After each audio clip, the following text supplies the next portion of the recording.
Good morning, everybody. This is an exciting day.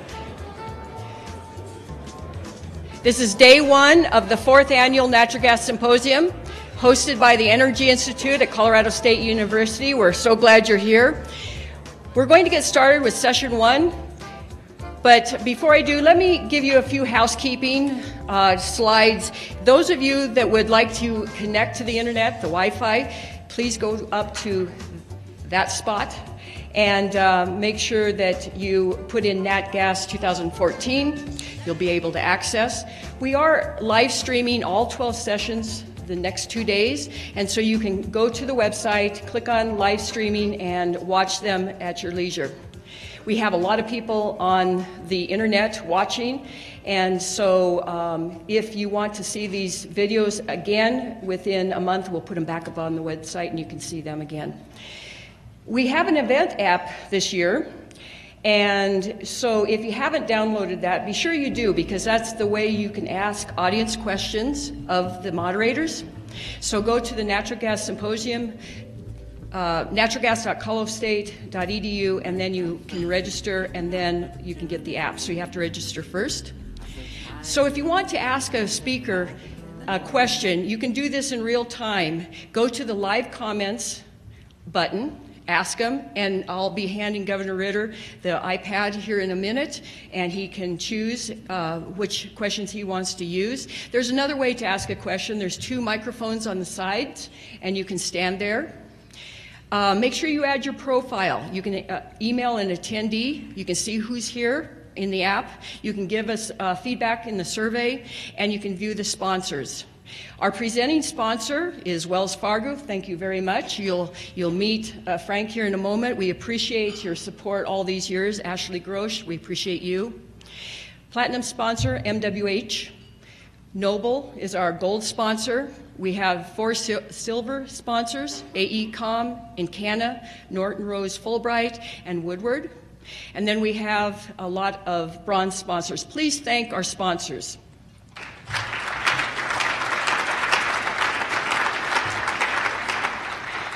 As you know, this is a free event, and without the sponsors, we wouldn't be able to host it. So please, when you see them, be sure you thank them. So today's schedule is a full day of lots of sessions. We have 4 sessions. You're going to hear session 1 here in a moment. We'll have a public announcement at 11:45. Do stay for that. We'll break for lunch until 12:30. Then the lunch will be either out here or in the grand ballroom. Make sure that you go and see some of the exhibitors. Small space, but we have some great exhibitors this year. Let me introduce our welcoming CSU person, Chancellor Michael Martin, the Chief Executive Officer of the whole 3-campus system. He's responsible for working with the Board of Governors to lead the system's operations, to set legislative strategy, and to serve as the CSU. He has served 4 years at Louisiana State University. He was president of the New Mexico State University, and as vice president for agriculture and natural resources at University of Florida. He is really nationally recognized as a strong voice for higher education. So please help me give a warm welcome to Chancellor Martin.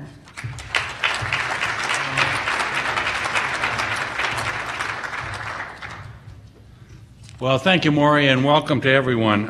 It's a delight to be here. Every time someone reads off that list of where I've been, I feel like I can't hold a job. But this is a job I'm enjoying holding for a lot of reasons, not the least of which is why we're here today. This is an enormously important topic, as you all know. Probably among the most controversial but most vital things we're going to talk about in this society, in this country, and globally for several years to come. And I'm proud that CSU and our Energy Institute has taken the leadership in opening up a dialogue that's based on sound science, reasonable conversations to help us advance this agenda. So it's a delight to have you all here. And at least for me, this is what great universities are intended to do, and we're doing it today, and your participation is absolutely vital. So thank you all for being here. Welcome on behalf of all of us at CSU, and thank you for participating. We're going to keep moving crisply, and I want to introduce one of our sponsors and let Frank say a few words. This is Frank Muscara from Wells Fargo, as was already mentioned. I'm going to read a little bit about him, and I'm going to have to do this because I'm operating on one eye today, and maybe I'll only read half of what's here on the right-hand side, Frank. But Frank is Executive Vice President and head of the Power and Utilities Group within the Wells Fargo system. This energy group, in this particular group, works with the energy industry across the board. He's located here in Denver. He has a long history of service to this industry. He joined Wells Fargo in 2002, but prior to that he spent 18 years with Bank of America.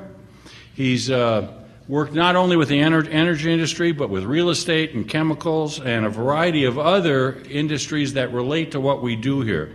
Frank has been a strong supporter of this program, and his company and his bank have been instrumental in making us the institution and the programs we want to serve for this area and for the nation. As an academic, we always have to look at their academic background, and Frank is a graduate of 3 great universities. University of Southern California, where he got his bachelor's degree, University of Houston, where he got an MBA, and University of Indiana, where he got a master's degree, and I love this, in strategic management.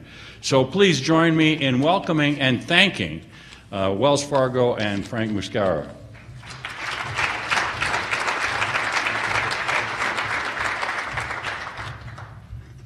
Thank you, Chancellor Martin.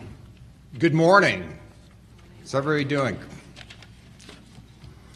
On behalf of Wells Fargo, I'd also like to extend our welcome to everyone. At Wells Fargo, much of what drives us day to day is doing our part to build strong communities across the United States. To us, this involves helping individuals, small businesses, and large corporations make their visions of success into realities. I think, looking at the conference agenda, we will hear about a lot of visions at this conference. Many of them will look forward to reliable and diverse sources of power. Others will be talking about improving air quality or water quality. Still others will have visions of community engagement or new creative public policy. Then sometime in the process, whether it's today, the next day, a week after that, a following month, you or a team of you will put these visions together and will create an environment for communities to thrive, not only in Colorado, but across the country. Now, visions need capital. As one of the largest capital providers to the energy industry, we see a growing need to finance and support entrepreneurs and companies focused on innovative energy solutions. Each day, and literally every day, Wells Fargo bankers from the energy group, environmental finance, and clean tech advise their clients as the clients try to identify new sources of oil and gas, new sources of power like solar and wind, and new ways to store energy. Since 2005, Wells Fargo has provided more than $28 billion in environmental finance. We support sustainable buildings and renewable energy projects nationwide. We will continue to support. We are absolutely committed to this effort. We have committed to provide $30 billion. Yeah, maybe I was choked up over that number. $30 billion to environmentally sustainable businesses by 2020.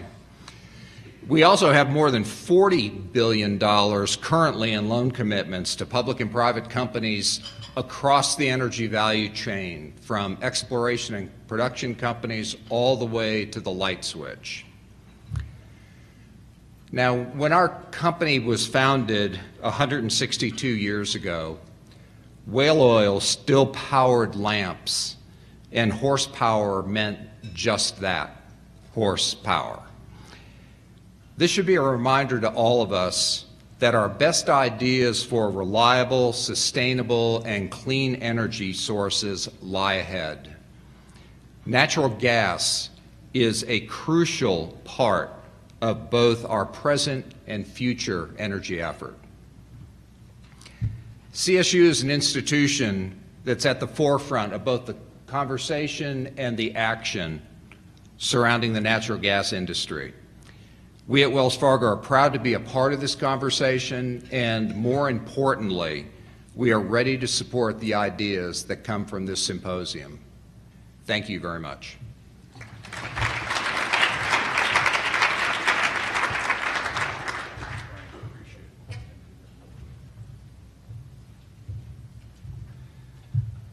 Thanks again, Frank. And just as an observation, as a relatively new member, a couple of years now here in Denver, I have never experienced a place where the corporate citizenry is as large and as proactive as it is here. And it says something both about the community and about the things that the corporate citizens care about.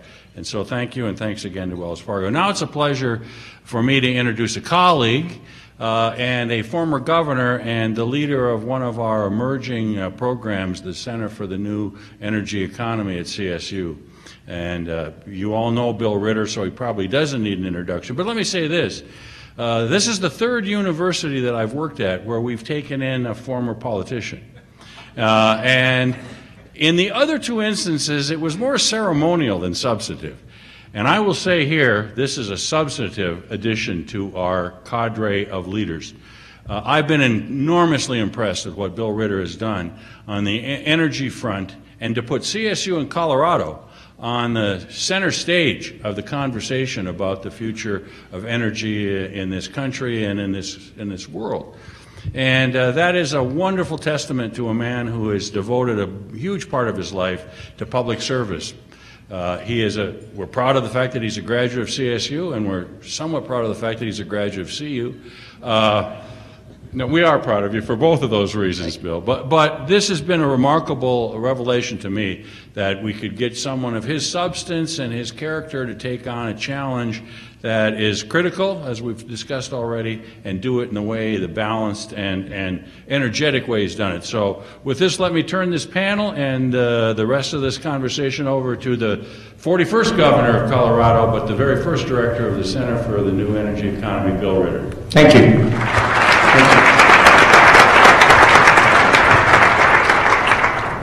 Thank you, Chancellor Martin, for being here, for being a part of our conference, and for helping us open it up. Frank, thanks for your remarks and for Wells Fargo's sponsorship. So I'm going to frame this a little bit. Last year we had a fantastic conference. We actually were in a different venue in Fort Collins, the CSU campus, or just adjacent to it. And then this year we decided we'd move the venue to Denver and also expanded the steering committee to include people from outside of CSU. This is the fourth year we've done this conference.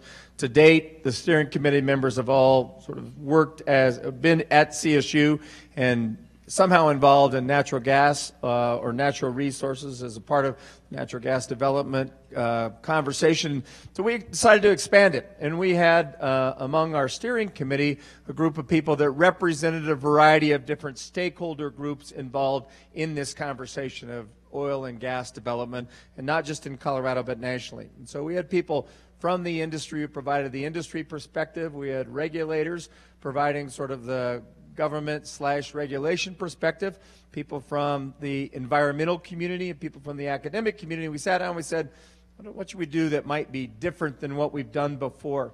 And one of the things suggested to us by the stakeholder group is to try and understand natural gas in the context of where we've been, where we are, and where we're going, so that we don't think of this as a static conversation, but really as a dynamic one, and maybe providing some context about where we've been and what things we've done to improve upon what once was happening, those places that are still significant issues, what are the potentials, what's the potential for us what are the risks, what are the benefits, and to really frame it as a vector. And that came from our steering committee that was a pretty diverse group.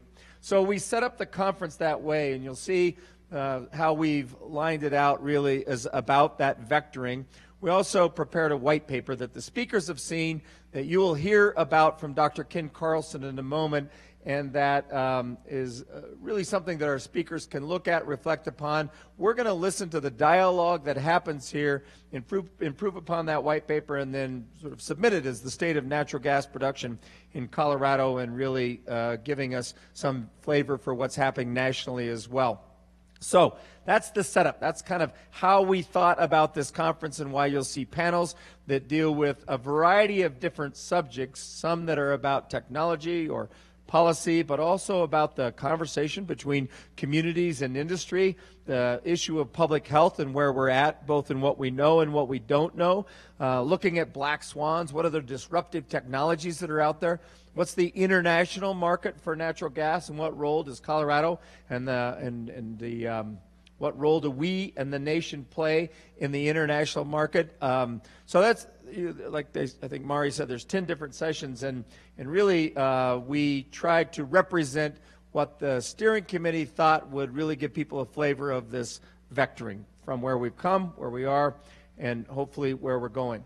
So the primary author of the white paper, with some help from some other folks, is Dr. Ken Carlson. He's been a part of developing our work in natural gas for a very long time at Colorado State University because of his expertise in water.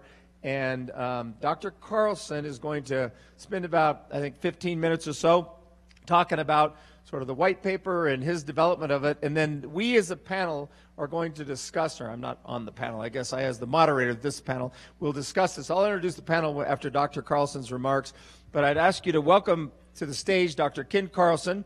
He is the director of the Center for the, Director for the Center for Energy, Water Sustainability. He's a civil and environmental engineer, and he's also part of the Energy Institute, where I am located, where there's a variety of us here that are located. And Dr. Carlson is one of the premier water researchers in the field of natural gas development in the nation, and certainly in Colorado. We're happy to have you, and please give him a warm welcome. Thank you. Thank you, Bill. Thank you for the introduction. Thank you for being here. I guess I have to go to the first slide.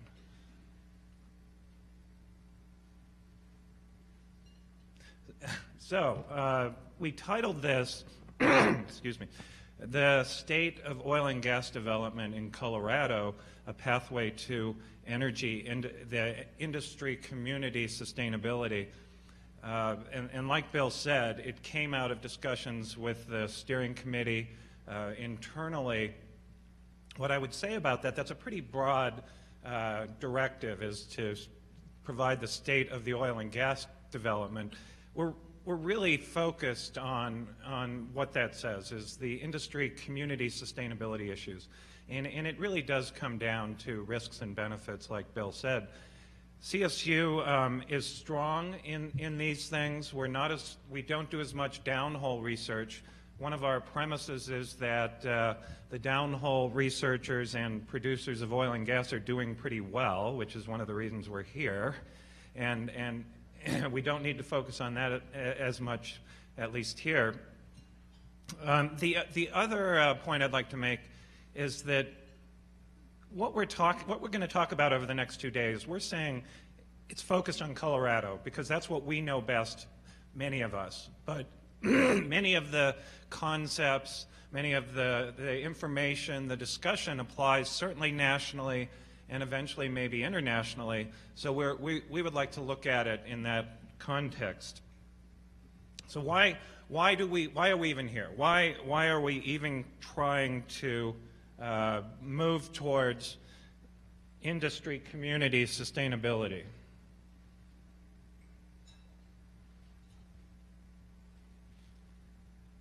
You better help me, Steve.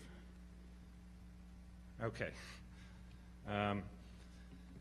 There are lots of projections of fossil fuel renewable energy use in the future. This is just one. This is EIA, the Energy Information Administration, nonpartisan federal government group 2014 projections. And I'm not going to get into the details here, but any way they look at it, various scenarios have the three primary fossil fuels as still significant fuel sources out to 2040.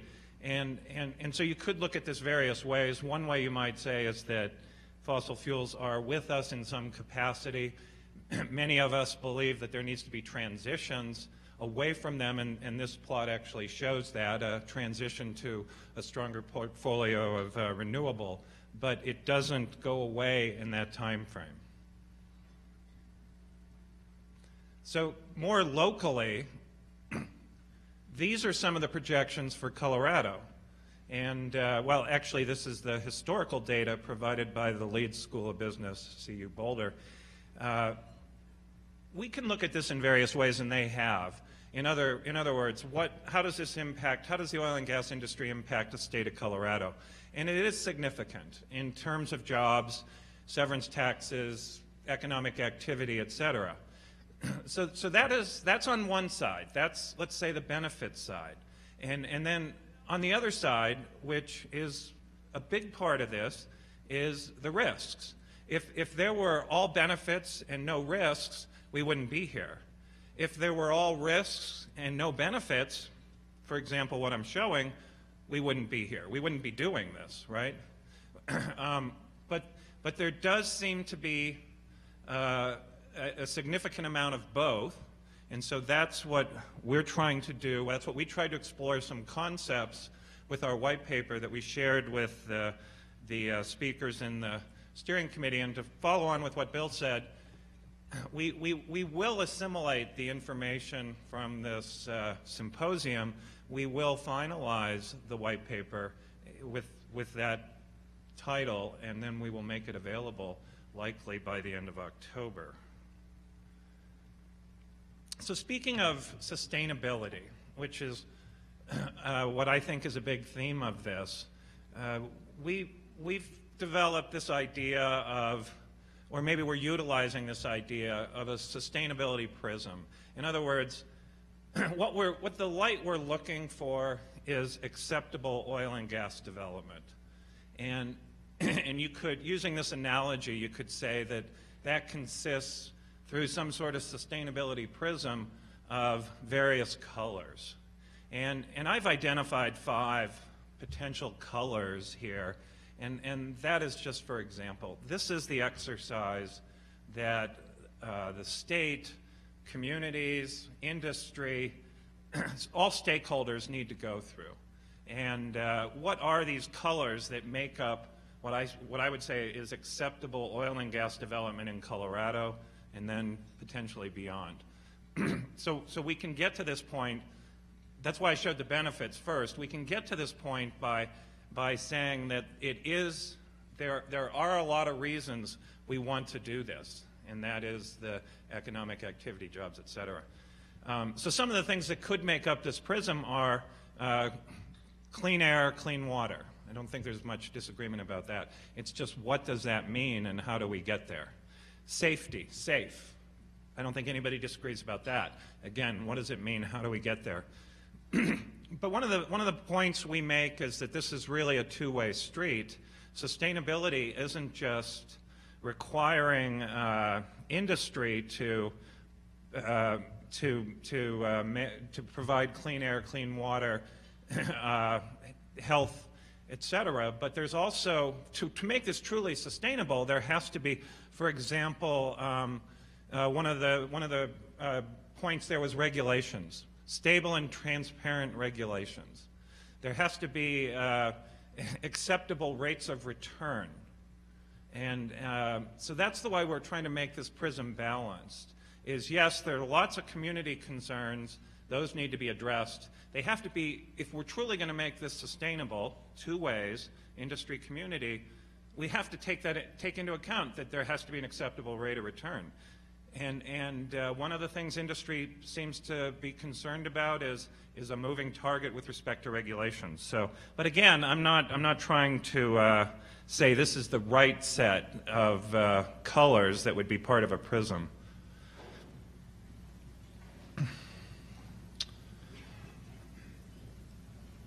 So what Bill was saying about the trajectory, we have and will continue to try to frame where we've been and how far we've actually come. If you were to drop into Colorado today, you would think maybe not today because things have gotten a little better, but maybe in July, which there was a fair amount of tension. You would think, boy, Colorado, you haven't done anything. The communities are banning fracking, industries putting together these constitutional amendments, there's a lot of protests, et cetera.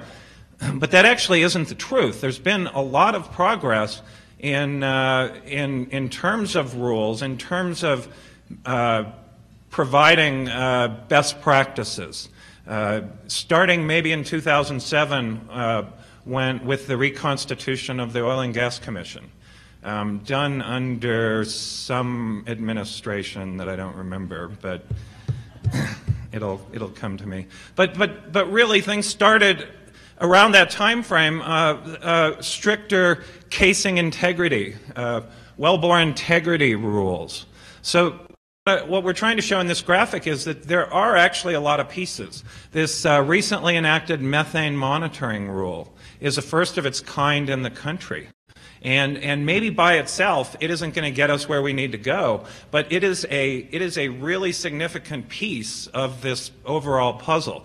The groundwater monitoring rule that went into effect last year, the hydraulic fracturing fluid disclosure rule.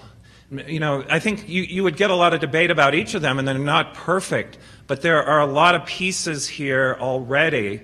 And what I'm trying to say with the present here is that we are convening, and this is maybe the role of the task force that Governor Hickenlooper has put together, a task force to figure out how these pieces go together and get us to a space of sustainability. So this is a crazy-looking graphic to expand on that a bit, which is, where we're at now, and you can characterize that in various ways. And I put up a few words here that I'm probably not going to say, but I think different people would characterize where we're at differently. But the point is, most people would say we're not in an acceptable, sustainable space. And so how are we going to get, so if we assume that oil and gas is going to be with us for a few decades as a globe, there are lots of benefits to Colorado, and we're driven to get to this acceptable space, how are we going to do that? And what we're trying to get across here is that the pieces, the colors of the sustainability prism might be a key to that. In other words, we need to find a path that addresses each of those. So what tools do we have to actually do that? That's where the symposium comes in. We've identified 4 primary tools for going from where we are now, building on the past, and to where we need to be. Technology, of course, is one of those. Technology has gotten us to where we're at with respect to shale gas, tight oil, et cetera. Technology can do lots of good things, but technology by itself is not going to get us, we believe, from where we're at to where we need to be. Policy, like I said, policy has, I believe, been out in front in the state of Colorado. Policy is going to play a key role in the future. The 2 of the final panels today will talk about that. The 4th one I have up there is communication. You could argue that some of these issues are communication, and there might or might not be substance. Sometimes we don't even know because we're arguing on different planes.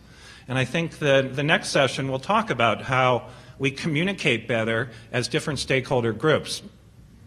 And then economics. I think economics is a tool because if we can come up with win-win solutions, those will drive themselves. And I don't really need to say much more about that, but methane capture, for example, fixing methane leaks in the distribution system or collection systems is over the long term a win-win. And the more of those, recycling water, which minimizes risks, is if it's done right, and there's lots of people, including us, still working on how to do that right and cost effectively, could be a win-win. So economics is going to be important. So talking about risks, we get more deeply into how we're going to deal with this. And one of the frameworks that we've thought about over the years actually is and these first two parts of risk mitigation are done pretty well, I believe. I believe by industry and by government, the Oil and Gas Commission, CDPHE, are done pretty well. In other words, identify the risk, characterize the risk, understand the impact, and then respond by either implementing best practices, regulating best practices. That has actually happened a lot, and I'm not going to go into that now. There's no time, but industry has put in a lot of best practices, some responding to regulations, some not.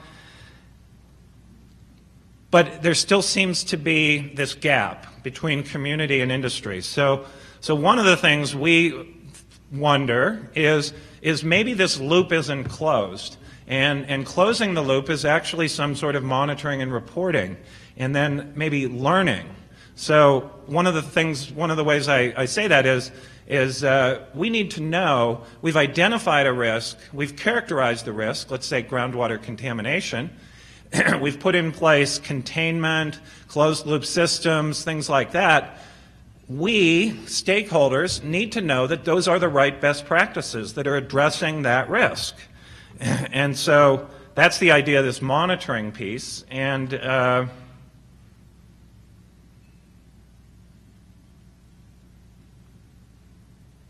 well, I'll just go on to this then. So that third piece is monitoring, and one of the things we're going to talk about later on is our response. One of our responses, there's actually several things going on at CSU regards to monitoring and providing transparency. One of them is a real-time water monitoring system. It's a pilot scale. It's a proof of concept at this point. But will this help in the understanding of what the risks are if we provide information, a tool that can feed back information to the public? So just a few things on that. Monitoring, feedback allows continuous improvement. Transparency. I don't have to say much about that. That could be an important factor. And then risk management. If there are issues, how do they get managed? I think that's what a lot of stakeholders want, are you looking, most reasonable people would not expect perfection out of any industry, or really out of any person. Hopefully not me, but we would like to know that the risks are being understood and the risks are being managed, and monitoring contributes to that. So, finally, a concept about community-industry interaction. Ideally, communities and industry would communicate directly and work out any differences directly. And this happens. I mean, I know of some instances where this happens. So I would not say this doesn't. This is not the norm.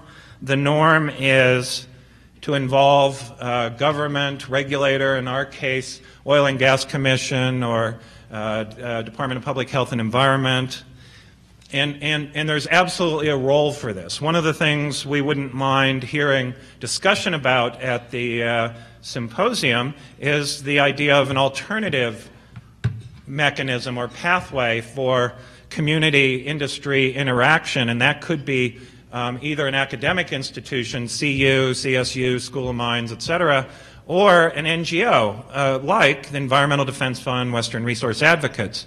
In other words, if there's data that needs to be collected, let's talk about monitoring data, to assure that risks are being managed and there's transparency, et cetera, is there another model besides regulating it through COGCC? Is there a model where CSU could be in the middle, where CU Boulder could be in the middle, where EDF could be in the middle? And I would argue, well, and EDF already is doing that with methane in multiple studies. And we're doing that with water. So the last thing I want to just quickly go through is this. And I made this point a lot during our steering committee, that an energy conference without a discussion of climate change just seems to me to be, you're missing something big. And so I'm not going to say much about climate change here, but this isn't a local issue. It likely isn't the reason that cities banned fracking, but it just seems to me that it's always there. We can do everything else right. We can mitigate all other risks to an acceptable level, and we still have the issue of climate change. So we're hoping that there's at least some sort of discussion or interaction. So finally, I'm not going to go through that, but we're looking for feedback. We're going to be assimilating the discussions and like we've said, make it part of the white paper. Maury has put together, I know you didn't do it personally, but she's organized this great app which allows you to communicate with different people. And so if you have feedback on anything you hear that you'd like us to assimilate into our process of putting together the white paper, and I say this with a little bit of nervousness, you can email me through that app, or Maury. Dobie, D-O-B-B-I-E. But really, we really do want feedback. That was the whole purpose of this. It's a little different than we've done in the past. We're trying to speak openly about what we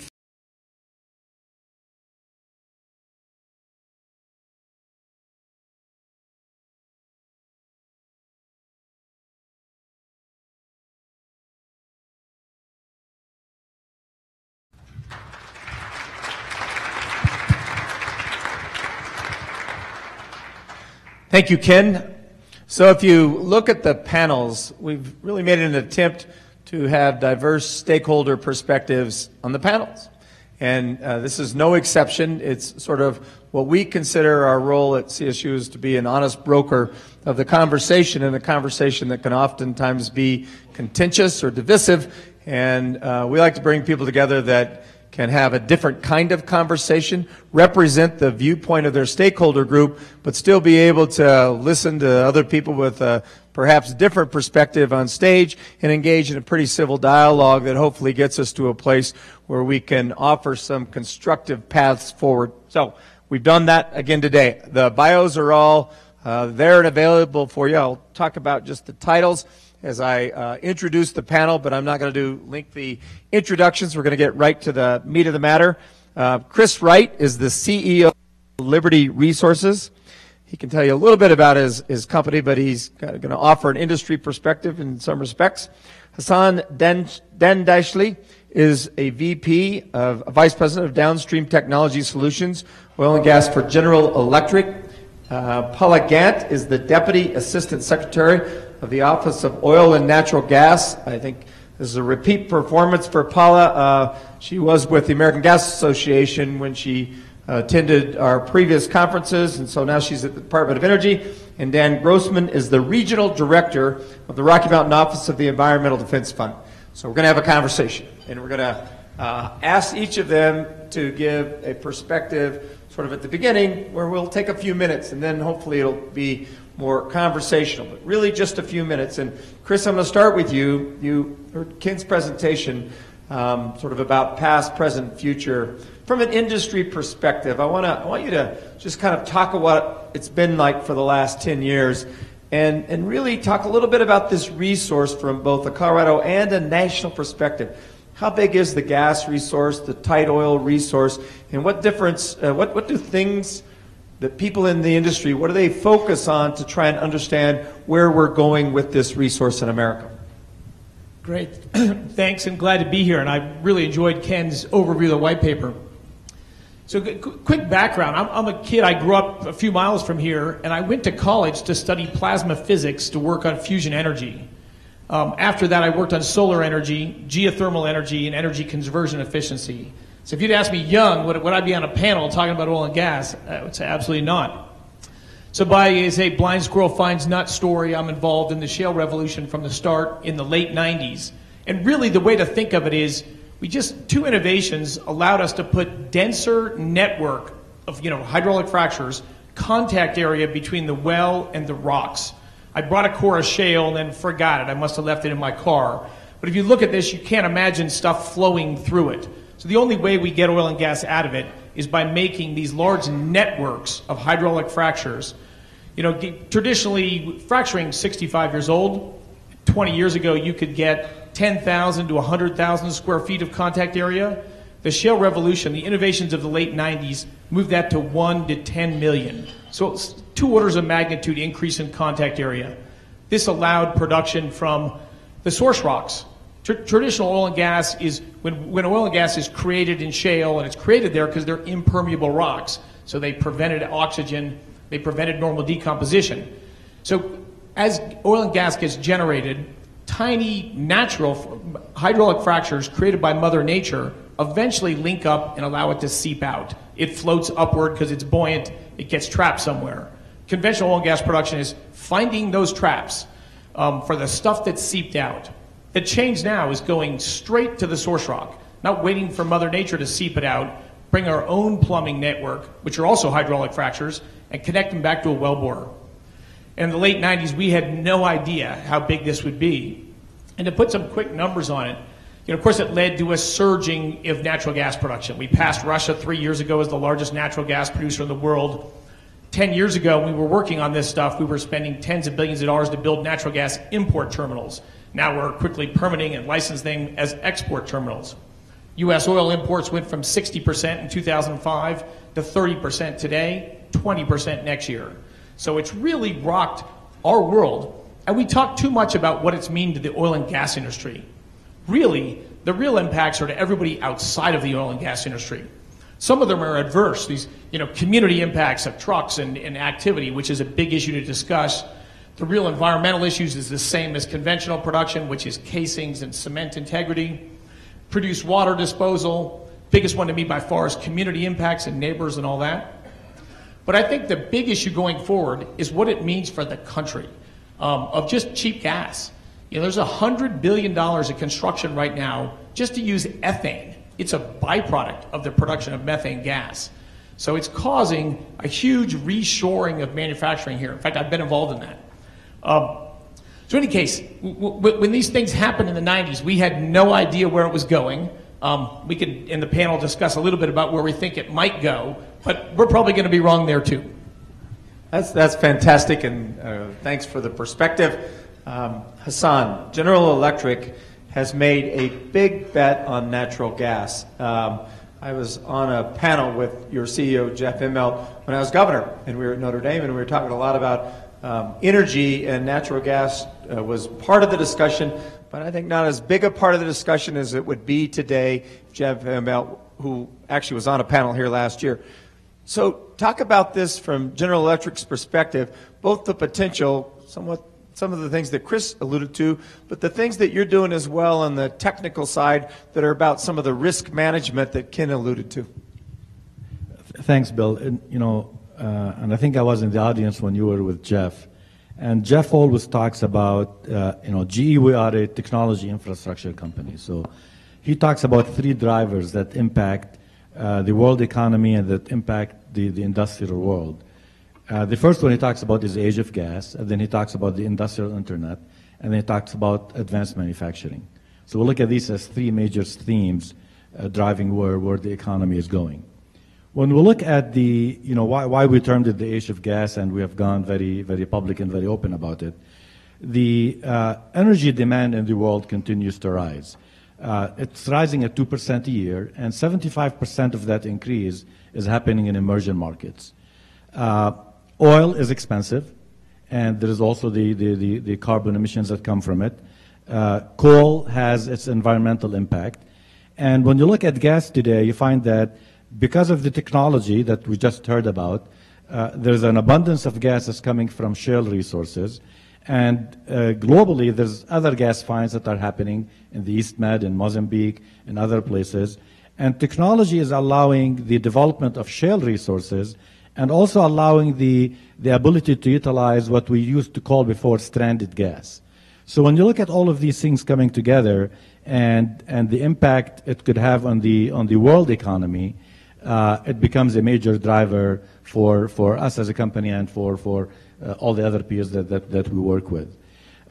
So we look at gas driving a number of economies, and you just heard, there's a huge increase in investments in the petrochemical industry in North America, with about 65% of that investment coming from outside North America into North America to invest into petrochemical plants, and it's all coming here because of the cheap feedstock being natural gas.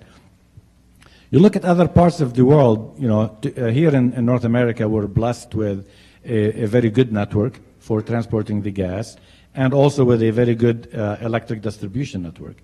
Many other parts of the world that don't have transmission grids need distributed power. They need to be able to get the gas locally, generate the electricity locally, and produce electricity to their populations. So that will play another major role globally, where gas will make a huge difference in the quality of the lives and in developing the world economy. In GE, we're active across the span. Starting from our oil and gas business, where we're active on the drilling side, we're active on the monitoring side to make sure that we're minimizing the environmental footprint of producing the oil and the gas. We're active in the water side through our water business. Active in the power generation to help replace diesel in the oil field and also replace diesel as a power generation in general, and across the board. So as you go in it, we're producing technologies to help this industry across. Thanks, Hassan. So Dan Grossman, this is a pretty good picture. Can impact the global economy. The expansion of the technology that helps us get it out of the ground has certainly impacted in a positive way the Colorado economy, but nationally and globally we can see potential for that as well. You're a director of an environmental organization that's actually taken a real serious role with regard to natural gas, maybe a little bit different than other people in the environmental community, but talk about this from the perspective of a person who really has maybe a different sort of role in the development of natural gas and really how your organization sees natural gas present and future. Thank you. Thank you, Governor. Sorry about that. A little early for feedback like that. So it's a really good point, and the way I'd like to start is kind of pick up on Ken's framing, and that is that I think everybody needs to be clear-eyed about this. And whenever there's a transformational change in our economy, in our society, in our culture, or whatever, people tend to lose that clear-eyedness, if you will. And that's people on both sides. And so I would say, and I often tell my friends in the environmental community, that we really need to be clear-eyed about the opportunities that shale gas provides our nation. And those opportunities, yes, they're primarily economic, but there are environmental opportunities to be realized as well. Everybody in this room, I'm sure, is well aware of the climate benefits of burning natural gas as a power source compared to other dirtier fuel sources. That's an opportunity that we should try to take advantage of. On the other hand, we need to be clear-eyed about the risks as well. And as Ken pointed out, those risks are substantial, but they're not just community risks. Those community risks, they can't be overstated. They're very important and they need to be addressed. Risks to groundwater, risks just from a nuisance perspective to the people who live near these facilities. And we're seeing more and more of that here in Colorado and across the country. But there are also environmental risks associated with this great opportunity. And if we don't get this development done right, if we just allow industry to continue to do what they do now, and that is to have the full spectrum of ability to capture efficiently natural gas when they get it out of the ground and when they transport it for processing and then distribution. If we just say this is an opportunity and let's not be clear-eyed about the risks, then we're going to lose that environmental benefit. Methane as a greenhouse gas is much more powerful than carbon dioxide, especially in the short term. EDF is an organization that is committed to addressing both CO2 as a greenhouse gas and methane as a very powerful greenhouse gas. So this huge opportunity to realize the environmental benefits of burning natural gas over other power sources such as coal, we could lose that if we aren't clear-eyed about mitigating the risk of methane leaks throughout the value chain in natural gas. Now, EDF has spent a lot of time trying to figure out exactly what those risks are and how we can strategically and most effectively address them. And it's something that we do seriously and from a clear-eyed perspective, and we do it with industry, and we do it with academia. And I think that our reports, they're all peer-reviewed, and we spend a lot of time to make sure that we're right. But we don't have all the answers. We don't have them yet. And as technology develops, there will be more opportunities for us to realize even more efficiencies in the value chain for natural gas. But we do need to be clear-eyed about it, and I'm really glad that Ken chose to put that climate word on an elephant as opposed to a donkey.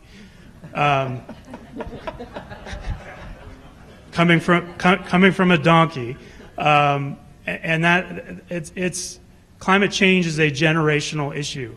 It is one of the few defining issues of this generation. We just had 300,000 people on the streets of New York demanding that the world address climate change, an issue that isn't just some fodder for a panel to talk about here in Denver because we're engaged in a shale gas boom, but because our children are going to be faced with the consequences of the decisions that we make today. And so we just need to be very clear-eyed about both risks and opportunity. Metaphor just isn't right? There's a donkey in the middle of the room. So, Paula, the Department of Energy. It's interesting. I gave a speech to the Denver Petroleum Club, and somebody said, listen, the President of the United States has got this war on fossil fuels. We did a project for the White House last year where I had actually conversations with the President where he was actually bullish about natural gas, but sounded a lot like Dan Grossman saying we've got to do it and get it right. I'd love you to share the perspective inside the federal government. I know you can't speak necessarily for the White House, but let's talk about the Department of Energy. How you view natural gas, where we are presently, what's the federal role from the perspective of the Department of Energy in the development of gas and the kinds of things you're working on, either on the risk side or the potential and the benefit side. Thanks, Governor. I appreciate the opportunity to be here, and congratulations on an incredible event. It's quite a lineup for the next 2 days. And you certainly, in this room, people have created an incredible amount of energy and momentum around the future of clean energy for Colorado that I think has really important ramifications for the country. So thank you all for being engaged in that conversation. I know it has been tumultuous at times, but it's one worth being engaged in directly, as Ken pointed out earlier. So I happily can speak for the White House in some ways because I can reiterate what the President himself is saying. And if we just look at the last 3 State of the Union speeches, the President has called out a vital role for natural gas in the future of our economy, both from an economic perspective as well as a national security and environmental quality perspective. It is a fuel that we're going to rely on for decades to come to fuel economic growth across our economy, increase standards of living for our communities, help address our goals of reducing our greenhouse gas emissions. And by producing more of it here at home, we are even indirectly making more natural gas supplies available to our trading partners and allies around the world, which not only helps in the transition away from more carbon-intensive fuels to reach our overall greenhouse gas emissions goals and address climate change, but it also contributes to their own economic and therefore their national security, which in turn enhances ours. And the recent events in Eastern Europe and Ukraine and Russia provide a very poignant example of that. While we're not sending natural gas directly to the Ukraine, we have in recent years greatly reduced our dependence on imports of natural gas. In 2005, the Energy Information Administration projected that by 2013, we would be importing 9.4 billion cubic feet a day of LNG. In 2013, we actually imported a microscopic amount of LNG. So one way to think of it is that by producing more natural gas here, we have indirectly made 9.4 billion cubic feet a day of natural gas available to world markets. And that's had an incredible impact on our trading partners and allies in a very positive way. And that results from the technologies that were mentioned earlier. The combination of hydraulic fracturing and horizontal drilling, coupled with some really good economics in the early 2000s, that have led to tremendous advancements in our proven gas reserves. They're up 50%, over 50% since 2005. And that's while our production is up over 35% since 2005. This is not a story that any of us were telling in 2005, or 2008, quite frankly. This took us all by surprise. And we are still adapting to this shift in our psyche. Our psyche, and many of you in this room have heard me talk about it, the psyche about energy for our country for most of my life has been one framed by scarcity and anxiety. And now we're shifting to one framed by abundance. And I think it's important shifting to one framed by abundance. And I think it's important, and hopefully we'll get a chance to talk about it a little bit more later. One of them is to ensure the economic promise. We need to build on that 2.4 million miles of transmission and distribution infrastructure we have in this country, for example, that Hassan pointed out. That we're the envy of the world in that regard, but it's an infrastructure that needs to be expanded and modernized. And we're very focused on helping to make sure those investments happen. In addition, as the President called out in his State of the Union speech this last year, we need to ensure that we're making investments to create sustainable shale growth zones. And what this means is we're not just focused on minimizing the negative impact of this natural resource production, but in maximizing the positive impact to local communities by investing in infrastructure and local education, as well as workforce training and development. The second aspect of ensuring the promise is ensuring that we are thinking prudently about natural gas exports, from one example, that are an indirect means of enhancing our own national security and the security of our allies and trading partners. The Department of Energy has to date authorized the export of 3.94 billion cubic feet a day of natural gas, liquefied natural gas exports to non-free trade agreement countries. And this is having a disruptive influence on world LNG pricing mechanisms in a positive way, and in helping world consumers exercise a little bit more buying power, if you will. And those world consumers are, again, our friends and allies. Finally, with regard to fulfilling the promise, we need to ensure that we can fulfill the promise presented from an environmental quality perspective. And that we are, in our office, which is really the Office of Science, if you will, where our research and development is done on unconventional oil and gas, we're focused on prudent development. And that means two things for us. Prudent means that we're going to get the most out of this resource. We're going to produce it, and every time we put a straw in the ground, we're going to try to get as many hydrocarbons out of the ground as we can, and therefore we're putting fewer straws in the ground, if you will. This is economists speak for all the really high-tech engineering that goes on across the country. And that we're also going to minimize the impact on, prudent means we're minimizing the impact on other natural resources, like air, land, and water. So we're very focused on understanding the potential for unconventional resource development to impact groundwater supplies, as well as to understand how we can reduce methane emissions along the natural gas value chain. And on really quickly on an initiative that has stemmed from the President's Climate Action Plan, which was released summer before last. One of the aspects called for a focus on reducing methane emissions across the economy. As was noted, methane is a very potent greenhouse gas, particularly in the short term, relative to CO2. And we have a great need to focus our efforts on reducing those methane emissions across the economy. And at our office and the Department of Energy, we're focused on methane emissions from natural gas systems. The Secretary of Energy, Moniz, has convened a series of roundtables in recent months where the focus has been on reducing methane emissions downstream of production. So this is on transmission, storage, and distribution activities. And the emphasis has been on three things. One, understanding what the data tells us, and thanks to the work of the Environmental Defense Fund and industry partners, many of which who are in this room, we have better and better data to rely upon every month, and we're actively integrating that data and turning it into information and our understanding of where are we in methane emissions from natural gas systems, what is the trend, which appears to be a declining trend, and how do we accelerate that decline? And where the Secretary has been focused is understanding what are the leading practices among industry for achieving those those methane emissions reductions, and what are the technology needs so that we can further accelerate that trend. And in our office, we're focused on some of those, and hopefully we'll get a chance to talk about them later. But overall, I am absolutely thrilled to have an opportunity to work for President Obama and Secretary Moniz in supporting their efforts to, in short, finish a sentence that begins like this. We have an incredibly abundant supply of natural gas across our country. We're able to rely on it to fuel economic growth in our communities because we have a robust delivery infrastructure. And we are confident that we are going to be able to produce it and deliver it in a prudent fashion and that's what the work of my office is focused on. It's an incredible moment in time for the country, and I'm really honored to be able to participate. Thanks. Thank you, Paula. So a follow-up.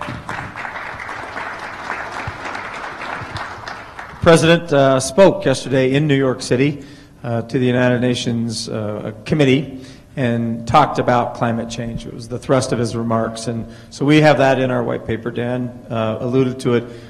So natural gas has this role to play in our climate plan as a country. You want to just talk a little bit about that? Absolutely. It's a vital piece of it. And today we actually have a very senior level, as an example, a very senior level delegation of Chinese government officials who are in Denver. We'll be spending the next Downstairs. 2.5 days with them. Downstairs, yes.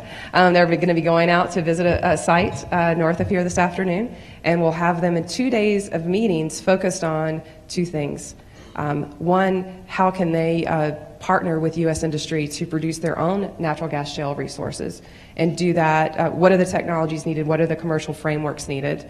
And ensure they get it right and they get it to market because they desperately need it to address in the short term even their air quality goals, but as well as the climate goals that are an active point of discussion between our two governments right now. As well as they're looking at how to make efficient use of that natural gas. So they're very interested in distribution infrastructure, for example, how you use natural gas in thermal and distributed applications. So not only is natural gas a clean fuel, but we need to make sure that we their own resources to fuel economic growth, but they're all very focused on how to do that in a prudent manner that addresses our mutual climate objectives. So Chris, Dan was, I think, pretty frank about how his organization feels risks that are still attendant to the production. Now we've had two different folks allude to climate, or three, I guess, on the stage. I know you don't speak for the entire industry, and you're not an apologist for the entire industry, no more than Dan is for all of what's considered the environmental groups. How do you, as an industry person, though, think about this issue, both from the perspective of some frank talk about risks, but also discussions about climate as an industry person and a producer? How do you think about it? Well, I'll speak the only way I can, which is my own views, which are actually, frankly, against the views of my industry. If you look at what the shale revolution has done, and I'm a tech guy, so I got to talk numbers.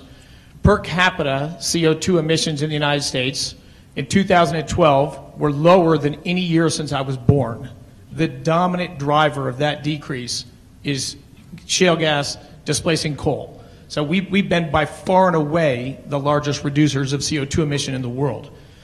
Methane is turned the focus to now. So methane, again, you got to talk in terms of data. About 40 years ago, there was 1.7 parts per million methane in the atmosphere. Today it's 1.78 million parts per million in the atmosphere over 40 years. And the rate of rise has actually slowed since the start of the shale revolution. So is gas escaped with the shale revolution? Of course. Can we do better? Yes. Is it getting better? Yes. But as a meaningful contributor to methane emissions, they've slowed the increase in atmospheric methane since the shale revolution started for two reasons. One is that today we produce, we talked about the huge growth, 35% growth. We're by far and away the largest natural gas producer. There's 340 rigs drilling for natural gas today. There was an average of 1,200 rigs drilling for natural gas from the 1990 to the early 2000s when the shale revolution took trend. So we're doing it with less than a third as many rigs. There's less than a third as many casings to leak. There's less than a third as many places to go wrong. So it should be a great story. You know, I should be a climate champion and congratulating our records there. But I actually have quite a different perspective on it. I speak on climate change quite a bit. My bigger issue outside of my family and business is poverty. And if you look at the numbers on this, people ask me, are you so proud of what the shale revolution has done? And in the U.S., yeah, of course I'm proud. But for a bigger reason. It's been a reducer of SOx and NOx and particulate emissions that have massive impacts in human health at a local level. But if I'm asked what the MVP of world energy is over those 15 years I've worked in the shale revolution, hands down, it's coal. Coal's been by far and away the biggest growth in world energy. Over 1 billion people have been lifted out of poverty in the last 20 years. Huge catalyst for that is the availability of electricity. 3 million people a year die from indoor air pollution, which is basically people burning dung, sticks, and grass inside of huts. When you have coal, when you have electricity, you don't do that anymore. So coal has been a huge catalyst for cleaning the environment, for lifting people up. And there's still over 1 billion people without access to electricity in the world that live on $1 a day. So the world needs more energy from all sources possible. The rich countries have an age of gas going on, which is fantastic. But the rest of the world, it's really the age of coal, and it will be for quite some time. And I applaud that. So Hassan, turn the question back to you that's really about innovation. You talked a little bit about General Electric and innovation and sort of globally. Talk about the example that we mentioned in the white paper of innovation to really manage around risks and some of the things that you're doing in the Bakken, a famous play for tight oil development in the United States. And I will, but first I'd like to kind of take a segue from the two people before me. Excellent points about truly bringing electricity to all these masses that are not there, and we're utilizing in GE our drive-in gas and the age of gas to help do that. So we're working with countries like Indonesia and in many countries in Africa to how do you take that stranded gas, or the gas that they couldn't use, liquefy it in small-scale liquefaction plants or compress it, and then move it to generate distributed power and get power to these people. So you're right on that. That revolution is going to go beyond the United States, and we're working with China on on similar things, and we're very active in China also in helping them improve the way they utilize their sheer resources and also develop the network. So we call this what we call the virtual pipeline, right? Where you cannot actually build a pipeline, being able to liquefy it, move it, and then generate power or use it, that will make a huge difference. Now, something similar at a different scale that we're doing in the Bakken. So we started, we're working with a company that's actually headquartered here in Denver, Ferris, a company that specializes in what they call moving molecules in difficult terrain. We teamed up with them from our technology perspective, our compression technology, and with them, and also from our capital business, GE Ventures, working with Statoil to, in the Bakken, compress the flare gas. And in the Bakken, as many of you know, 30% of the gas that is produced is being flared, because it wasn't possible, because it's all coming as a byproduct of getting the oil. And because of the topology and the speed, the pipeline network wasn't possible to build. And North Dakota generates more light than New York City at night now. So and there's a major drive to really contain that. And what we're doing is, working with them, is we capture the flare gas, we compress it into CNG, we move it to the rigs, and then we power the rigs with it. So we started that as a pilot. Now we have extended it to all the rigs that Statoil is running, and we're working with many, many other customers to do this. And it's an excellent example that will also segue into what it takes to continue to develop this age of gas is cooperation. It takes cooperations between the technology providers, the actual producers, the communities, and bringing capital and all the different parties and regulation to come together to actually solve this problem and move it forward. Thanks a lot. Dan, you were involved in a discussion here earlier this year that led to one of the sort of strictest methane monitoring rules in the country.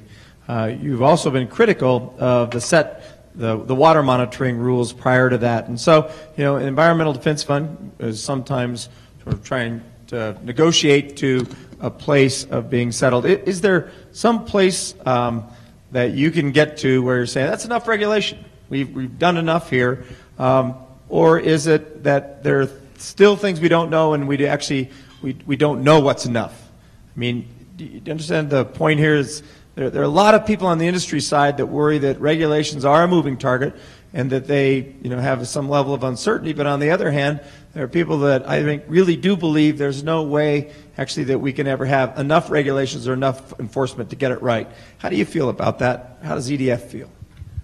It's a great question. I want to talk real briefly about one issue that was raised before I get to your question, Governor. And that I love panelists that want to go back and think about that. Please do. I think it's terrific that we've changed this conversation to not just include the wine and cheese crowd that we are here in Denver, Colorado, but others in the world. But I do think it's also important to remember that those who are most vulnerable to the pernicious impacts of climate change are those who live in the third world. As climate change continues to impact our lifestyle, the ski conditions in our mountains, the temperatures on our beachfront property, those are all important economic and aesthetic considerations that we should keep in mind. But we should always keep in mind that the most significant impacts will be felt in the most vulnerable countries in the world that will be the most impacted by climate change, largely created by man, by burning fossil fuels, including coal. So let me now jump to your question, which is a great one. The question for EDF and for me is never, what regulation should we pass next? For us, it is, where has the market failed? Where has the market failed to account for an externality that is hurting the environment or hurting people? And then the next question is, what could be done to change that? Could there be incentives that could be adopted? Could we do a study to indicate how important that externality is and needs to be addressed? Or is it only going to be through a statutory change or a regulatory change that will accomplish what's necessary? At EDF, we're very proud of the good relationships we have with responsible oil and gas operators across the country, both from an operational perspective as well as from kind of endeavoring to figure out what the data is and how we can actually accurately focus our time and attention to reduce environmental impacts. But oftentimes it's not enough. It's great that GE's partnership with Statoil is making a huge dent in Statoil's flaring in the Bakken, and that's tremendous. And hopefully that kind of solution will be deployed by other operators up in North Dakota. But what we saw until this year is a reluctance for any regulation on flaring in North Dakota because for fear of killing the golden goose that is the oil and gas industry up there. Since then, Lynn Helms, who's the regulator in North Dakota, convinced the Industrial Commission up there to actually put in place enforceable gas capture goals that operators are required to meet. And Statoil is going to be ahead of the curve because of their partnership with GE, and that's great. But the other operators that just didn't want to make those investments because flaring is cheaper and because we're living in the age of abundance and people aren't being clear-eyed about it, they just flare their gas. It's a huge waste, it's bad for the environment, and it's something that regulations were needed to address, and we're glad that they did that in North Dakota. Here closer to home in Colorado, again, I think when we identify a need and we identify a potential solution, I think our job as stakeholders in that process is to determine what the reasonable path is. It's not regulation for the sake of regulation. It's not regulation just to make the operations less efficient or more costly. It's regulation to achieve an environmental objective. And I will say with a lot of pride that Colorado stepped up, industry stepped up, and we got put in place the strongest methane rules in the country. Rules that we hope, and we're starting to see, will lay the foundation for other states to adopt, and hopefully the federal government to act eventually on the issue of methane from the oil and gas sector. The oil and gas sector is the largest industrial source of methane in the country, and that's something that we need to be clear-eyed about and understand very well. Our studies have shown us that by investing as little as 1 cent per MCF, industry can cut their methane emissions by 40%. That seems to be a market solution that doesn't need regulation.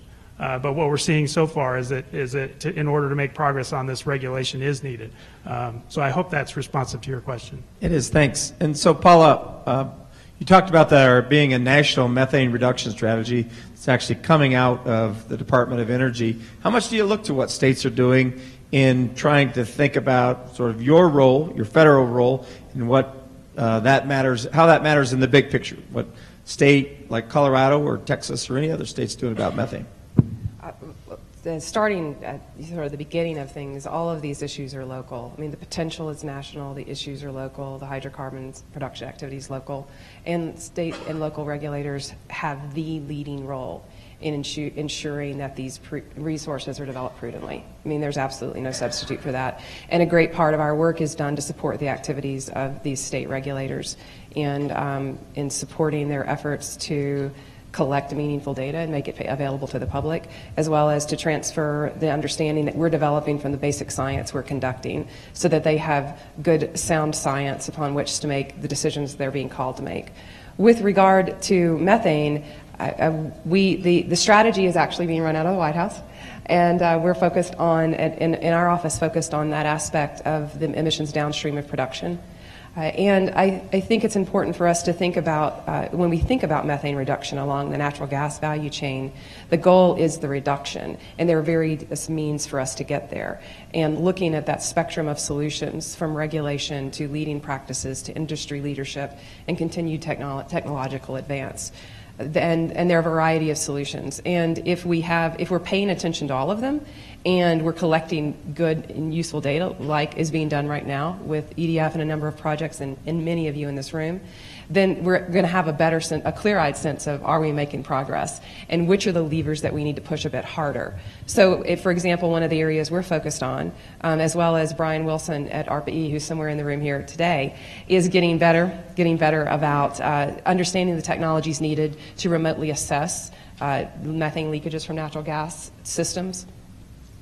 Whether that's at production or along the delivery system, as well as measure them remotely so you know where to focus your efforts. And particularly in the distribution space, so the pipes that run through our cities and deliver natural gas to our homes and businesses, there's a lot of effort that is done to identify leaks from those systems. I mean, it's driven by our concerns for public safety, and that is the mission one of every natural gas utility in this country. Where we're looking at there is to take the data that's already being collected on those leaks. This is a big data question. And how do we turn that into information that can allow those operators to get more out of every investment dollar they're spending and every crew they send out to repair leaks, so that we're getting to greater methane emissions reductions with every bit of investment we're making? And what are the technology? And these are data technologies, right? This is actually a big data question out there. How do we turn the data that we're collecting into something that people can use to decide which crews they're going to send where every day? It's very practical. And that's some of the areas we're focused on. And that is interestingly going to be driven by, first and foremost, our desire to ensure that natural gas gets distributed safely, and that we're continuing to improve the safety and performance of those systems. And then, as a result, we're going to get an increasingly efficient and climate-friendly delivery mechanism for natural gas. Chris, want to respond? Great. I'm an operator. Our company is an operator. We drill wells in North Dakota in the Bakken Shale. And I got to jump in and say I agree with Dan. But I'm very proud about what's happened in North Dakota. They've gone from 39th in per capita income in 2006 to 7th in 2012. There's very large public support for our activities there. But the single biggest scar, and it's very visible if you fly over there at night, is the huge amount of gas flaring. Just under 30% of all the gas produced in the Bakken is flared. So again, the economic value is in the oil. It's 1 million barrels a day of oil, but it's 1 billion cubic feet a day of gas. And getting that gas from a wellhead into a pipe to sell it has happened much too slowly. As an operator for us, the single biggest problem is right-of-ways. We've got to lay gathering lines from all our wells and then deliver them to some line that has capacity to take it where it can be processed. To move it in a long-haul pipeline, you've got to get out the natural gas liquids, so there's some processing that's involved. Major focus in our company is trying to build this infrastructure, trying to get these right-of-ways so that we can get, we're not a major flarer, but as we ramp up our production, we would be without a lot of new infrastructure. And I agree with Don, with Dan, it's been a failure in North Dakota that the state and the North Dakota Industrial Commission is on. And there are many ways to slice and attack this problem. None of them are easy. GE and Hassan have been leaders in an area there, which is fantastic. That will grow. In fact, another small Colorado company came up with an innovation on the Fischer-Tropsch process, which is a 90-year-old process to turn natural gas into a liquid fuel. They have a technology that turns natural gas into a very clean, diesel that looks like water. Now, there's capital, there's challenges there, but we are looking at this. We could potentially build a plant there to turn our natural gas into diesel right there. In any case, it's a big challenge. I agree. If I could just add on the North Dakota perspective, the gas that is being flared in North Dakota is coming from oil production. It's not actually part of the natural gas value chain. And the work that's being done by the North Dakota Industrial Commission is world class. They are on this. The progress we've seen in the last 6 months is really impressive.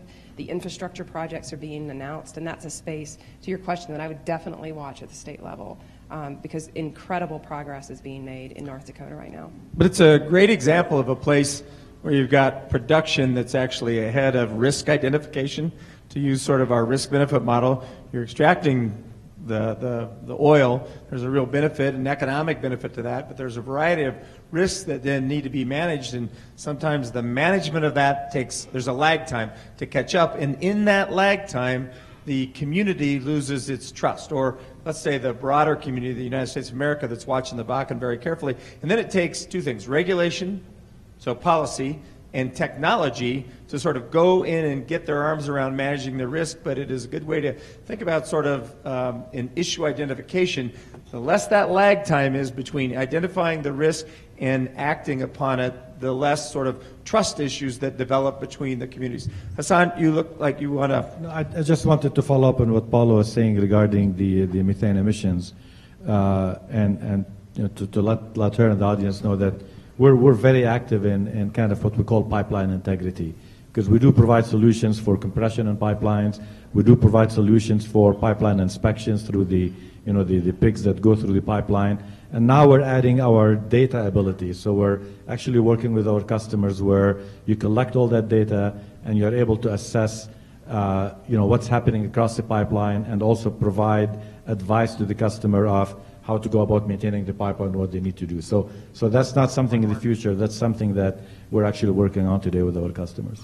I've heard people from General Electric speak fondly of regulation in the sense that they think it actually provides more innovation. So you innovate around products to answer questions around risks, and some of that is forced upon folks by regulation. Do you have that sense about that relationship, or is that sort of inside the culture of General Electric? Is that a broadly shared perspective?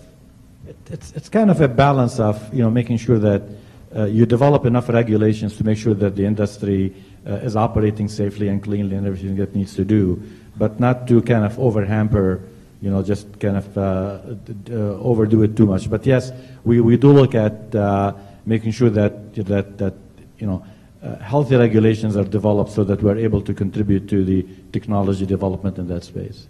Trying to get to these audience questions. Chris, I think you No, I was just going to say agree. I would say the oil and gas industry, similar view. The tighter regulations in Colorado, particularly on cement and casing integrity and a number of the disclosure of flak fluids, the industry, the majority of the industry, these are great things. We get tarred. If the worst operator does something bad, it reflects in our entire industry. So, what our greatest risk to us is corner cutters and people not doing things correctly. So sensible but strict regulations on things that matter absolutely are in the best interest of our industry. So I want to ask some audience questions, and one comes to you, Hassan. They want to know what technology does GE employ to capture gas before it's flared if it cannot enter the pipeline? So I think I partly answered that. So what we're doing, the example of what we're doing with the Bakken is a good one. So we capture the gas and we compress it into CNG to power the rigs. In other areas where you don't have a pipeline, we're able to also utilize what we call small-scale LNG. So these are small plants that will produce anywhere from 25,000 gallons per day to 400,000 or 500,000 gallons per day, and then you produce that LNG and then you move it in trucks in order to fuel. What we're seeing as something that's happening in the industry is to actually start replacing diesel in transportation. So that's another area we did not talk about that will create another opportunity for utilizing gas. LNG or CNG is at least 30% cheaper than diesel and will burn much cleaner. And the transportation industry, from locomotives to marine to mining to heavy-duty trucks, uses a lot of diesel. So, and that's not only in North America, that's globally, but we're starting here in North America because it'll make a lot of difference. So creating that demand will also help everything we're talking about. Paula, question from the audience comes to you, and something we haven't talked about. Tell me if you feel comfortable answering it. It's that a federal study, not out of the Department of Energy, but out of the Department of Commerce, looked at earthquakes and seismic activity in a couple of different places, including Trinidad, Colorado, and came to the conclusion, not that it was a result of fracturing, hydraulic fracturing, but of deep well injection of processed water and fracturing fluids. What's your sense about risk management across the country with that problem? So I'll take the opportunity to plug the work we have going on at the federal level, within which our work on induced seismicity is encompassed. We have a multi-agency research and development strategy with the Environmental Protection Agency and USGS at the Department of Interior. It's on our website. We released the strategy July 21st, and it sets out our priorities areas for research to understand the impacts of unconventional oil and gas development, particularly on air, land, water, induced seismicity. And the issue with induced seismicity that is being observed in certain places across the country, Oklahoma, the Barnett in Texas, the Utica in Ohio, has to do with the produced water that's re-injected. And the re-injection wells are at shallower depths than where oil and gas production actually happens. And so what we're in the process of doing is initiating a suite of research activities, or some of them are being completed and will be released shortly, to actually do monitoring and understand what's actually happening. Because this is an issue that state regulators are actively grappling with. What does the science tell us about reinjection and how it relates to seismicity? And therefore, what actions can be taken to mitigate or reduce those impacts? This is one where a lot of research is being done, both at the federal level and with academic institutions across the country, and will be a priority for us in getting the results out over the next 6 to 12 months to state regulators who are actively grappling with this, because this is something that's very real. When you're trying to shake in your cabinet, you tend to notice it, right? And I think you were just in Oklahoma, where they've experienced some increased seismicity from production, actually again from injection wells, not from production. Absolutely, and that's where we've observed the seismicity. So that's what the focus is going to be. So we have good questions, but we have a lot of different panels that are going to answer many of the questions asked. We have about 10 minutes left, and so I want to really focus on the future. And Dan, I want you to start this conversation by kind of how you see the future, and let's take a 10 to 20-year future. What do you think the prospects are for natural gas, sort of in this energy transition that we're making? And again, what are some of the risks that maybe we haven't talked about, but we need to address in order to make that transition? Well, I think the best way for the environmentalists on the panel not that you all are not environmentalists. It used to be that it was a bad thing to be called an environmentalist. Bill, you remember those days pretty well. But when I was in the legislature serving on the Ag Committee, I was referred to as the environmentalist, and it wasn't in a nice way. So forgive me when I make that oversimplification of environmentalists versus others. But I think the best way for the environmental community to be looking at this question is, what is the path forward that brings the cleanest energy to the most people in our world?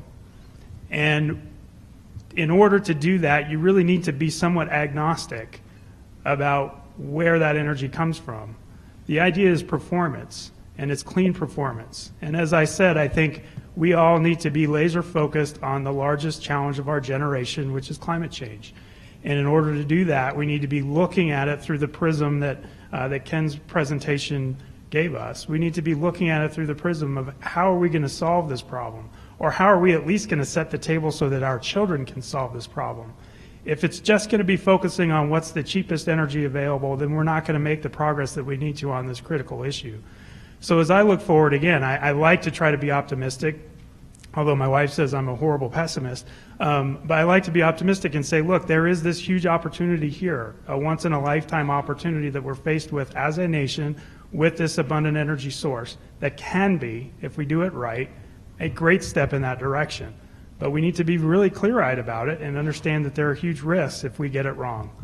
Hassan, 10 to 20 years looking forward, and maybe even as a part of looking forward, some response to sort of Dan's construct of thinking about this in terms of the greatest number of people to get the cheapest amount of clean energy. Look, I think, consistent with everything that we've heard today, we believe that gas will continue to play a larger role. So gas globally, by 2025, will move to 26% of the energy production worldwide from, I think, 21% 10 years ago. So a huge shift to utilize gas.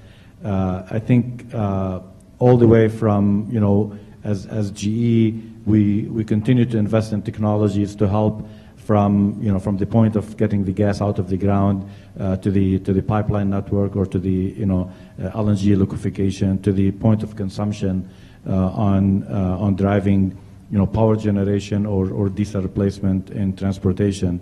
I think the future is very promising.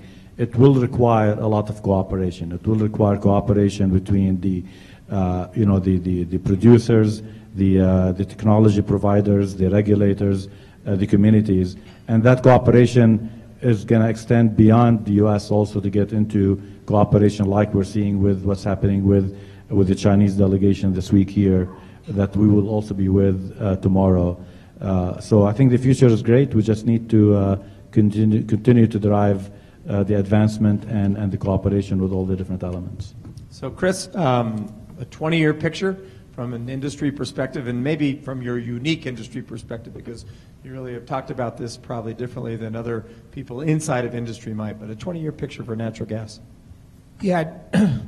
So as we've heard from everybody here, the reserves in shale in the U.S. are immense. So today, about 18% of our drilling rigs drills for natural gas. So it's become, 80 plus are drilling for oil. So the next 20 years, that's probably not far from what happens. There's probably a little more gas drilling, but I think with a relatively small number of rigs, we will supply all of U.S. needs for natural gas. We'll see growing export via LNG, and we'll see a significant amount of reshoring of industry in the U.S. Our fertilizer industry left, to go where there's cheap natural gas. That, not just our fertilizer, but fertilizer for others, is all coming. That'll be made in the United States. Petrochemical industry is moving to the United States. So I speak a fair amount in other countries that they want a shale revolution too. When I spoke in England several times, they say, well, even if we don't do it here, can't we just buy your natural gas and therefore we get the benefits of a shale revolution? And let me give a couple numbers that are important to keep in mind. Oil in round numbers, $100 commodity. Costs in round numbers, $10 to move it around the planet. Natural gas, U.S. domestically, is just under $4 for million British thermal units, but it costs over $5 to move it. So if England's going to buy natural gas from the U.S., they're not going to have natural gas under $10. So for industrial, for manufacturing, for home heating, for powering diesel trucks and automobiles, having pipeline gas that's either produced in your own country or available pipeline is going to play a huge role in the competitiveness of countries around the world. The U.S. is in a great situation. What the others do is only the future will tell. So, Paula, there's a lot of people who talk about goals to reduce emissions as part of a climate plan, and the President's articulated a climate plan. So part of those goals involve other kinds of clean energy and energy efficiency. So how do you square all that? How do you be aggressive in really trying to deploy added renewables, trying to do as much as we can as a country on energy conservation, and then try and understand oil and gas production in that context? A 20-year sort of vision, if you will. Right. It's an important one, a very timely one. And unlike Dan, I'm often accused of being Pollyanna. But I know there's very large ponies in here somewhere. Where we are right now, I think the answer to the question stems from acknowledging where we are right now in this era of abundance. And it's an abundant era for us of hydrocarbon resources, for sure. But it's also an era of abundance in renewable energy and energy efficiency. We've made tremendous gains in the past decade in the availability of renewable energy technologies and the cost of them, as well as tremendous gains in efficiency and the deployment of efficiency as a resource. So we have an opportunity here, again, in this era of abundance, to think smartly about all three of those at the same time. I'm an economist. Research shows that when we are faced with abundance, we make better decisions than when we're faced with scarcity. So it's important, to the point Dan made earlier, and extending on the idea of collaboration, that we move beyond the trenches, that we come into what I like to call the radical center. And we acknowledge that we have this tremendously fortunate position in history where we have an incredible abundance of hydrocarbons, efficiency, and renewables. And that we make a plan in this time of abundance where we also have still abundant clean air and clean water and land to make decisions that will serve us well in 2040 and 2050 and serve our children well, rather than waiting until any of those resources are compromised or scarce, because we won't make good decisions then, or we won't face the same decision set. So what I am hopeful that we're able to do is move beyond this idea that we need to be in the trenches and that there's a zero-sum game here among these resources. I was in Oklahoma City yesterday speaking to a large group of operators in unconventional oil and gas space, and I asked anyone in the room, is there anyone in here who doesn't like clean air and clean land and a hospitable climate, right? Why are we engaged in this sort of false dichotomy of having to choose between those and economic growth? The abundance that we're facing allows us to move beyond that. And I invite everybody to come to the radical center and think about how all those work together.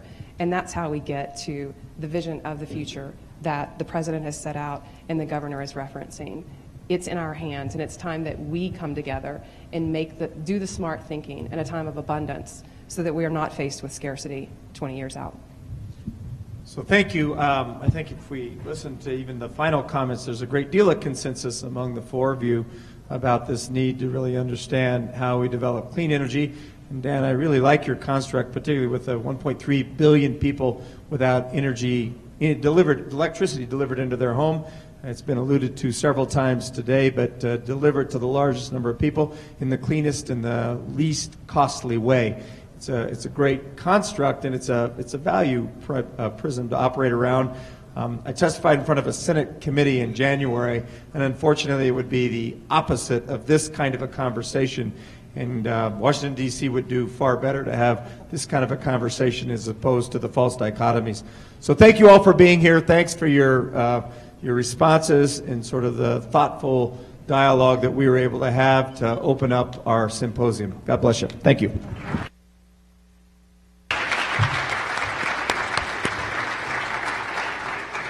We're going to take a quick 10-minute switch, and we'll start with session 2 in 10 minutes.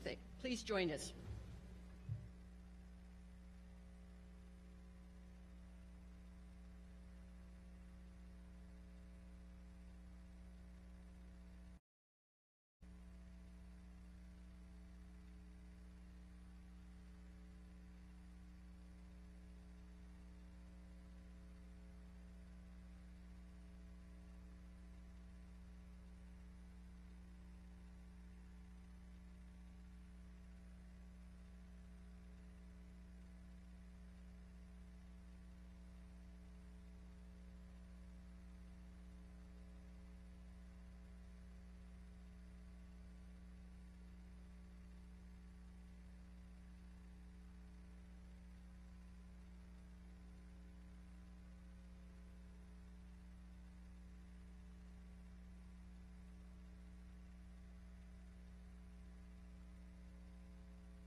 Okay, we're going to start session 2, the community and industry session that we'll be talking about some of the issues that have been arising in the last couple of years. We want to talk openly. I'm very excited for this panel because it'll be, I hope, a very interesting one that talks about where we were, where we are today, and where we're going. So I'm going to introduce our moderator, Patty Limerick. Patty is the co-founder and faculty director and chair of the board for the Center for the American West at the University of Colorado. Much of her work lately has been focused on the topic of hydraulic fracturing and natural gas development. That's why we've asked her to moderate. Ms. Limerick is an author and has served as vice president of the American Historical Association as well as other organizations over the years.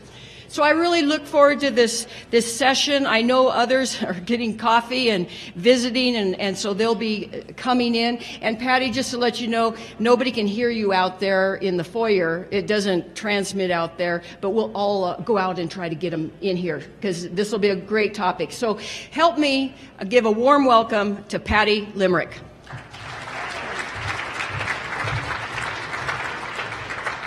Thank you. Thank you very much for the opportunity to be here. I'm trying to conjure up some way we can have some experience in the next 30 seconds that will make the people out there feel bad that they weren't in the room. And I haven't really figured that out. I could recite a limerick. There's an option on that one. But let's just have a group fiction that in the first 25 seconds something really funny and wonderful happened in here, and we won't tell the people who didn't come in fast. That's our plan. Well, you know, there is the one on the complicated subject of fracking. Excuse me, I always start on the wrong line. Knowledge is tragically lacking on the complicated subject of fracking. Convinced they are right, people rush in to fight, and no agency regulates yakking. So that is my own limerick. Thank you. And it is actually good to begin with my of the scene described there, and I am really privileged to be with these folks. I'm grateful to Governor Ritter and Tamari and all the conference organizers and to the panelists who are joining me today. It is genuinely a privilege to be here.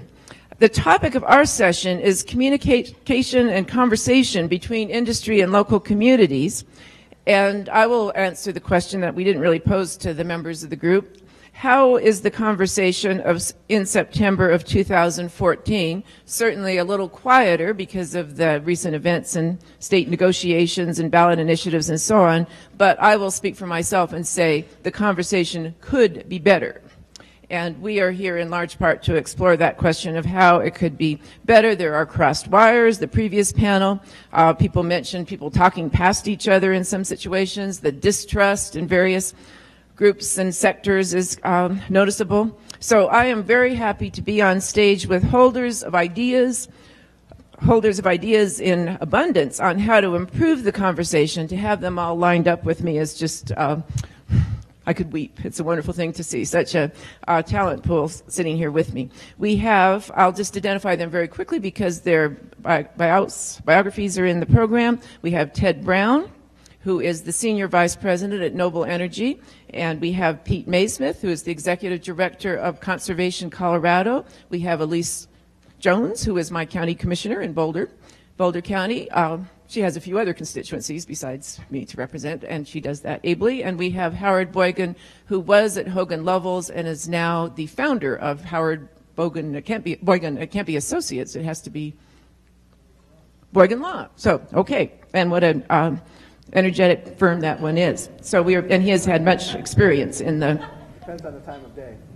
That would be true for all of us. So, but we have adrenaline in our systems up here now, so we are energetic now. I would like to give the reminder here that not one of us is on Governor Hickenlooper's task force, so we are just a set of unburdened free spirits up here in ways that others in the room may not be. I would like to give the reminder that the word community and the word industry, both of those words are useful and we must use them, but they are also large and imprecise categories, and there is a lot of internal diversity within the term industry and within the term community as well, and that is a fact we will have to attend to from time to time. I want to give another reminder that the improvement of the conversation is significantly about content and substance. And from time to time, we might want to remind ourselves of the platitude that actions speak louder than words. So even as we improve our exchange of ideas and thoughts, there's also action and conduct attached to that. But I would like to remind us that improving the conversation is to a significant degree about style and tone as much as content. So we will more or less practice what we preach here. We're talking about ways to improve the conversation by participating in a fruitful and civil and respectful conversation. And as I have told everyone, I am not interested in squishing disagreement, but I am very interested in the civility and the clarity and the directness of the comments. It's my own theory, which I guess I'll call it a hypothesis, that in discussions of natural gas development, we are at something in, not at this conference, but in other spheres of the world, in some forms of public discourse, we are at probably 80% noise and 20% signal when that conversation is underway, and we are really up here with much happier percentages on that. So we will be having a civil exchange, but not necessarily one of harmony and consensus. We're free to find our disagreements there, and there are special points for people who refer to the white paper in their remarks. There will be a privately awarded prize, which will probably be a history of the Denver Water Department written by myself or something really cool and really, really neat like that. So that certainly, boy, they're excited now. They're really going for that. But in fact, we intersect and overlap with the white paper in quite a number of ways, so it makes sense that we would have that in there. So we have chosen not to have opening remarks, though certainly we'll have the equivalent of that as we go through the conversation. We have the questions that you have before you on the program.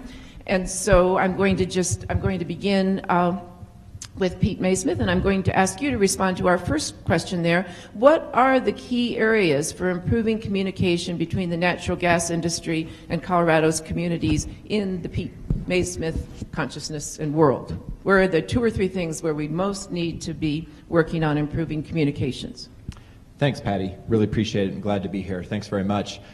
As Patty said in her opening remarks, as we talk about communication, that actions are as important, of course, as we know, really more important than our words. And I think that's the place that I would start, is that I think it is productive and fruitful and important to have conversations just like this. And there are, of course, dozens and hundreds of conversations like this, many of them in front of smaller audiences, as the case may be, where we're talking about our differences.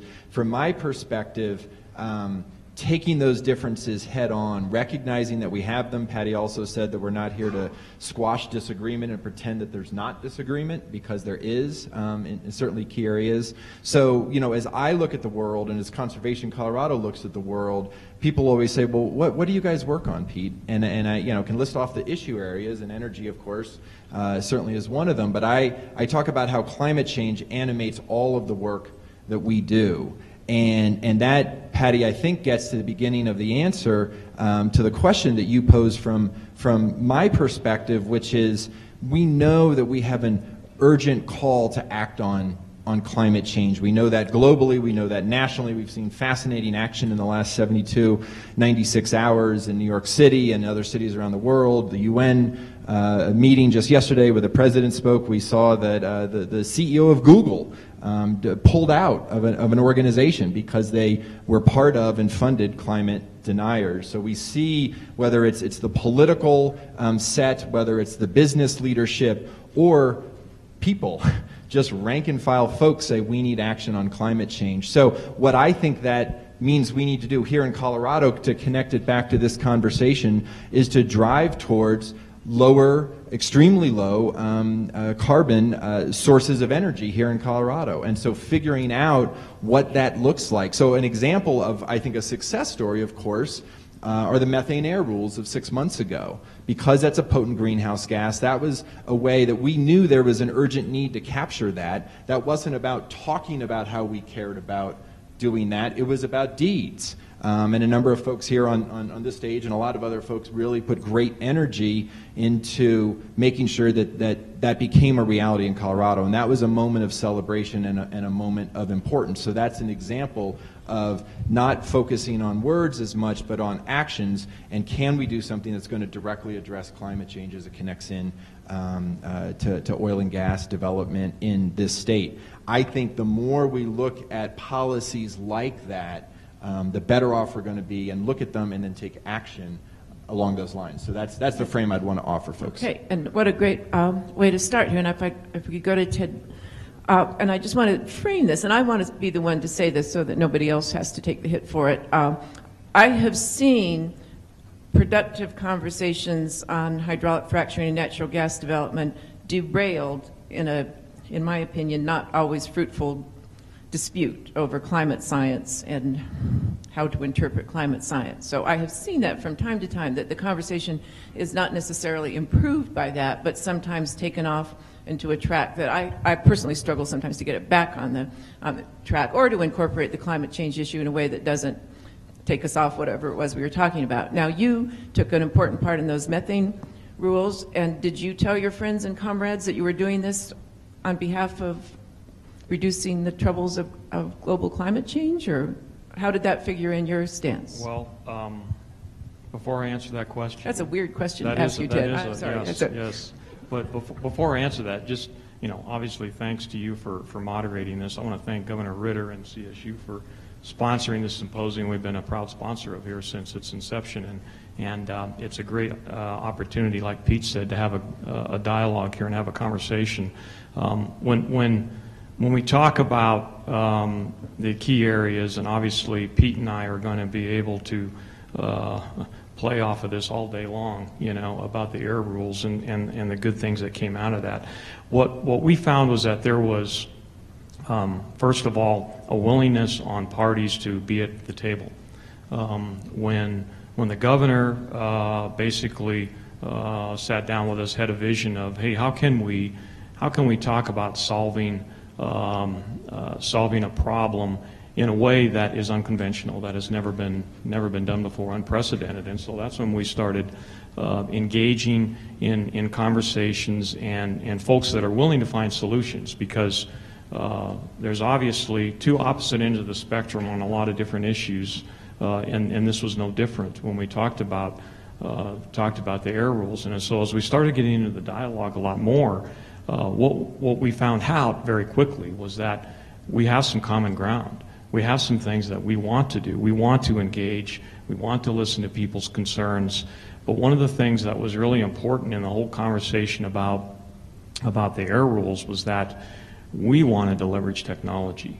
We wanted to deliver something on the technical side that has never been done before, to help people understand that, we can detect these small methane leaks. We can fix those leaks. We can put them back in the pipes, and it's the right thing to do. And I'll probably tell this story a half dozen times before I'm done today, but I'm still looking back several months ago when we had the opportunity to take Governor Romer and Governor Ritter on a tour of the field, and basically get to see a lot of our operations. And one of the things that was fascinating to both of those gentlemen was that they got to hold one of these $100,000 infrared camera in their hand, and which we have several of those within Noble in the field, hold one of those in their hand and actually look at how we're using this technology in ways that quite frankly 10 years ago we weren't using. And so it's all about leveraging technology, but really wanting to find solutions. And we heard this several months ago up in Vail. It doesn't really matter what side of the table you're on climate change, whether it's natural or man-made. Natural gas is a big part of that solution. And Governor Romer has been all over that in recent weeks when talking about the fact that we have the lowest CO2 emissions since 1992, and it's all driven by natural gas. So it's about a willingness to be at the table is some of the key areas that I'd focus on. And I'm going to withdraw the question about what you say in your private conversations, because that, as a moderator, was really a dumb question. That's a difficult one. Yeah, I'm not, and nobody else is going to be subject to that either. So I don't know what came over me there for a moment. That's all right. You notice I didn't answer it. Well, these darn chairs are so comfortable. It's the comfortable chairs here that really get a person. That's right. So that nobody has to do that particular thing. Yeah. So Elise, why don't you take on that the question about the key areas for improving, and do refer to climate change in that package if you want to, but where would you, especially as a sitting public official, want to see the conversation improved, enhanced, made more effective? Thank you, Patty, and let me say thanks for having me here and for moderating this. I think one of the keys for improving the communication is to actually acknowledge the legitimacy of the concerns that are out there on this. So often I've seen the conversation go something like, if we only tell them that this is safe one more time, maybe they'll believe us. And obviously you have the same concerns on your side, if you're from the natural gas industry, about being heard. But just giving, since I'm a local elected official, I reckon I should bring that perspective to the table, that communities aren't feeling heard in this conversation, and recognize that this is a new conversation. This phenomenon that we're experiencing now wasn't happening 5-6 years ago, and no community was prepared for this, because in 100 years of local land use regulation and zoning, there's never been an instance where local governments didn't pass land use regulations and zone in order to make development in their communities happen in an orderly manner that was protective of public health and the well-being of citizens and property values, and to have a new phenomenon show up in town asking for a different set of rules, because that's what's provided under state law. It's a hard thing for a community and for community residents to wrap their hands around, that they may have a drill rigger or pump jack right outside their kids' school or in their backyard.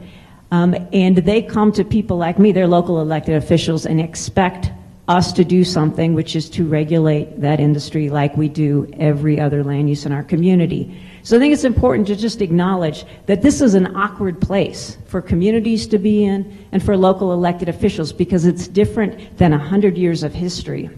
And the concerns that citizens are bringing to the table need to be acknowledged as legitimate, and that is a place where we can have a fruitful conversation about, well, then how do we make this work in a way, because it is different than anything that we've seen before in that regard.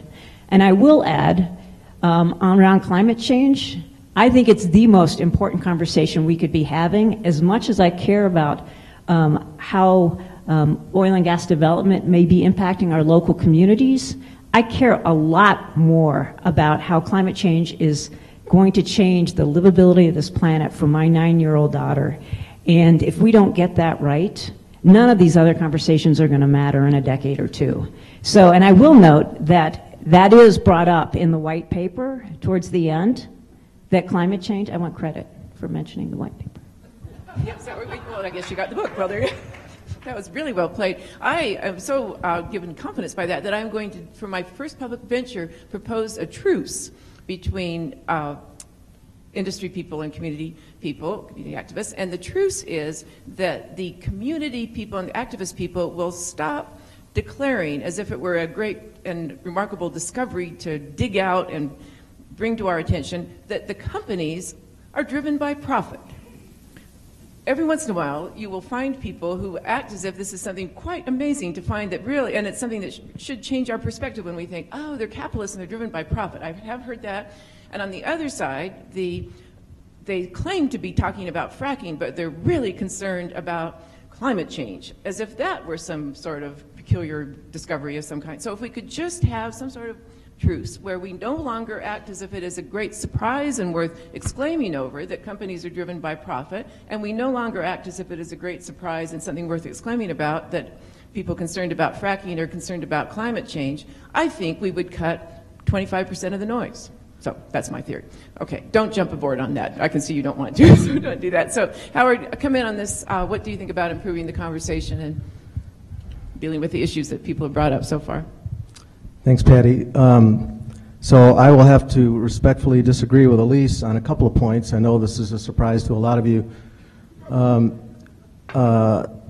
What we've had really is well more than 100 years of fighting over land use issues and energy development in the West. As our eminent historian moderator has aptly demonstrated in her wonderful book. Those of you who have not read it should get it. What Every Westerner Should Know About Energy in the West, Energy Development. Fantastic recounting of the history of energy development and the land use battles it has sparked in our region. You have to have that context. This is in many ways an old story. This is not all that new. In my own career, I've seen over the past 20, 25 years significant battles. The key cases in Colorado were in 1992, the Bowen Edwards case and the Greeley case, the Lundvall case, were decided in 1992. They both arose out of efforts by local communities to regulate oil and gas development. And so the ground rules were set out by the Supreme Court at that time. So we've been having these debates, these fights, if you will, for quite a while. Colorado, in many ways, is a perfect storm for these debates. All the forces that are important in driving these debates are present here. It's a fantastically beautiful state with enormous environmental interests and active environmental constituencies. It's a fast-growing state.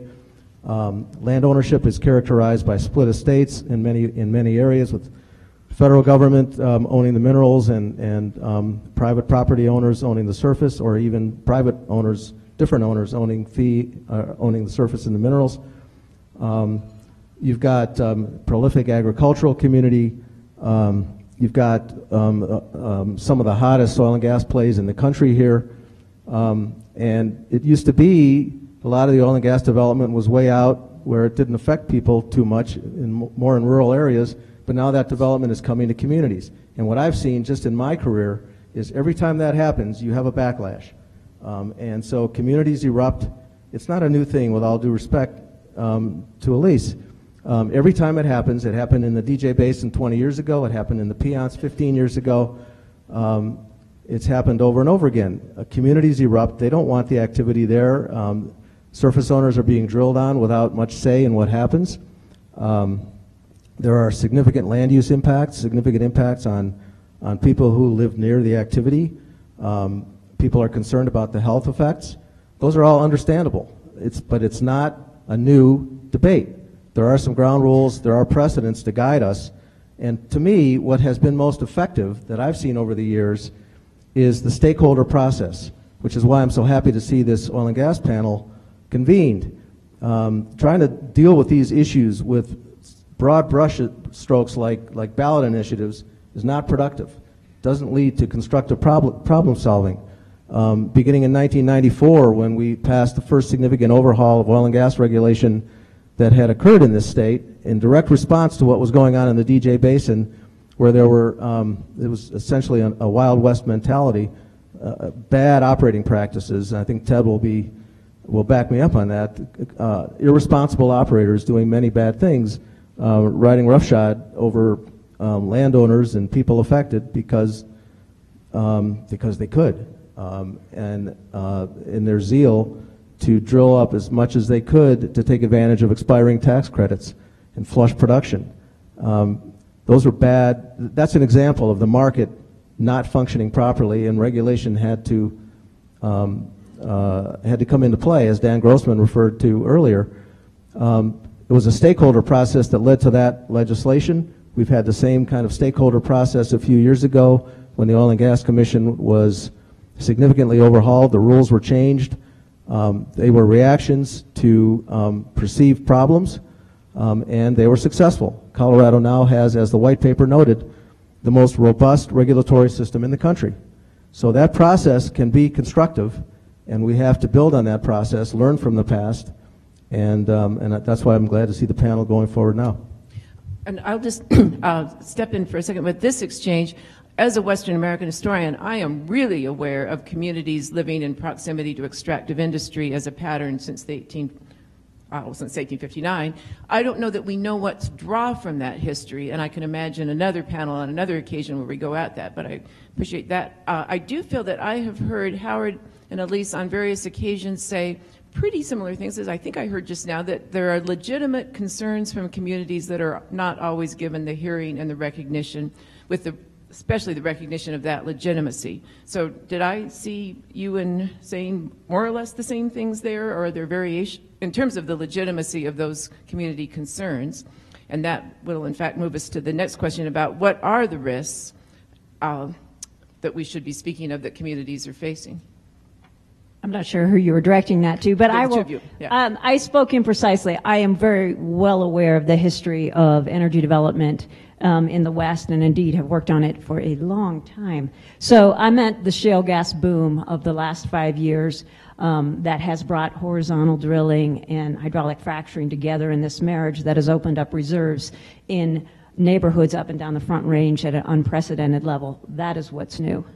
But could you indulge me in a little bit of history, since you mentioned the rulemaking that began in the 2008 era. Ken Carlson mentioned it in the first panel and talking about how far we've come in Colorado and how Governor Ritter did such a great job. And I brought with me a little bit of history just because props are fun. And it's a glossy direct mail flyer called A Looming Threat to Colorado's Economy.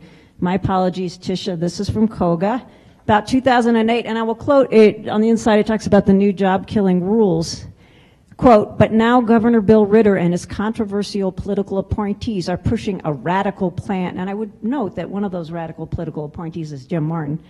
Are pushing a radical plan that changes Colorado's oil and gas regulations, and these could cripple our economy. So this was the opinion of industry back in 2008 about how these things were going to be the worst thing ever, sky was going to fall, and that industry was going to leave the state. And now those rules are being touted as why Colorado is so great. And so I think it's important, if we're going to bring up history, to also remember that if this is our guide, we should remember that some of the things that don't feel so good and that we might hate right now are going to be the success story that we tout a couple years from now. So I just thought, since you brought it up, I wanted to. And how interesting that you have now turned out to be an archivist, not just an historian, but actually holding on to these relics. I'm resigning from the University of Colorado. You're taking my position. It's going to be good. It'll be great. So I'm sorry, Ted. I just want to recall that era, that period that Howard and I were so intimately involved in. You know, when those types of things come out, we had some ideas that spanned one end of the spectrum to the other. And by the time we got to where the rules were being, a bill was being introduced, and we were in Joan Fitzgerald's chambers, there were several changes that were made that allowed the industry to continue to operate. So I just want to say that at the very end, Joan Fitzgerald led a great effort there on that part of it, and the governor will recall this. But there was a lot of us in that room, and again, this goes back to what we talked about earlier. When we're at the table, when we're having a conversation that everybody has a willingness to help solve problems, well, then that's when we do advance and have some breakthroughs. That really, that's what I call those rules when they were finally passed. We're a breakthrough for Colorado. So anyway. Pete, a quick. Yeah. Pete and Howard in there. No, okay. I didn't necessarily have anything on that specifically. So. Okay. Howard, did you want to say something quickly on that? I'll just comment briefly. It's not my intent up here to give industry a pass. Industry is as guilty as any party in all this, maybe more so than most, in dismissing concerns, valid concerns, in reflexively fighting regulation with some justifiable concern about the impact of regulation on industry's ability to conduct its business, to have the predictability and the capability of managing costs that any industry needs in order to function. So I don't want to just give industry a pass on that. What I would like to do is to sort of refocus this discussion a little bit to say, if the discussion here today is about how do we improve the communication between industry and communities, the question is, what problem are we trying to solve? If we're trying to solve climate change, and we're trying to move to a carbon-free society, which is a laudable goal, how does that translate to How does a particular industry conduct its business, or should that industry conduct its business in and around a particular community? If your view is that any fossil fuel development is dangerous, it inhibits our transition to a carbon-free society, then you're going to be opposed to fossil fuel development, whether it's in your community or in somebody else's community. It's hard for industry to have a discussion with you about how they can conduct their business if you are inherently opposed to their business. If, on the other hand, the concern is you're living in a local community, you're a mom, you don't want to see a drilling rig 300 feet from your yard, from your school, then we can have a conversation about should that rig be there, where should that rig be, what are the safety practices that ought to be put into place, what are the risks, how can those risks be mitigated. And so in order for us to have a discussion, to communicate, we have to decide what issue are we debating, what issue is it that we're concerned about, what problem are we trying to solve. So I can appreciate the concerns about climate change and share many of them. I just don't know that it's helpful in focusing us on the issue of communication.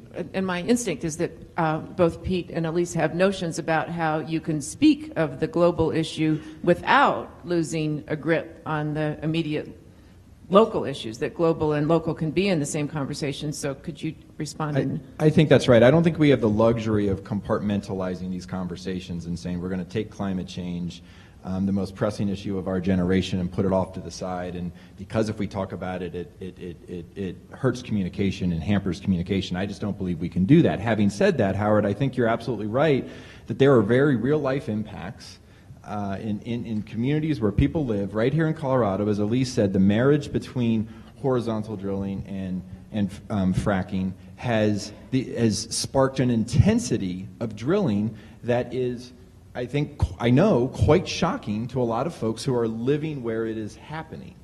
And that isn't a climate change-driven concern. It's one that we need to figure out how to address. So, for example, we've cited the success story of working together and tackling both public health and climate change concerns around the methane rules. But we would look to something where we didn't have that kind of success with the setback rulemaking, which predated that. That was coming up on about 2 years ago now, not quite 2 years ago now, where it's our view, and I believe shared by many in the communities out there where this intensity of the drilling is happening, mind you, is that the rigs are allowed to be too close to whether it's their school or their home or other buildings where they lead their lives in their communities. And so I think that's a place, if we want to talk about a dialogue and talk about how to address some of these issues which are real and present out there, is let's back these rigs up. And having a conversation about that doesn't stop climate change. Whether the rig is 350 feet, 500 feet, 1,500 feet, or 2,000 feet from someone's home isn't going to impact climate change, but it's going to impact their quality of life and how they feel about this. And I think we ought to be talking about that. But that's not at the exclusion of talking about what we need to do as a state from a policy perspective, then as a nation, and ultimately as a global community, a global society, to move towards low carbon, very low carbon forms of energy that much faster. That isn't to say that we are standing here advocating for shutting down oil and gas drilling tomorrow in Colorado. Everyone knows full well that that's not our position. But if we're not talking about how to make that transition as fast as humanly possible, I think we're doing a disservice to the conversation. And Ted raised a point earlier that natural gas plays a role in that conversation. And yes, I'm going to agree in part and I'm going to disagree in part. It is true that is a helpful transition fuel. I would argue, though, that transition needs to be much, much shorter rather than longer. And that's a place that we may not agree on. And again, to go back to Patty's opening remarks, we're not going to agree on everything up here. We've got to make that transition very, very quickly. And then the other thing that I would just put on the table is we're talking a lot about natural gas, but of course we're drilling for oil and natural gas in Colorado. In some cases, we're drilling for oil much more than we are for natural gas, and oil doesn't fit into a paradigm of a climate change advantageous fuel in the same way, nearly the same way, as natural gas does. So again, if you're looking for areas to have a conversation to really suss this out, that's another one I would put on the table, Patty. I'm just going to bring us into conversation with the white paper for a moment and review the list of the community concerns or issues from the white paper. I'll read that, and then if Ted, I'll start with you. Is this a sufficient list? Is this the list you would have prepared, or are there things you would add to it, or emphases you would rearrange?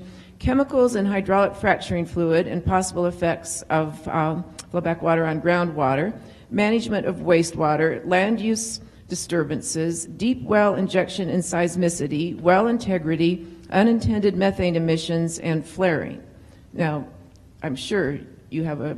We're supposed to only be able to remember like 6 things in a sequence or something, and there were 7. Right. But as you heard that, was that something that you thought, those are the concerns? Well, I think that that as a company, and many of those in the industry, kind of lump this into 3 categories. When we talk about it as a company, we talk about protecting the land, the air, and the water. And so we talk about protecting those 3 and what that looks like, and taking action on those to protect those, just like Pete and I have already talked about on the air rules and how we address that, the most progressive set of air rules in the entire country. And now we're being looked at from across, different state lines and even the federal government as far as, well, how did Colorado do this, and what does this look like for our state? And so that's one of them. We were the first company in the DJ Basin to embrace closed-loop drilling. So again, protecting the surface, and then obviously the groundwater monitoring program that we have, and we'll talk a little bit about this at noon, leveraging technology on monitoring groundwater, building public trust on that, real-time groundwater monitoring, unprecedented for the industry. But it goes back to a lot of companies that are listening to communities about these concerns and how to address those concerns.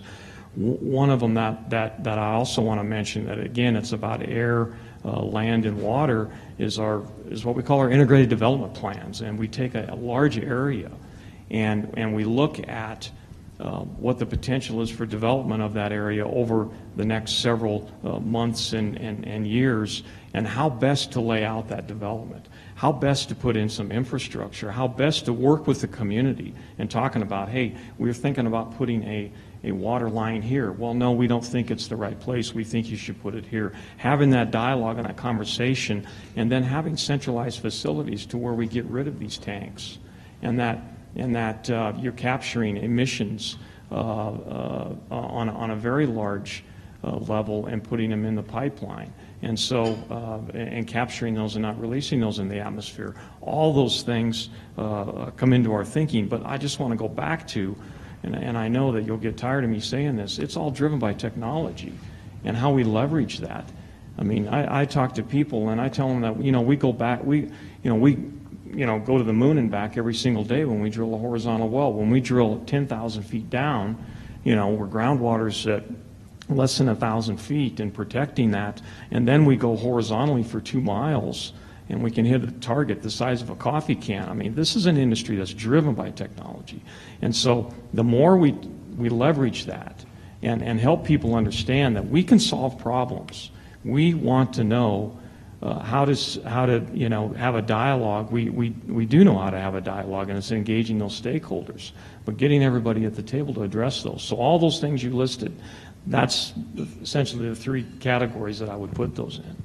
And so really what I'm pressing the 3 of you now is to say, are you on board with this assessment of the major risks and concerns and issues? And then, since you've taken us to the technological remedies for those, are we in anything remotely like agreement that we know what to do? If we are somewhere close to agreement on what are the major concerns, issues, problems, are we in any comparable agreement on knowing what to do to minimize, to mitigate, to eliminate those risks? So, and at least you are ready to go there. So it's a very fine list. I want to acknowledge the folks that worked on the white paper. Really good start. I have some more to add to it. One is the whole bucket of local land use issues. Call it property values, quality of life, local economy issues, but those aren't addressed at all. And take, say, for example, Boulder County. People go there to recreate in the beautiful setting. They go there because it's a beautiful place to live. Nowhere in the economic equation of the county, or how we make economic prosperity work for us, or oil and gas, does oil and gas development fit nicely. It's not what people want to see. It's not what people recreate next. So that whole bucket of issues, and also the expectations of residents around their quality of life and how close it's okay to have oil and gas development to their home in order to not impact their quality of life. Those issues aren't mentioned there. A couple others, water quantity is important. Even though the overall amount of water that the industry uses, I know, is relatively small, locally it can have a huge impact. 2 years ago, fracking companies were out bidding our local farmers for summer water supplies. That's how it works, I get it, but we're putting those folks out of business and changing the agricultural economy locally. That has an impact. Wildlife isn't on here, and we should remember historically, and Howard's right, a lot of the conflicts around oil and gas development in this region started on the west slope because of what was happening with habitat fragmentation for wildlife and how it was impacting hunting and fishing, and that was really the impetus for legislation that prompted the 2008 rules. I was just talking with Tracy Haupt, former Garfield County Commissioner, about that. So that needs to be on the list as well. And then two others, ozone. Oil and gas emissions in the Front Range are the largest source of air pollution and the only sector that's growing. And we are currently, as you all know, out of attainment for ozone, which is a huge public health problem. And the EPA is likely, before year's end, to significantly strengthen the existing standard, which means we really are out of attainment. And as wonderful as the new air rules that were passed, and I want to acknowledge that incredible victory and thank the folks here that were a part of that, those rules aren't expected to fully address the ozone public health issue we have in our region. And if the standard's going to get strengthened, then we're going to need more control. So that's another piece of it that's not directly highlighted. And then last but not least, there's also the greenhouse gas issue associated with burning natural gas. Natural gas is only half as dirty as coal, but at some point in our climate change discussion, we have to recognize we're burning fossil fuel, and so that's got to be on the list too. Howard, do you want to weigh in on this risk inventory that we have here and various responses to that? It's hard to follow Elisa's parade of horribles. She did respond to an invitation, Howard. I'm going to point out that I did say, do you have things to add there? I'm confident that if time constraints were not a factor, at least could have gone on for another hour. And look, there's no question that oil and gas as an industrial activity has impact. So, and I could talk, and I actually agree with Elise that this report didn't adequately flesh out some of the concerns that are driving a lot of the current controversy. To put them all under the rubric of land use issues, glosses over the issues of noise and odors and traffic, and the very real impacts that communities feel when this industrial activity comes to them. Spills, oil spills. Pete is exactly right, and I'm glad he made that point, because I was going to as well, and that is, you can't just confine this to a discussion about natural gas development. It's oil and gas development. And in fact, much of the development of the Niobrara that's impacting local communities is oil development. And so oil, the production process of oil presents its own environmental risks and doesn't have the same environmental benefits as the production of natural gas. So if our purpose here is to talk about where the state should be going in sort of a global, if you will, approach to oil and gas development, we can have that discussion. The panel apparently is going to be talking about that.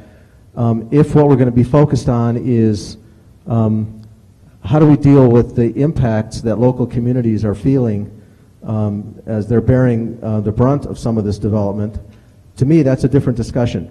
And I'll just put it out there because it's coming up in the discussion on our agenda that I'm maybe a bit of an outlier in industry because I actually do think that local communities should have a significant role in determining the extent to which oil and gas development occurs within their boundaries. We'll have a spirited discussion, I'm sure, on what that should look like. But I personally don't have an issue saying that non-discriminatory zoning that prevents oil and gas development from occurring in residential areas should be permitted.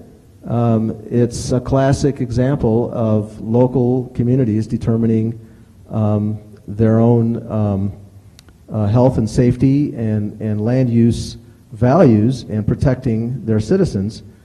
At the same time, I think that when we talk about local regulation or local zoning of oil and gas, we have to keep in mind that it should not be driven by sort of a generalized opposition to oil and gas, whether out of fear or lack of knowledge, or frankly, to disagree with my colleagues here, out of a desire to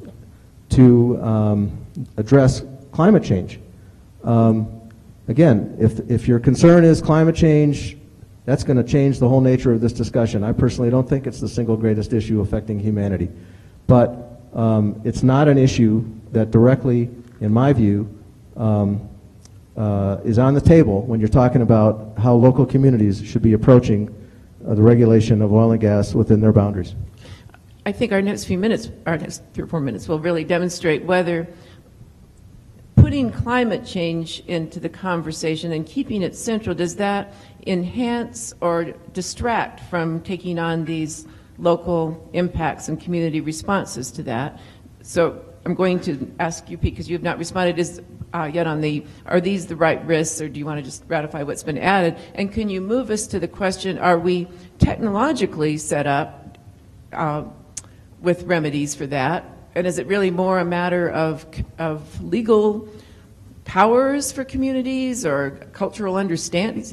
Where's our capacity to respond to the risks that we are all identifying with some consensus on that? Are we able to respond to that? And if we are not, what's the blockage in our responding to those things and finding good strategies for dealing with those issues, problems? And indeed, Elise was asked to respond to the issue of issues and problems, and so she did that. Sure, I think the list it's a good list with Elise's additions. Certainly, I think that's pretty comprehensive. The one thing I would add, and it's really just a cousin of sorts of what Elise was talking about from a Boulder County perspective, but I don't hear a lot of conversation looking at Colorado from a statewide perspective of the notion of carrying capacity for oil and gas development. And what I mean by that is, we have 52,000 plus wells, I think, right now in Colorado. The latest figure I saw is that we're drilling on average 4 new wells a day. And so is that okay now? Is that okay for what it means for what development will look like and drilling will look like for another year, 2 years? I think it's a really important question because Colorado is all the things that we know and love, right? It's our mountains, it's our rivers, it's our lakes, it's our wide open spaces. It's the thing that makes both our hearts and sing, and it's also a huge part of our economic lifeblood that our state is as beautiful and as wonderful as it is. And at what point does an intensive set of drilling activity begin to change that from a statewide perspective, not just this neighborhood, that neighborhood, not even just one county or the next county? I don't think that's been much part of the discussion to date.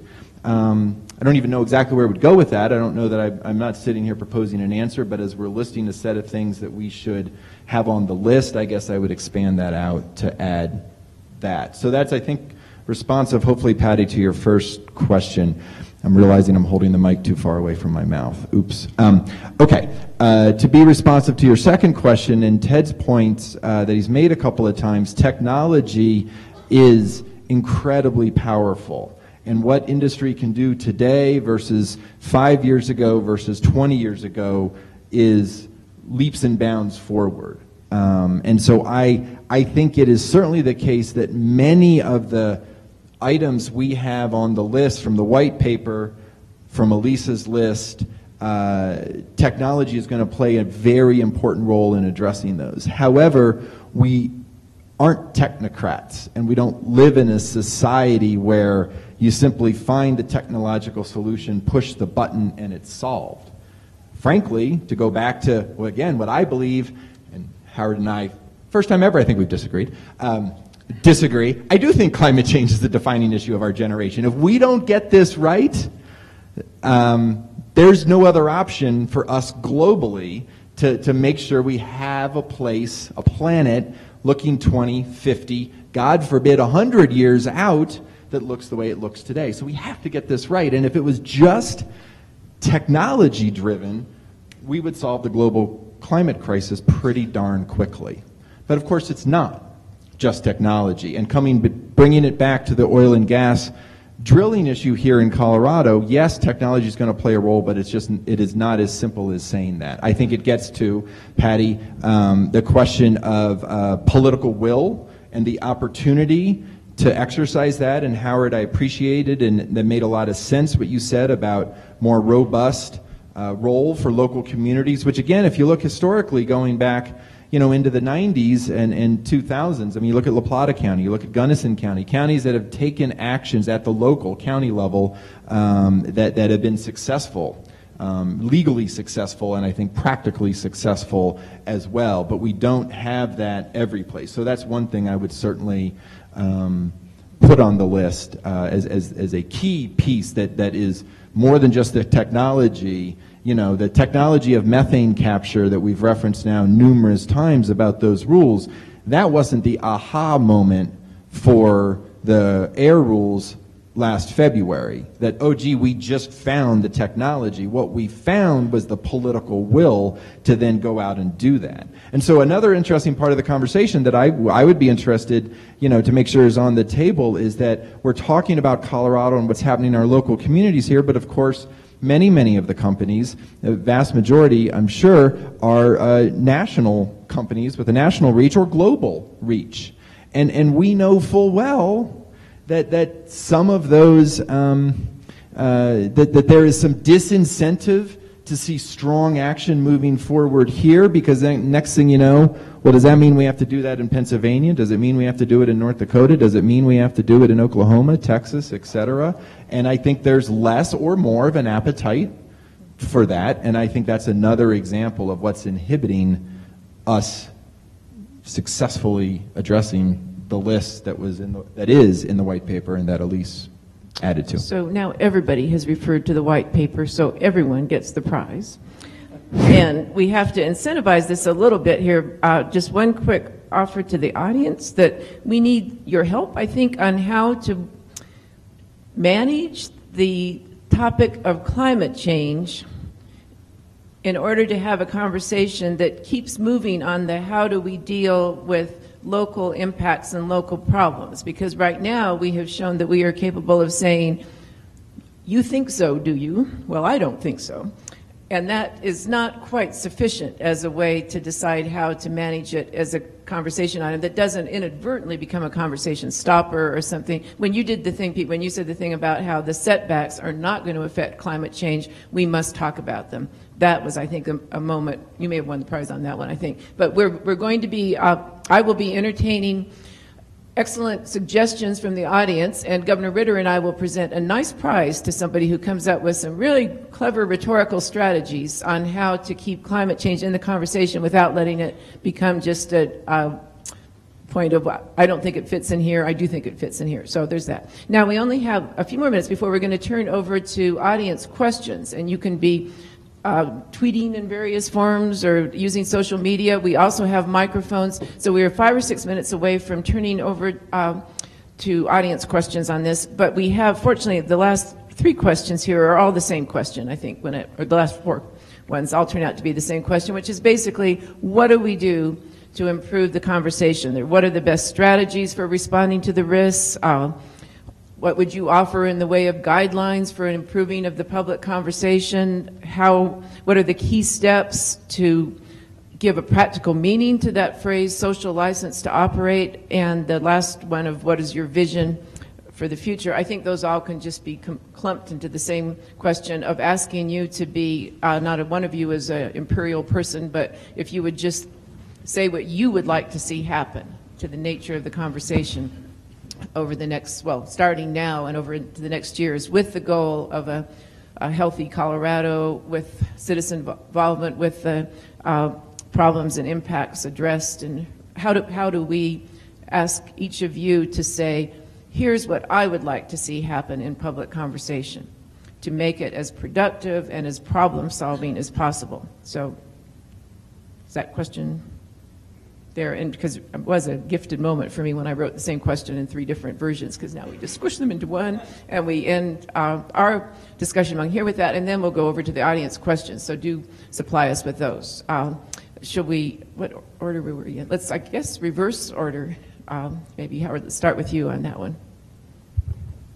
Well, okay, so I'll just run through my list about how I think we can approach this social license to operate issue. What are the kinds of steps we can take to constructively address the issues that have been identified, some of which are in the white paper and some I think are not. For example, I think there ought to be improvements in the enforcement process to build public trust, particularly in the state process.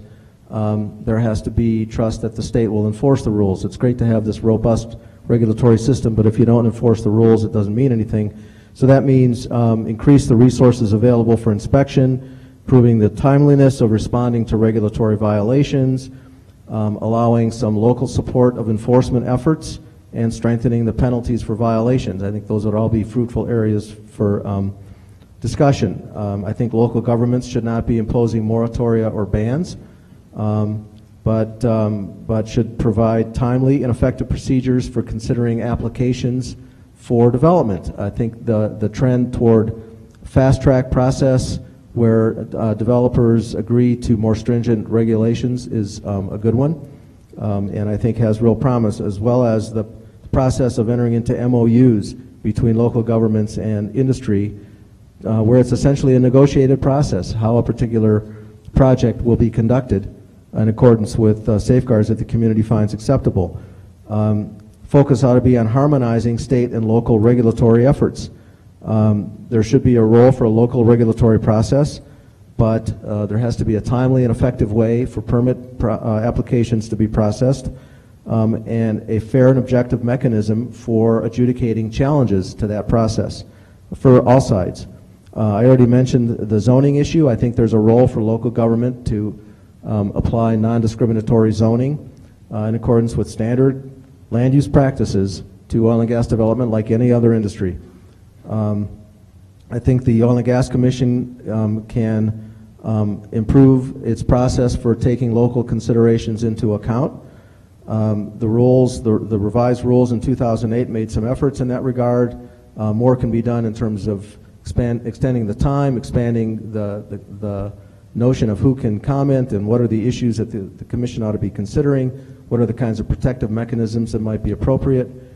I think there needs to be a realistic consideration of industry imperatives, of the need for predictability and cost control in conducting their operations. It goes back to what Patty said. This is an industry that at bottom is a profit-generating industry. It can only function if it can conduct its business at a profit. It needs to be able to make dependable investment decisions, and that needs to be recognized. I think one-size-fits-all approaches need to be avoided. Different approaches need to be tailored to different areas with different concerns. Setback rules, I agree that they should be revisited. I'm not sure I agree with Pete that the changes to the rules were inadequate. I think they were significant changes. And the last thing I'll say is one of the problems that we're up against is the lack of reliable data. There's a lot of people who throw a lot of studies around, a lot of data around, but there really aren't not many peer-reviewed, in-depth studies of the impacts of oil and gas development on health in particular. And we need to have more of those studies, and I think the state should be throwing its resources behind developing appropriate, peer-reviewed, objective impact studies. Okay. Elise. Wow. That was an impressive list. So I'll start off by saying how I separate or wrap my arms around climate change and local concerns about oil and gas development at the same time. And I think one is short term and a little bit longer term.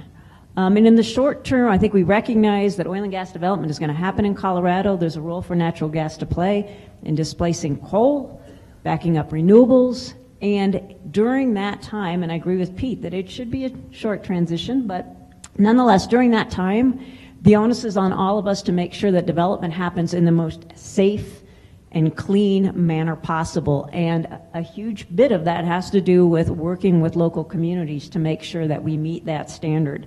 And I want to note, so nobody missed it, that Howard and I agree on this.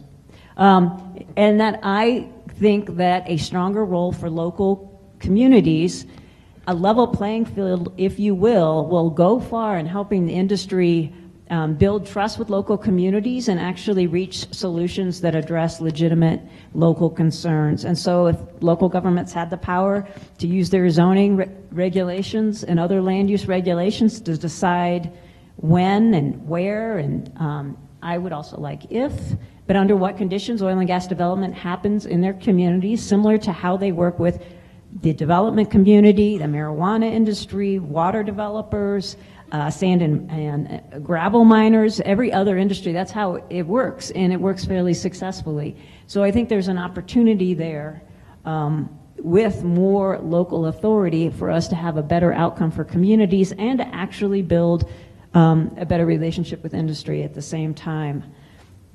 And I think a lot of that has to do with transparency and accountability.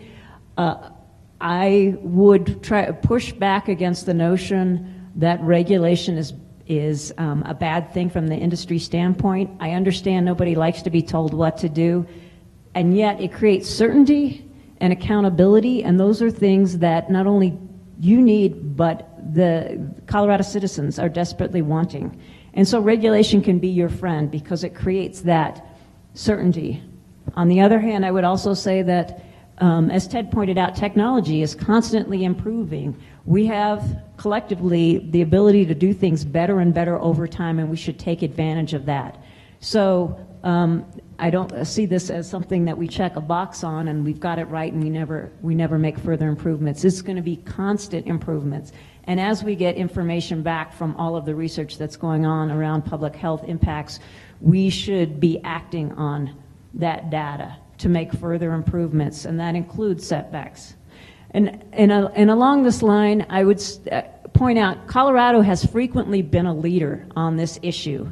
We need to be a leader on the local control piece of this issue because we're not. We are playing catch up. Other states are far ahead of us in how the industry and local communities relate to one another. Texas, Oklahoma, local governments set the setbacks. Right? Some Texas cities have set setbacks of 1,500 feet. That is a state that is doing well by the oil and gas industry, so we should look at that. So we are behind, we should play catch up. And then last but not least, I would say one final plug because this is our vision for the future. I come from a county that was home to the worst wildfire in Colorado history, and 3 years later it was home to the worst flood damages in Colorado history. And predictions on climate change show that extreme weather events, drought, and wildfire is what is in our future. And we in Boulder County are going to the ballot this fall to ask our voters for a short-term tax increase to pay for that disaster recovery. That's how expensive it is, hundreds of millions of dollars. We simply can't afford to ignore climate change. So I would respectfully disagree. It is, I think, the defining issue for our generation. We have to get it right. And so, while I said it's a longer-term issue, it's an issue that we have to be grappling with right now. Natural gas has a role to play, but in the end, we need a fossil fuel-free energy future if our planet is going to be inhabitable, and we need to start having that conversation now.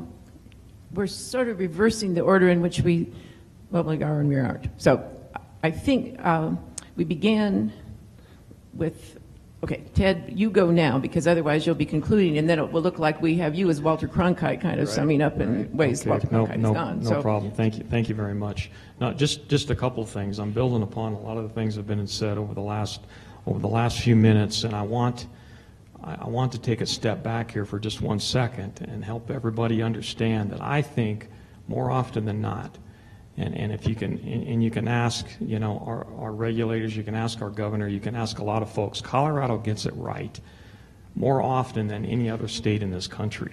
We have the most stringent set of regulations in the country. We have the most progressive set of rules when it comes to groundwater monitoring, when it comes to air, and when we do all these things, it has a positive effect on climate change, in that when we passed House Bill 1365, converting coal-fired power plants to natural gas, when we basically obviously passed the air rules, now those are the kinds of things to address Elisa's concerns on ozone.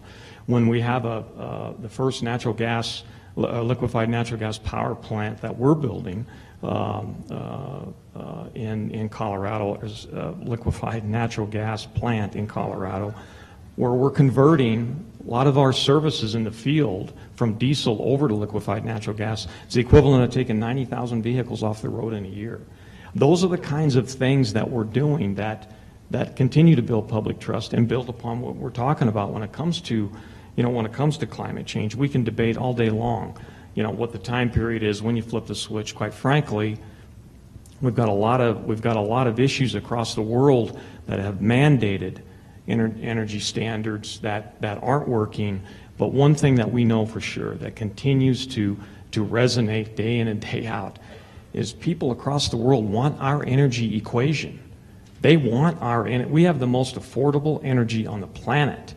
And that brings jobs, it brings opportunities, it brings competitiveness, and at the same time, we have the lowest CO2 levels since 1992. So to act like we're completely broken in this process, I think is something we've got to all look at where we've been, what we've done, and the advancements. And Colorado is leading the way on these fronts. And as far as when we talk about local control, one of the things that I always like to talk about is a balanced conversation on property rights. On private property, whether it's above the surface or whether it's below the surface, there has to be that conversation, and I think that's missing a lot. I don't think we're hearing enough from groups like the National Association of Royalty Owners that came out with that study that said in Boulder County, my goodness, the mineral estate's worth $1 billion. Who's going to pay these people that owns these mineral rights? It's not the oil and gas companies. It's somebody that owned those way back when they were split up. What are we going to do about that? That question's not on the table, and nobody's addressing that. And so when I read, I think Jeff Wilson had a column out here recently. He's with Colorado Municipal League and talked about Broomfield and their MOU process. And, they have a 68-step MOU process. It's pretty lengthy. It's pretty in-depth.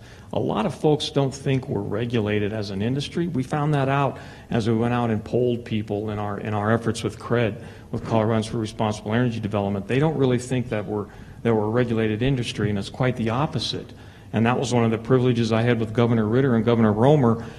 We showed Governor Ritter what the rules looked like in Colorado when he was governor. It was a 3-ring binder about an inch thick. Today, if you stack those rules up, it's huge. So we have advanced Colorado more than any other state in the country when it comes to a robust regulatory environment, but we can have all this. It's not a false choice. We can have a clean environment, and we can have responsible energy development, and we can have a robust economy. We can have all those things, and we're witnessing a lot of that right now in Colorado already. Okay, so a lot of the topics that I think we need to make sure we're tackling have certainly been addressed. Just to go back to the setback rules for a moment, they may have made some modest progress in some ways, but I think all we have to do is look at what's happening in cities and towns and neighborhoods in the Niobrara, up in northeastern Colorado, to know that they're not sufficient. I saw another headline today about a dispute between a company and a neighborhood about where the rigs are going. There was a TV story 2 weeks ago. There was an article 3 days ago. Different examples. But the point is that is an issue. That it won't solve all of our problems. We already have established that we have a long list. But it's one of the things, and I think it's an important thing that we tackle, and that, to Ted's point, I would suggest we've gotten a number of things right in Colorado, and I do believe that's the case. I do not think we've gotten everything right, and that's one right I don't think we've gotten right, and we need to go back and we need to get it right this time. Howard had, I think, a really important point about data and public health impacts, because one of the things that, the theme of this conversation that we've been having for the last hour up here is communication. And I think it's always so valuable, right? We all know this, that in order to have a conversation, you need to understand where someone's coming from, right? Their lens on the world. That's how you can actually have real communication. That's a basic concept, right? Well, a lot of the things that we're hearing in communities around Colorado is fear and concern about their health and their kids' health. Now, you may be sitting out there going, yeah, but there's nothing to worry about. That doesn't matter. That doesn't matter if folks believe that there's something to worry about, and in fact, they may actually have something to worry about. We have some data, it's erratic, it's inconclusive, it's disputed, and then in other instances, I don't think we just don't have data. We just don't know. We have claims from each side. But so let's get some more data in there. Let's understand what health impacts are out there, and then that will help us to address them. Third thing I would just touch on is the notion of civic engagement and civic participation. That, yes, of course, there's opportunities for public engagement at different stages of the process around drilling. I don't think it is as robust as it should be, and I would argue that the test of it is not just one more public hearing or comment period. That may be a good idea. I'm not dismissing that. But the test of that should be, because again, let's remember, if we're going to have a conversation, it's where people are coming from. It's what they're hearing. They're not feeling heard. They're not feeling listened to. And so if they say, and Ted referenced this, and so I know this is happening at some level, and that's great. I think it needs to happen at a much more global level, global as in here in Colorado as we address this. If a community says we don't want a rig there, and then the rig doesn't go there, then they're being heard. That doesn't mean every time, everything, every person. That's not what I'm suggesting. But I am suggesting that through more robust public participation that is seen as valued on the community side, as being listened to, I think that would begin to change this conversation in positive ways. I fear that I may not be operating this iPad properly because I don't actually have any questions for our session. I have hit refresh repeatedly. I have done everything that a late middle-aged person can do but I have one question that I think was for the previous session, but it has such direct bearing. Well, what do you know? I'm going to take this back because the one from the don't go away. Just actually give me your machine as well. But this one from the last session seems to be one that would be very useful for our group to take up. Common sense, this is from Carrie Weiner. Common sense dictates that communities characterize risks and benefits differently. Help us understand why local control over oil and gas development would be a significant burden to the industry.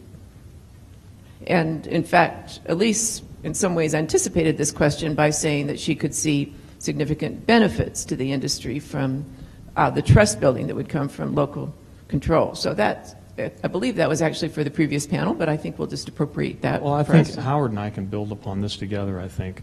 I want to make sure that everyone understands that there's a significant amount of local control out there already. Just what I talked about with the Broomfield MOU process.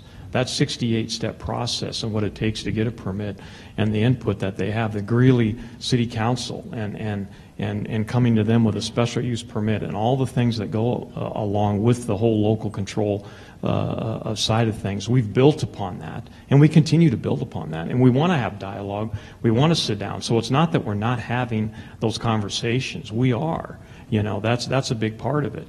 I think the thing that the industry is concerned most about is just what Elise and Pete and everyone else has talked about, is the certainty that industry and those that have, you know, mineral development in their plans. You know, the bottom line here is that they can't have a complete patchwork where every single city and town that they walk into or that they have a conversation with, all of a sudden now it's completely different and trumps whatever the state rules are.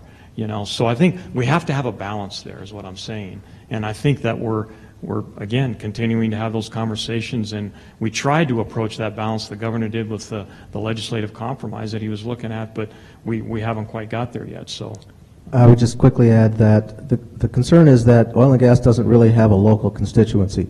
So if the decision of a local governing board is, do we have oil and gas development in our community or don't we, the default is going to be, no, we don't want it.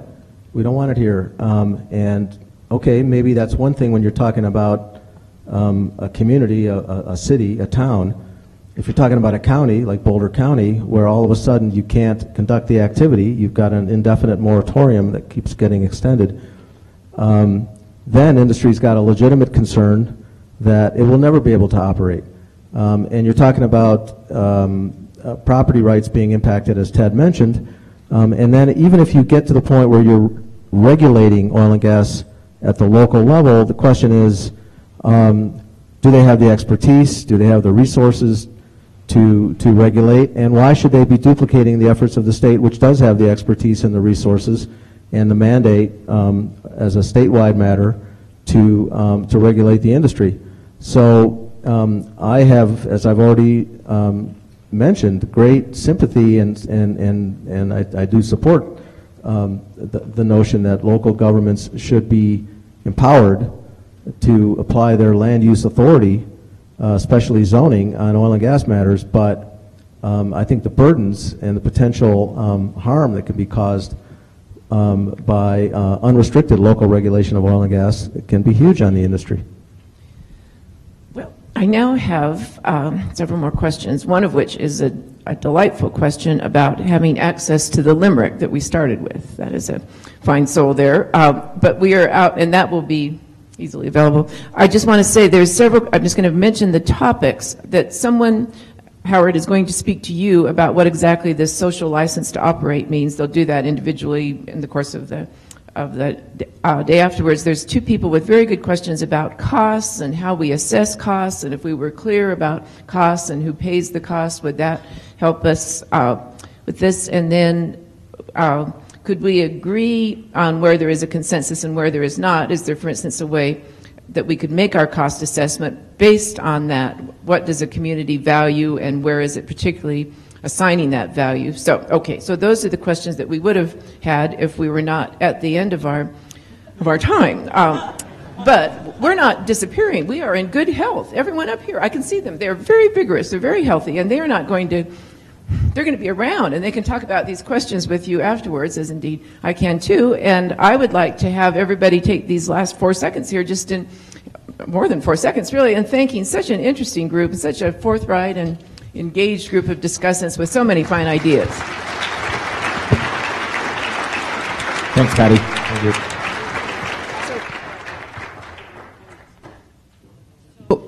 So if these folks will leave the stage while Governor Ritter takes over with a public announcement, and we'll go for about 10 more minutes, and then we'll break for lunch. Anybody hungry? One person. Okay. There's plenty of food for Gary. Thank you very much to this session for great comments, and I'll hand it off to Governor Ritter. Thanks, Mari. I don't know that it's a public announcement. We're unveiling a project that we've had underway for the last 18 months.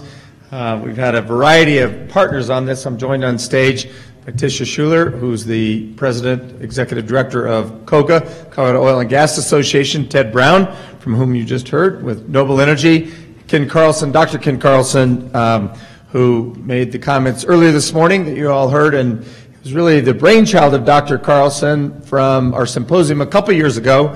He and I were talking about this whole issue about monitoring and about communicating with the public around risk management of different issues.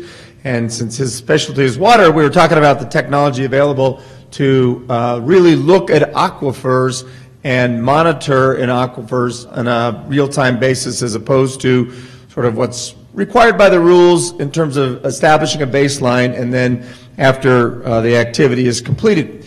So Ken and I talked about the ability to do 24/7 monitoring with two different types of monitor, one to monitor for methane and the second to monitor for TDS, total dissolved solids, as a surrogate for things that are in fracking fluids, but to really be able to look at this on a 24/7 basis to see if there is any implication in aquifers from oil and gas activity.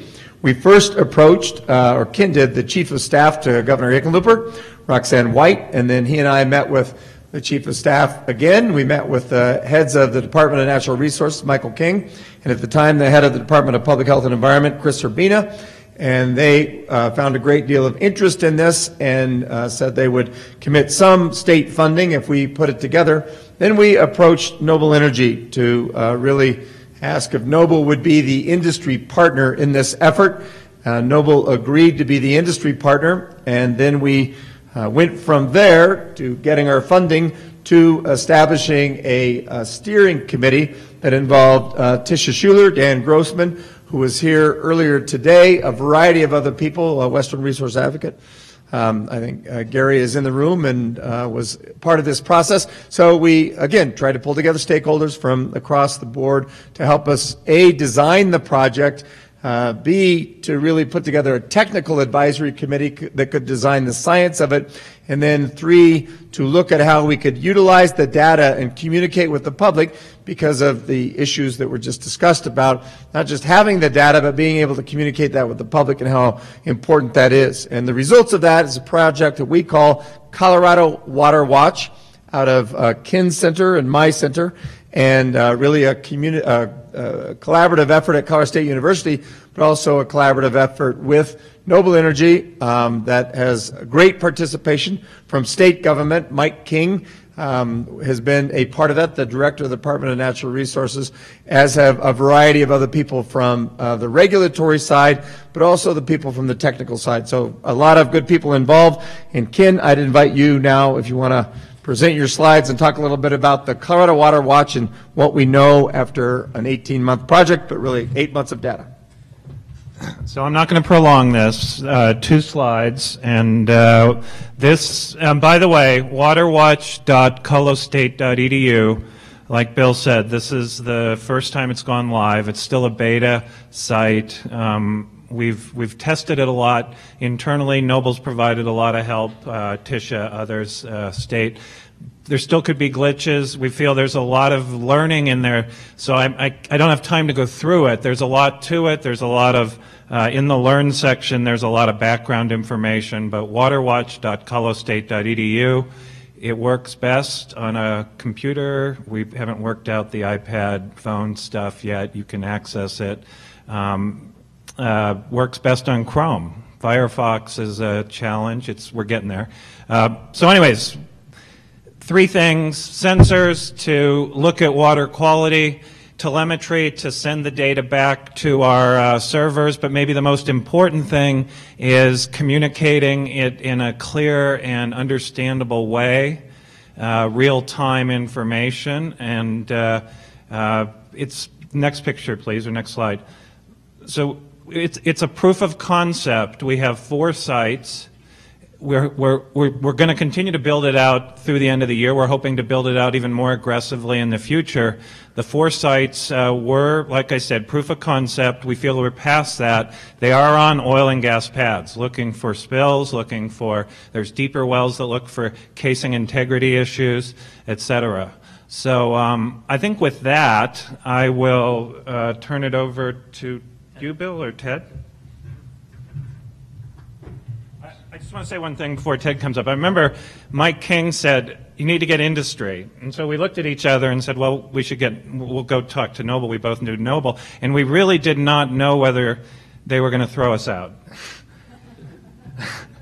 But completely the opposite. Ted, very much embraced. Well, that's right. Thanks, Ken. Thanks, Governor.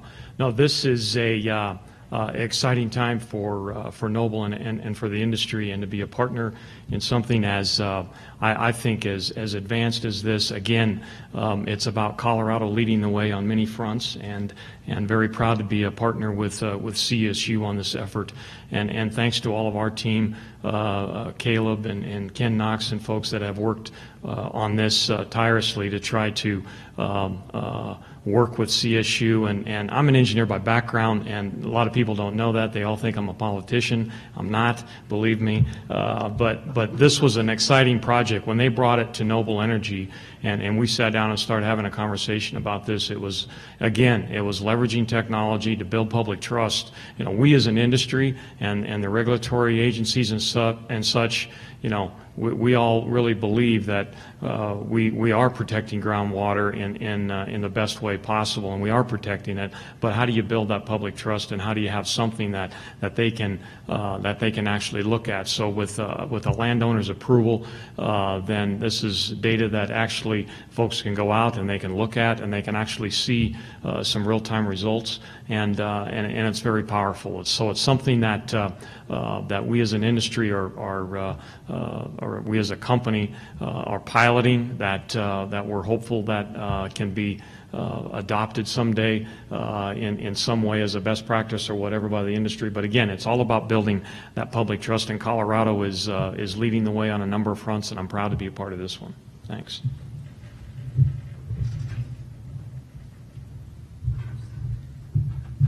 So just to sort of finish this off, we call it real-time monitoring. The data is fed back from the site to Colorado State University.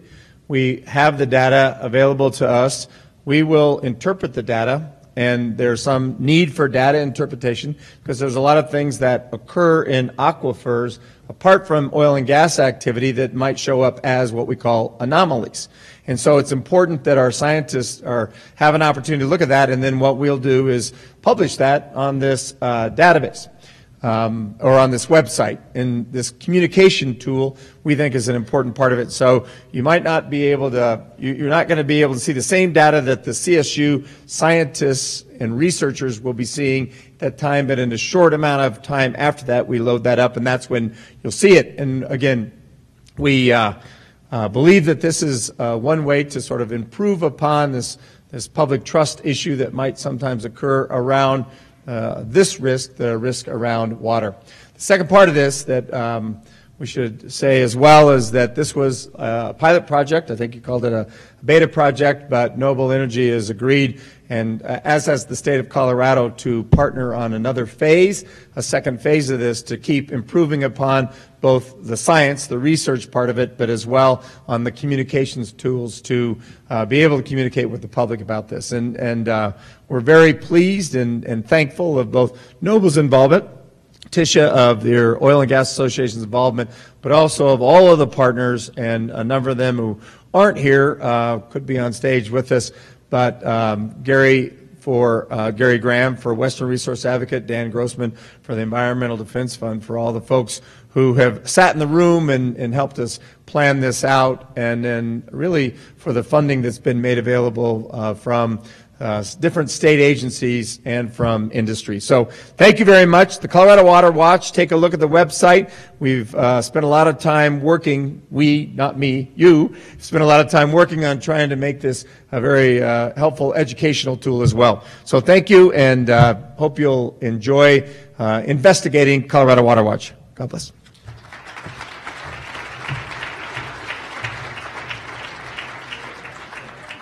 We're going to break for lunch. We'll come back here in the room at 12:30. If you go out into the foyers, you should find beverages and some food, and then in the grand please stop and look at the exhibits and talk to people, and we'll see you right back here.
afternoon.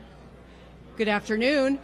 We'll begin here in a moment with our session.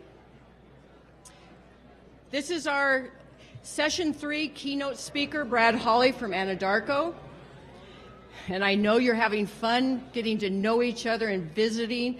And we welcome you to keep eating. If you need some beverage, it's right out in the foyer.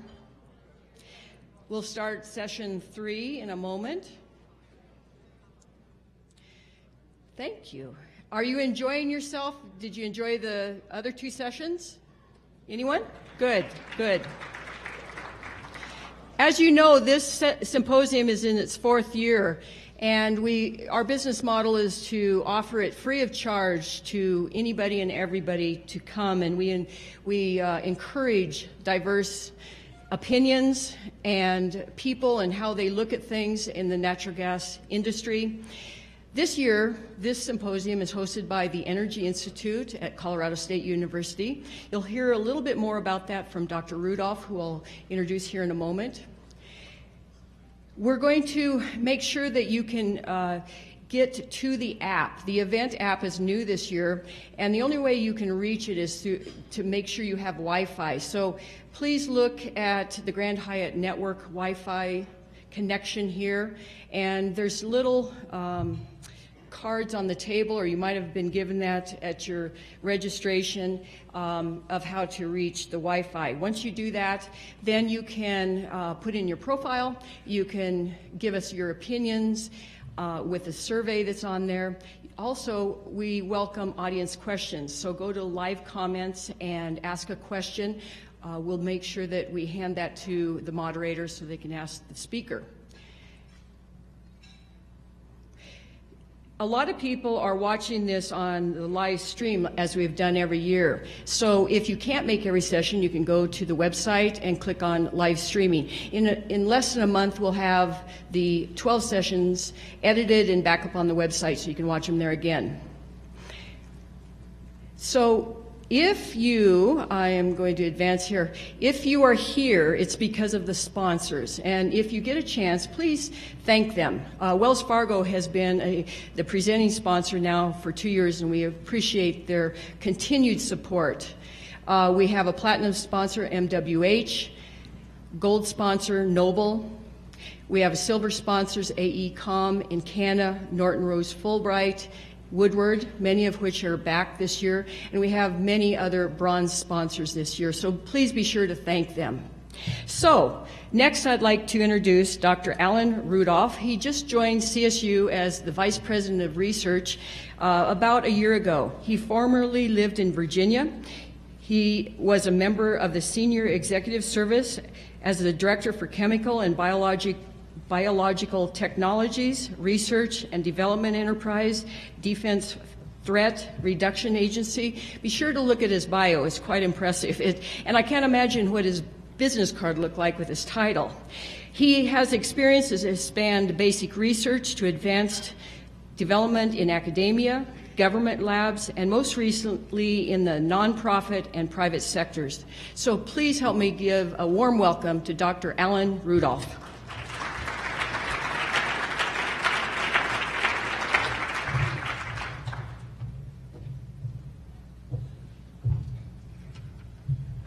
Good afternoon. It's really a pleasure to be here. And as Maury said, it was actually just about 1 year ago today that I came to Colorado from Washington, D.C. after nearly 30 years. And this meeting up in Fort Collins was, I think, probably the second day I was on campus. And it was really just a great way to be introduced to the community of intellect, the kinds of conversations that we've heard being created around here, around really important problems that we face. And as the Vice President of Research overseeing nearly $350 million of research at CSU, energy historically has been one of the key themes that CSU has established. And yet, as many of you have heard, the creation of the Energy Institute, and if you haven't visited the Powerhouse campus, really encourage you to drive an hour north and visit it, because it really embodies, I think, the spirit of what Colorado State, as a premier land grant in the region, does and acts and thinks about important complex problems. I think we've had a lot of good dialogue here this morning, and some words keep popping up, and I think this idea of leadership, and I think CSU has been a leader, will continue to be a leader, and the Energy Institute and the Powerhouse Campus, I think, is a great manifestation of the leadership that Brian Wilson brings, Ken Reardon and Morgan DeFord, and of course Bill Ritter inside, combining the policy with the research in formative ways with education and extension. So I think we've really created something unique that builds on a very long history of activity and engagement in the region. And I encourage you to come north to Fort Collins. As we had the meeting up there last year, we felt it was important to bring it down here. And looking at that white paper that was constructed, and we've had some good dialogue this morning about it, I really like the words "the social license to operate."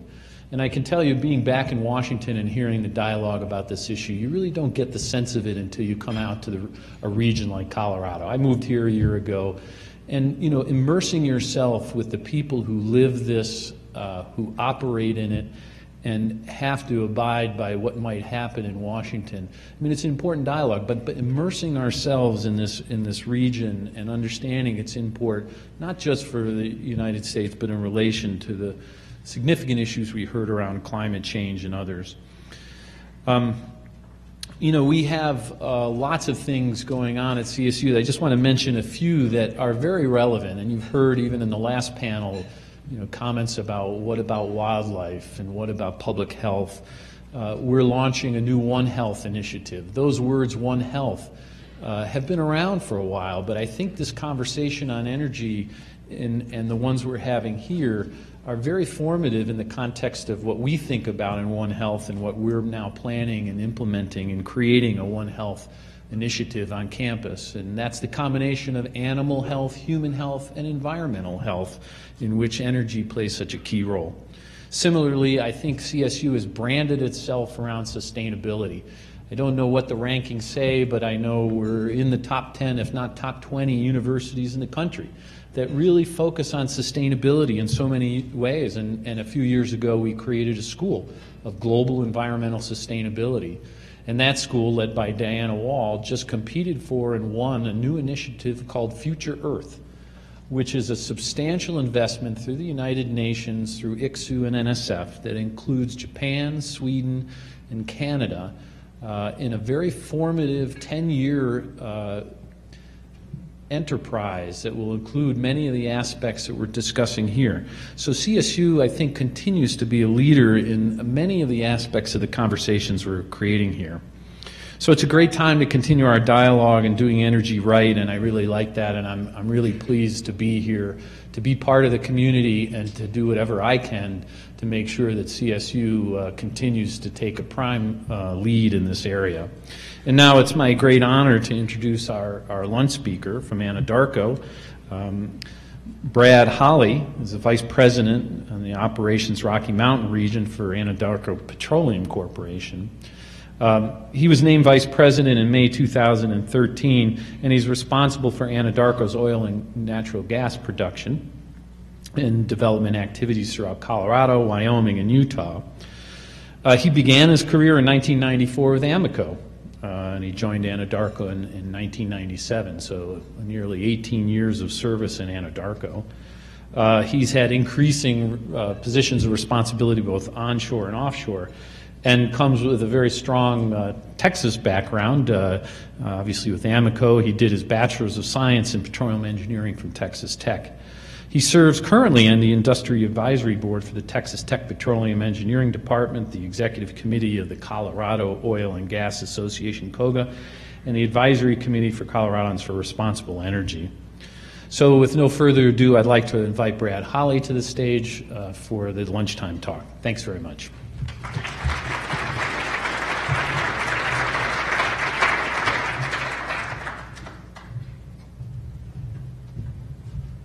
All right, well, thanks for coming back from lunch. I hope your lunch was well, and thanks for that introduction, Alan. I really love the logo here, doing energy right. That is really what we're all about, and that's what we're striving to do. So thank you for Colorado State and all that you do. You have a beautiful campus, a beautiful town up there. And I just want to thank my friend Joe Blake, such a great advocate for the college. And when I was early on, I've only been here a year, as Alan said, Joe came to find me and searched me out and said, you've got to come see this Powerhouse Institute, and you've got to come up to Colorado State and see what we're doing. And so in typical Joe fashion, with all his enthusiasm, he pulled up outside of my office and drove me up there and showed me around. I got to meet Brian and all the wonderful things that's going on up there. And so I encourage anyone, if you haven't been to the Powerhouse Energy Campus, you need to go. It's absolutely fascinating, and I thoroughly enjoyed my time up there. And I'll try not to read to you too much today, but I'm going to read one thing to you because I could never remember it. But when you go up there, what you're going to see is a certified LEED Platinum building with geothermal caissons, active daylight harvesting, 100% solid state lighting, a 24-volt DC microgrid, advanced metering, advanced controls with weather prediction, thermal mass, high-efficiency skin, windows, insulation, and exterior cladding, hydronic heating and cooling, as well as a solar wind combined heat, power, energy generation. And you see all that, and it's just amazing to see what they've done with the building and the research that they're doing there that helps us locally, but they're also doing significant things around the world, and so that is very neat. They have over 160 faculty developing energy technologies, exploring the economics, the environmental, and the sociological impacts of energy use, and proposing energy policy solutions. The Institute aims to grow the impact, reach, and reputation of energy research and education at Colorado State University by increasing collaboration. So I think that's what you're doing by this, the fourth year of this conference, and excellent job to Colorado State. I was very happy to go up there, and very happy to be a part of this today. So I want you to try to, as you enjoy your lunch and as it digests, I want you to hopefully see the energy world through Anadarko's eyes, and how we think about our DJ Basin, our Wattenberg asset. And really what we're all about is building a world-class asset in Anadarko and in Colorado. And we really think that this is a world-class asset. And we've talked a lot about that. This is the largest asset in Anadarko's portfolio. This region makes up about 40% of our company. We produce about 380,000 barrels of oil equivalent per day on a daily basis out of this region. And so it's very, very large. But the size of it doesn't make it world-class. So what are the real components of a world-class asset? I want to walk you through about 7 things that Anadarko believes makes this world-class, and see if you'll agree with me by the end. It's certainly not an exhaustive list, but it is truly what we think is important here. So a little cautionary language, if you want to read that, you're welcome to, but I'll move on. All right, so a world-class asset, I think, up here, and you'll be able to read them to you. I'll let you read them, but I'm going to one by one, and I'm going to start with the. I truly believe that people are the foundation. We've got to have the right people, we've got to have the right focus, and we've got to have the right attitude. We've got to have people that live in the community. We got to have people that care. We got to have people that are able to feel and to understand really what the issues are. And so our people need to be passionate, and our people need to be engaged, and hopefully if you live in the communities where we operate, you experience that and you see Anadarko around, and I want to give you a little insight to that today. And so here's a little clip that I'll show you about our people.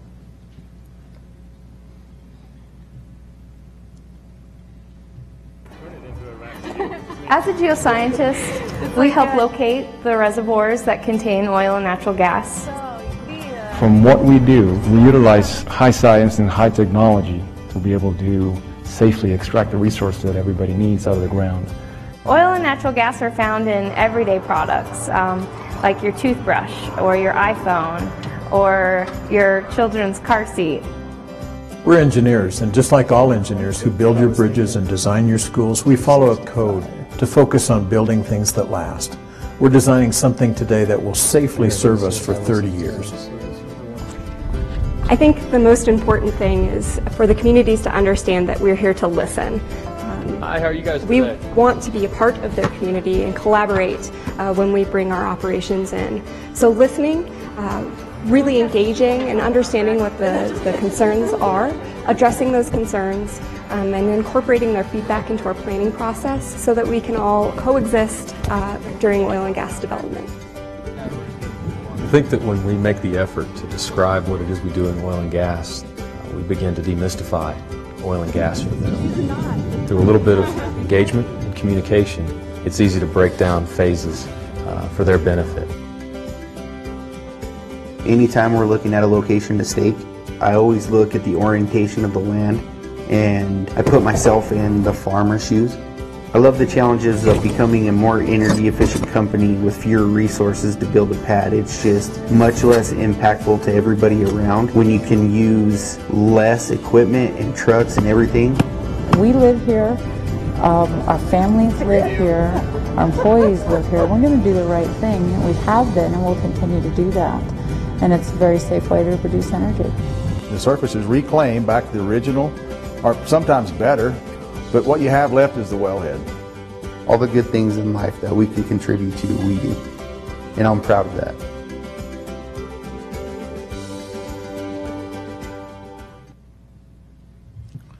So hopefully you heard some key messages in there that will resonate with you. We try to see it through the eyes of the people, because we are the people. We're 1,500 strong here in Colorado. We're proud of what we do, and we take that responsibility that we have to develop the state's and the nation's energy resources very seriously. And so our people truly are our foundation, and having them have the right focus and the right attitude about what we do makes all the difference in the world. The next thing is what's going to guide our decision making. And many companies have core values. I will challenge you that for Anadarko, the core values don't live on the website, but they truly live in the hearts and the minds of our people. And these are things that we've had out for probably 5 years now, and it is a huge part of Anadarko's culture. And we start every meeting that we have with a safety moment and then a core values moment. And we talk about the core values because the core values have to be real to our people. And these are the 5 core values that Anadarko espouses. It drives our decision making, it directs our course, it's the foundation on which we built the company, and it is what you can come to expect from Anadarko. We will treat everyone, landowners, stakeholders, vendors, partners, internal and external, we will treat them with these core values. It is the lens through which we see the world in which we operate. So it starts with integrity and trust, servant leadership from our leadership, a passion about our people, and a passion for what we do. Commercial focus, as I mentioned in the forum earlier, we have to be competitive, and we're certainly working for a profit here. But open communication, and that's something we'll talk a lot more about today, about how we're approaching the open communication and the dialogue. So we got the people, and we got the core values through which we see life. Now we'll move on to a strategically advantaged oil and gas asset. This could not be a world-class asset without the DJ Basin and Wattenberg and what it represents. And so I want to quickly take you through that. Here's a map. In the boxes, and the yellow represents Anadarko's acreage, and inside the box is our area of primary activity right now. So you can see, once again, Fort Collins is uniquely located right in the middle of what we're doing, and between here and there, right up I-25, we have 350,000 net acres. We think just for Anadarko's portion, we got 1 to 1.5 billion barrels of net resource to develop. We believe we have at least 4,000 horizontal wells to drill. We've drilled about 600 to date, and so we've got quite a future ahead of us. We're operating 12 rigs currently, and we do have a land grant position, so the checkered board position outside of that is area where Anadarko owns the minerals. It's an amazing field in that it's gone through decades of development, as we'll see, and now we're currently in an amazing state of redevelopment. But there's a geothermal anomaly in the middle that's part of the Colorado mineral belt, and that provides heat. That provides a heat source that allows us to develop reservoir rock at 7,000 to 8,000 feet down at a temperature that you wouldn't expect, which makes this just a world-class opportunity for the industry. In that center of the field where it's the hottest, our water saturations are low, porosity and perm are enhanced. There's good reservoir energy, and the fluids are mainly retrograde gas condensates. As you move concentrically out from that center, you get more into light oils, and then you get into heavy oils. The fluid becomes more oily, the petrophysical properties deteriorate, and the temperature decreases as you move out. But it really provides a unique opportunity because there's gas opportunities, there's light oil opportunities, there's heavy oil opportunities, and just a myriad of opportunities to develop our energy from this field. As we look at kind of Wattenberg's vertical beginnings, you can see that it starts way back in the 1970s, and there's over 17,000 vertical wells in here. And the plot I'm putting up there is actually the entire industry's production. And so it's not Anadarko's production, but you can see that since discovery, 17,000 vertical wells are drilled on that map through different periods of time. And at the end of 2010 or so, the entire field's making 120,000 barrels of oil equivalent per day. All of these wells have been hydraulically fracked, some once, some twice, some 3 times. And so I'll remind you that hydraulic fracturing has been going on for over 45 years in the DJ Basin. With the people and the environment, we've been able to successfully coexist and move this forward. What's happened, though, since 2010 has been absolutely amazing as 2 technologies have come together. The advent of horizontal drilling, which we'll talk about earlier, is actually not a new technology, but the marriage of horizontal drilling with new fracture techniques have been absolutely amazing to basically go to the source, the Niobrara Shale, and be able to unlock that. And so now we're looking at just Anadarko's horizontal, 600 wells, as I said, the amazing growth. You can see that the vertical production is falling off on the graph. The horizontal is raising up. And now Anadarko makes over 120,000 barrels of oil equivalent from the DJ Basin. So after 45 years of vertical production, 600 horizontal wells by one company is making more production than the entire field was making prior to this amazing revolution. So in the second quarter this year, Anadarko made about 170,000 barrels of oil equivalent per day from this asset. That's a 30,000 barrel oil increase quarter over quarter. So you can just see the explosive growth that we're having. It's certainly not isolated to Anadarko. Noble, PDC, and Canna, as well as others, have just had a tremendous opportunity. And you see where that graph goes.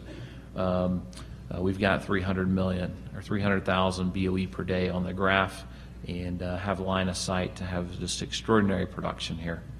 What's really neat is it is strategically positioned. We really like where the field sits for several reasons. This is our access to markets. Anadarko is strategically positioned and actually owns ownership in the lines out of the DJ Basin, so we can control our own destiny. But what's really cool about this slide is that not all the oil and gas goes out of the state. A significant portion stays in the state. Anadarko generates about a quarter of the propane that's used in the state. And hopefully you can read that quote there, that Coloradans actually enjoy less energy costs because this is local. And so we are, significantly less than the national average on what we pay for our energy. And good access to the Cushing markets in Oklahoma, access with NGL pipelines all the way down to the Houston Ship Channel, and we have access to move our markets. And as this infrastructure has opened up, it's really allowed the DJ Basin to bloom, and we're certainly not done with that. There's still constraints. There was just an open season on the White Cliff pipeline that you might have seen anything about, and I think there was over 200,000 barrels a day that the industry asked for. That line will only move about 80,000 barrels a day. So there's a lot of interest in getting more takeaway capacity out of the basin. But a lot of that stays home, and it makes our energy costs cheaper here. So the next one, we've got the people, we've got the culture and the values, we've got an amazing oil and gas field here, and then we got to utilize leading edge technology. And some of the greatest technology that we're seeing around this country is being employed right here in Colorado, and that's very exciting to see. So technology has driven energy rebirth. I'll mention that hydraulic fracturing has been performed since the 1940s. Horizontal drilling has been since the 1990s.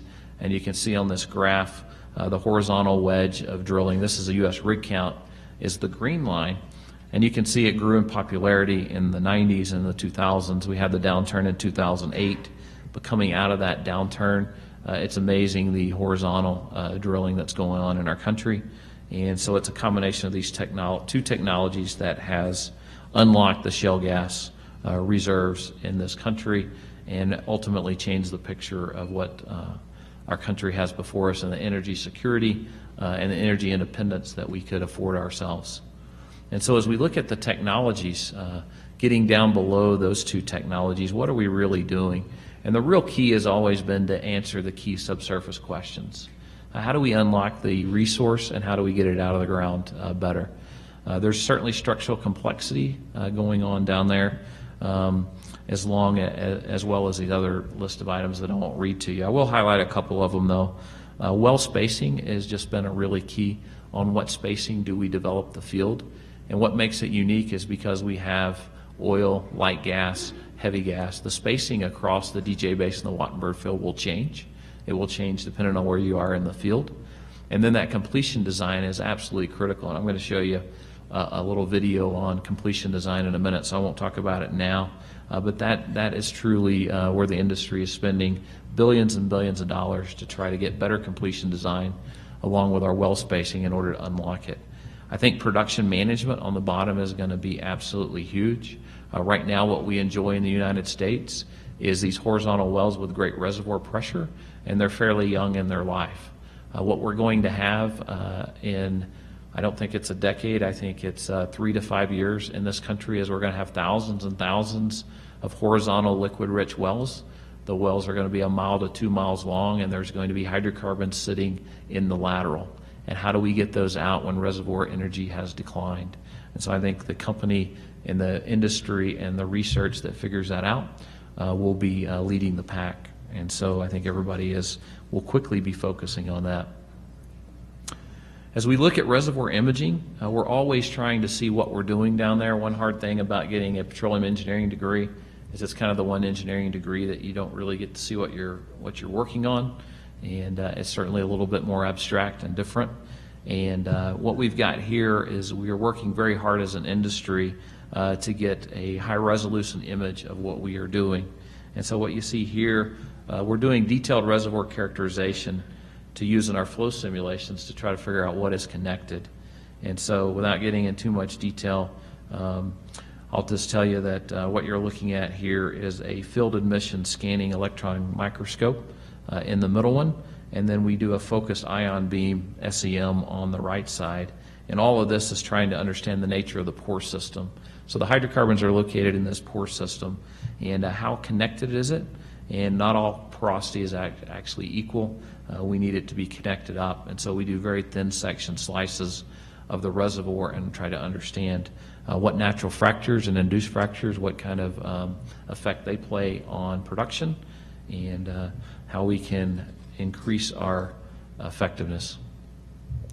And so as we look at that, as we come back to the surface, and really what we're trying to do is maximize both the surface and the subsurface here. And so this is an example of how we use our 3D seismic and how we do a well planning software to understand how we can get below the surface. And so you can see that on the surface, that's a typical pad that we would have, and you got the horizontal wells that are going out in all directions there. There's a lot of surface complexity. We realize that there's crops, there's rivers and lakes, there's wildlife, there's residential and commercial development, and so we've got to marry that with maximizing the subsurface. In the subsurface, there's structural complexities, the lateral placement in the right formation, avoiding 17,000 vertical wells. We've got to mix those two, integrate those two, and do that with excellence. Sometimes with 32, 36 vertical wells in a section, we're going to obviously be very, very close to those vertical wells when we drill our horizontal well, and we can't hit those vertical wells, and so we've got to do a great job of planning. I think Ted mentioned earlier hitting a coffee can at 2 miles out in a horizontal well is something, frankly, in this field we just have to be able to do. We are not drilling horizontal wells in places where there hasn't been development before, and so there's an added and unique challenge to developing in northern Colorado that I don't think anybody else has seen. And so I'll show you a little video of that. The red wells are the vertical wells that are going down, and the two yellow ones are the horizontal wells. And so you're looking down about 7,000 to 8,000 feet. You can see the two horizontal wells. One of them is going to be in the Codell underneath, and one of them is going to be in the Niobrara. And those laterals will be anywhere from 5,000 to 10,000 foot laterals. And you can see we go along here. We're going to complete the well, and you'll see about a 20-stage frac completion, and then you'll see microseismic events. And so we're monitoring that in offset vertical wells. We'll have geophones in those wells, and we'll be monitoring the microseismic events. And so what you see there is actually the rock that cracked and created a microseismic event. Generally, that's about 300 feet either side of the wellbore. And so hopefully this gives you a little a little perspective on what we're doing. All that hydraulic fracturing and all that reservoir stimulation is happening down at 7,000 to 8,000 feet, plus or minus 300 feet. As Ted mentioned earlier, the water table and the water is going to be less than 1,000 feet at the surface, and so we're a good 7,000 feet away from that. And so we're trying to get an image of that. We're trying to understand that. We're obviously we have to prepare all the vertical wells before we can go in and hydraulically stimulate the vertical wells. And so there's a ton of safety prep, and there's a ton of well prep that goes into doing this safely and efficiently. And your industry is doing that every single day out there. So we try to get another look at the reservoir. This is going to be 4 well bores. It's going to be 2 wells on the west and 2 wells on the east. You can see we're 7,500 feet down, and we're going to complete the wells. And so again, this is going to be microseismic events. And so we'll do a 20-stage completion along all 4 wells. With those microseismic events and advanced geophysical work, we will try to connect up those bodies and see what we think is connected. And then ultimately we'll monitor our production performance, and we'll get a good idea of how the wells do, what we think is connected, and what we don't. And so we've got a pretty good example here of pretty drastic events. And so the completions obviously go very different, sometimes very close proximity. That's because we have a ton of structural complexity actually going on in the DJ Basin. And so what you can see here is a geophysical image of what we actually think we connected up and how the wells will produce. And as you could expect, I guess it's on your right as well as mine, the 2 wells on the right have performed much, much better than the 2 wells on the left. They're more economic, they're more efficient. I'll remind you that the challenge of our industry is that even though we have 1 to 1.5 billion barrels of oil equivalent to produce, we're only getting maybe 10 to 15% of the hydrocarbons in place out of the ground. And so we are leaving 85 to 90% of the hydrocarbons in place. And so techniques and high science like this helps us determine how we can be more efficient, how we can complete the wells better, and ultimately how we can more efficiently get the hydrocarbons out of the ground. And so all of that leading edge technology is going on in the DJ Basin because of all the vertical wells that really forces us, I think, to be industry leading and be absolutely, it's absolutely critical that we do that right. And so a ton of focus is spent on applying the right technology. I couldn't talk about being a world-class asset without talking about health, safety, and the environment. This is not fifth on our list by any means. I just thought it was a nice time to put it into the presentation after talking about some technical stuff. But this is something that we focus on and talk about every day. We monitor and record ourselves on this. You can see our track record back since 2008. Our goal is to send every employee and everyone that works on Anadarko locations home safely every day. We keep that at the forefront of everything we do. And so this is a total recordable incident rate. And so from very minor things, anything that is recordable from a smashed thumb to needing a Band-Aid to needing any kind of medication, we record. And you can see the industry average, and you can see Anadarko's performance. We're currently at a 0.26 for 2014. I'll tell you that we're passionate about this. We won't rest until we can get that down to a 0 TRIR, but we work very hard every day to be safe. So that's the safety side. As far as the environmental side and the focus there, we were very involved in Clean Air, Clean Jobs Act. We do work with spacing and setbacks. I'll allow you to read that. Water sampling. Water was a big announcement earlier today. Anadarko participates in Colorado's water quality sampling program.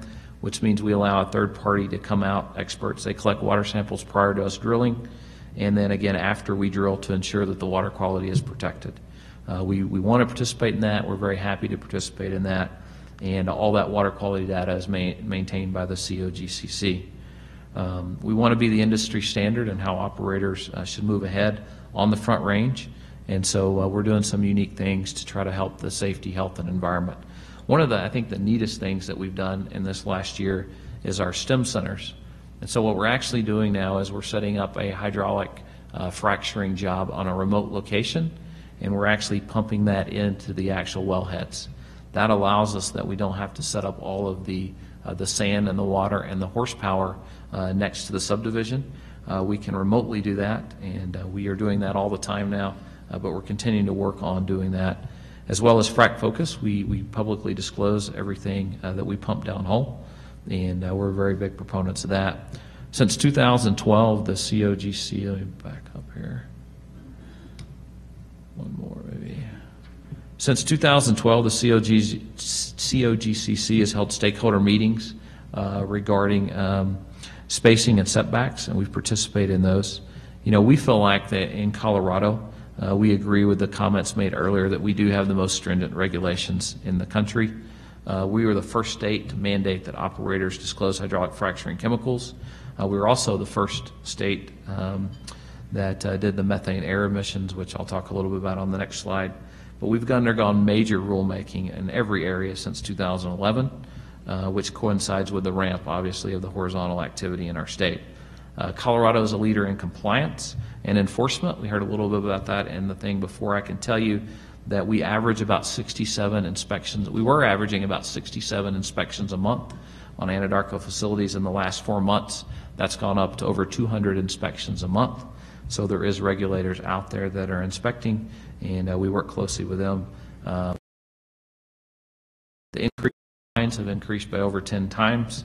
The maximum fine has been taken out of the equation, and the Colorado Oil and Gas Commission definitely doesn't sit back and take a back seat to activity going on in the state. They remain engaged, and they continue to develop regulations for the technologies, the trends, and the public needs.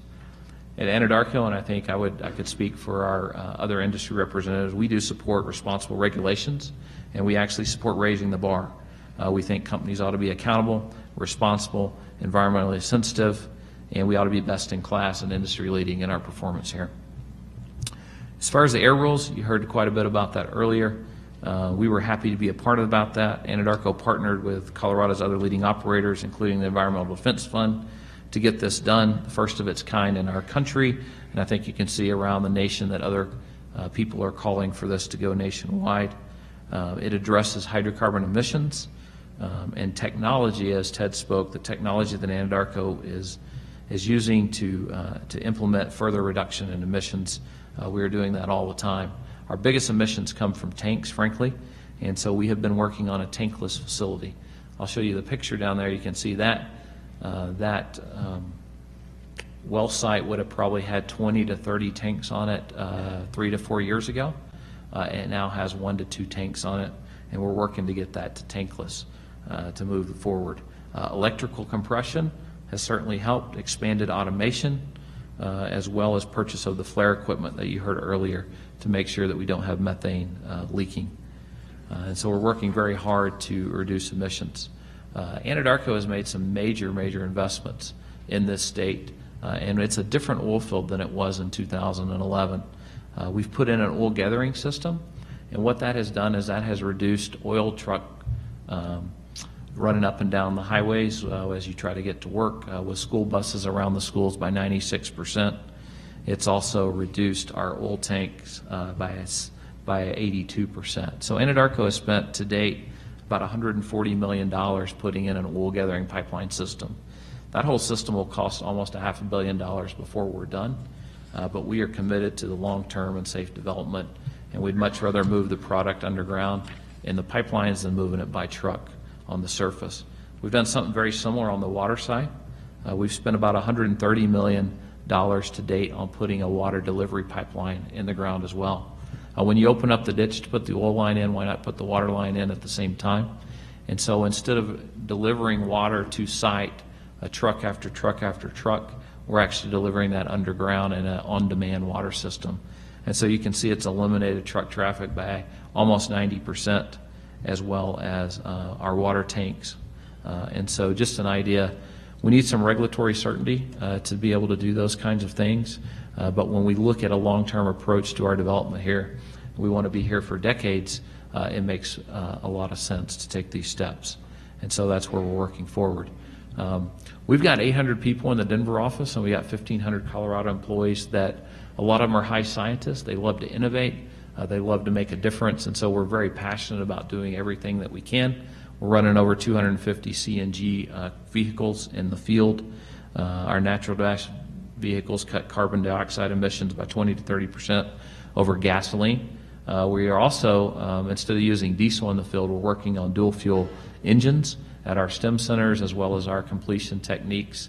And we actually have done some where we get a direct feed from clean burning natural gas in the field.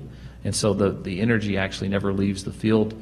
It goes right into the engines, clean burning natural gas fuel that allows us to get off of the diesel and to be able to pipe that right into the completion center. So we'll continue to work, but it's certainly some of the things that we're doing to be world class in Colorado. So we've gone through quite a bit. I think I've got two more. The next one is actively engage the stakeholders.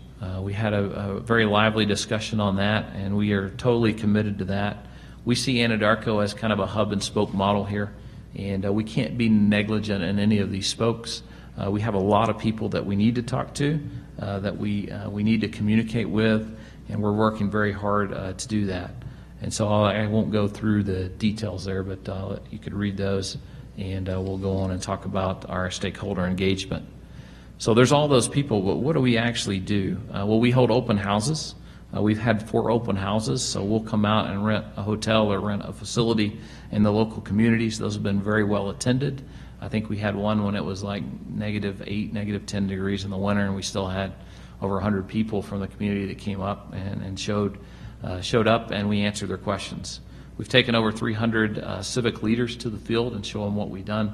We always offer that. We're very proud to show people what we do and how we do it. And we have trained our employees. And so we have this employee toolkit and this advocacy program. We've trained over 500 of our employees. We take their time to do that because it's so important. That gives them the ability to talk to their neighbors, talk to their friends, talk to their family, to know what we do and have the facts and the figures associated with that. And so our employees are trained and they're energized and they're ready to go out and talk to people. I think this is a really important message here, and I hope you see the big words on this slide, is that we do listen. And Anadarko actually change how we plan, and we adjust our operations and how we operate based on what people say and the feedback that we get. There's a little business card that you see there that we pass out all over Weld County and anywhere else we operate, and it's got a 24-hour response line on it, and anyone can call Anadarko, and we will respond. And that's something that we're committed to, and that's something that we think makes us world class. And we really believe that, and I thought you might need a little break at this point. So to bring that home, I've asked Alicia Gunther, which is in our department. Alicia is a Colorado native. She went to the University of Northern Colorado, and she's been working for Anadarko about 7 years in our drilling organization for a while. She's currently working on her master's degree with a dual focus of public relations and marketing at the University of Denver. And Alicia works in this area, and I thought it'd be good for you to put a face to a name, and hopefully you get the idea that we're very serious about what we're doing here. So I was going to ask her, Alicia, what is the Anadarko response line? Thanks, Brad. The Anadarko response line is a transparent communication channel that is dedicated to the directly impacted stakeholders in the communities in which we operate in Colorado. So I think I already answered your second question. We established it early February of this year. But how many calls or emails do we receive a week? Yeah, on average, we're receiving about 8 to 10 phone calls a week. And how many stakeholders have we been able to assist? Since inception, we've been able to address any questions or concerns of 250 stakeholders. So Alicia, when a stakeholder calls, what can they expect? So what they can expect is an Anadarko stakeholder representative to answer the phone, and if we don't answer the phone, they can leave a message. And when they're prompted to leave a message, they're also given the promise that we will return their phone call within 1 business day. When engaging with the stakeholders, it's our primary focus to actively listen to them and then respectfully ask questions so that we can understand the extent of their grievance or the information that they're seeking. So what's really cool about this process is it not only gives us the opportunity to facilitate grievance resolution, but it also becomes a really great informational resource for the communities in which we operate. Great. Can you tell us about a common resolution maybe that's used? Yeah. So a lot of times we hear about noise during our drilling operations. A drilling foreman out on location can't do much with, I can't sleep at night.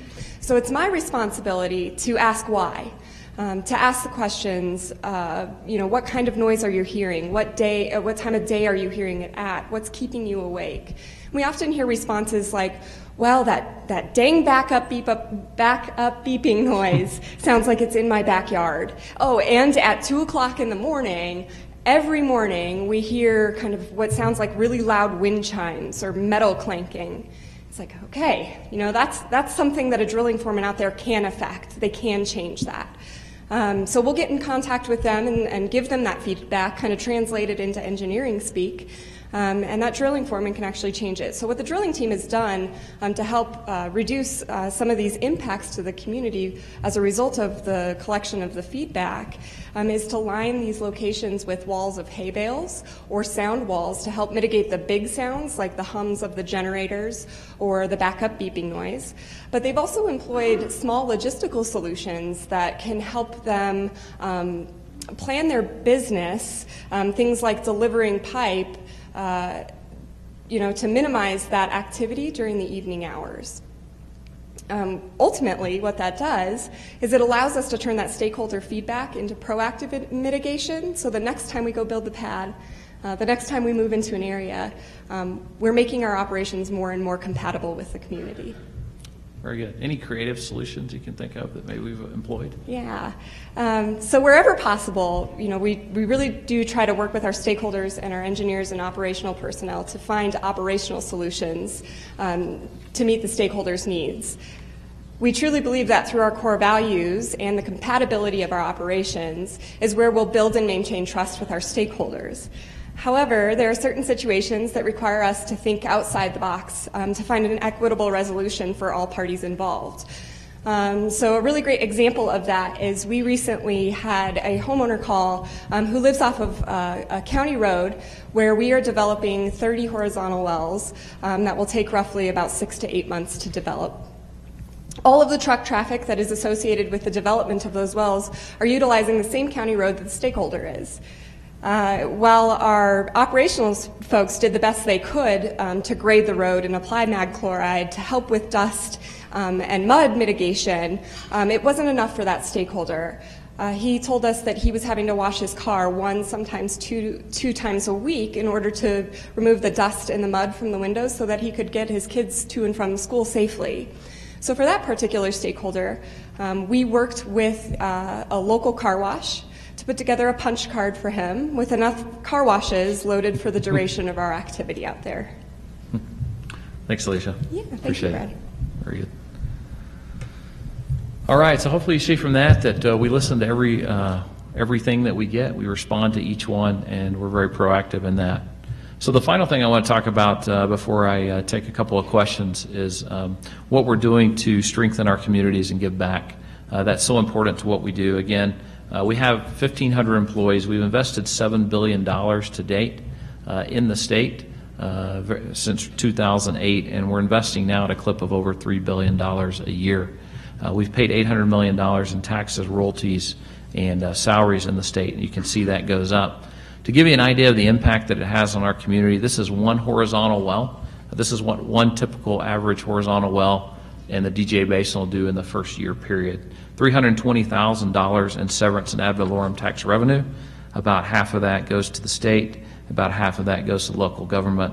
$60,000+ in ad valorem taxes going to the public schools, as well as hospitals, first responders, infrastructure, and roads.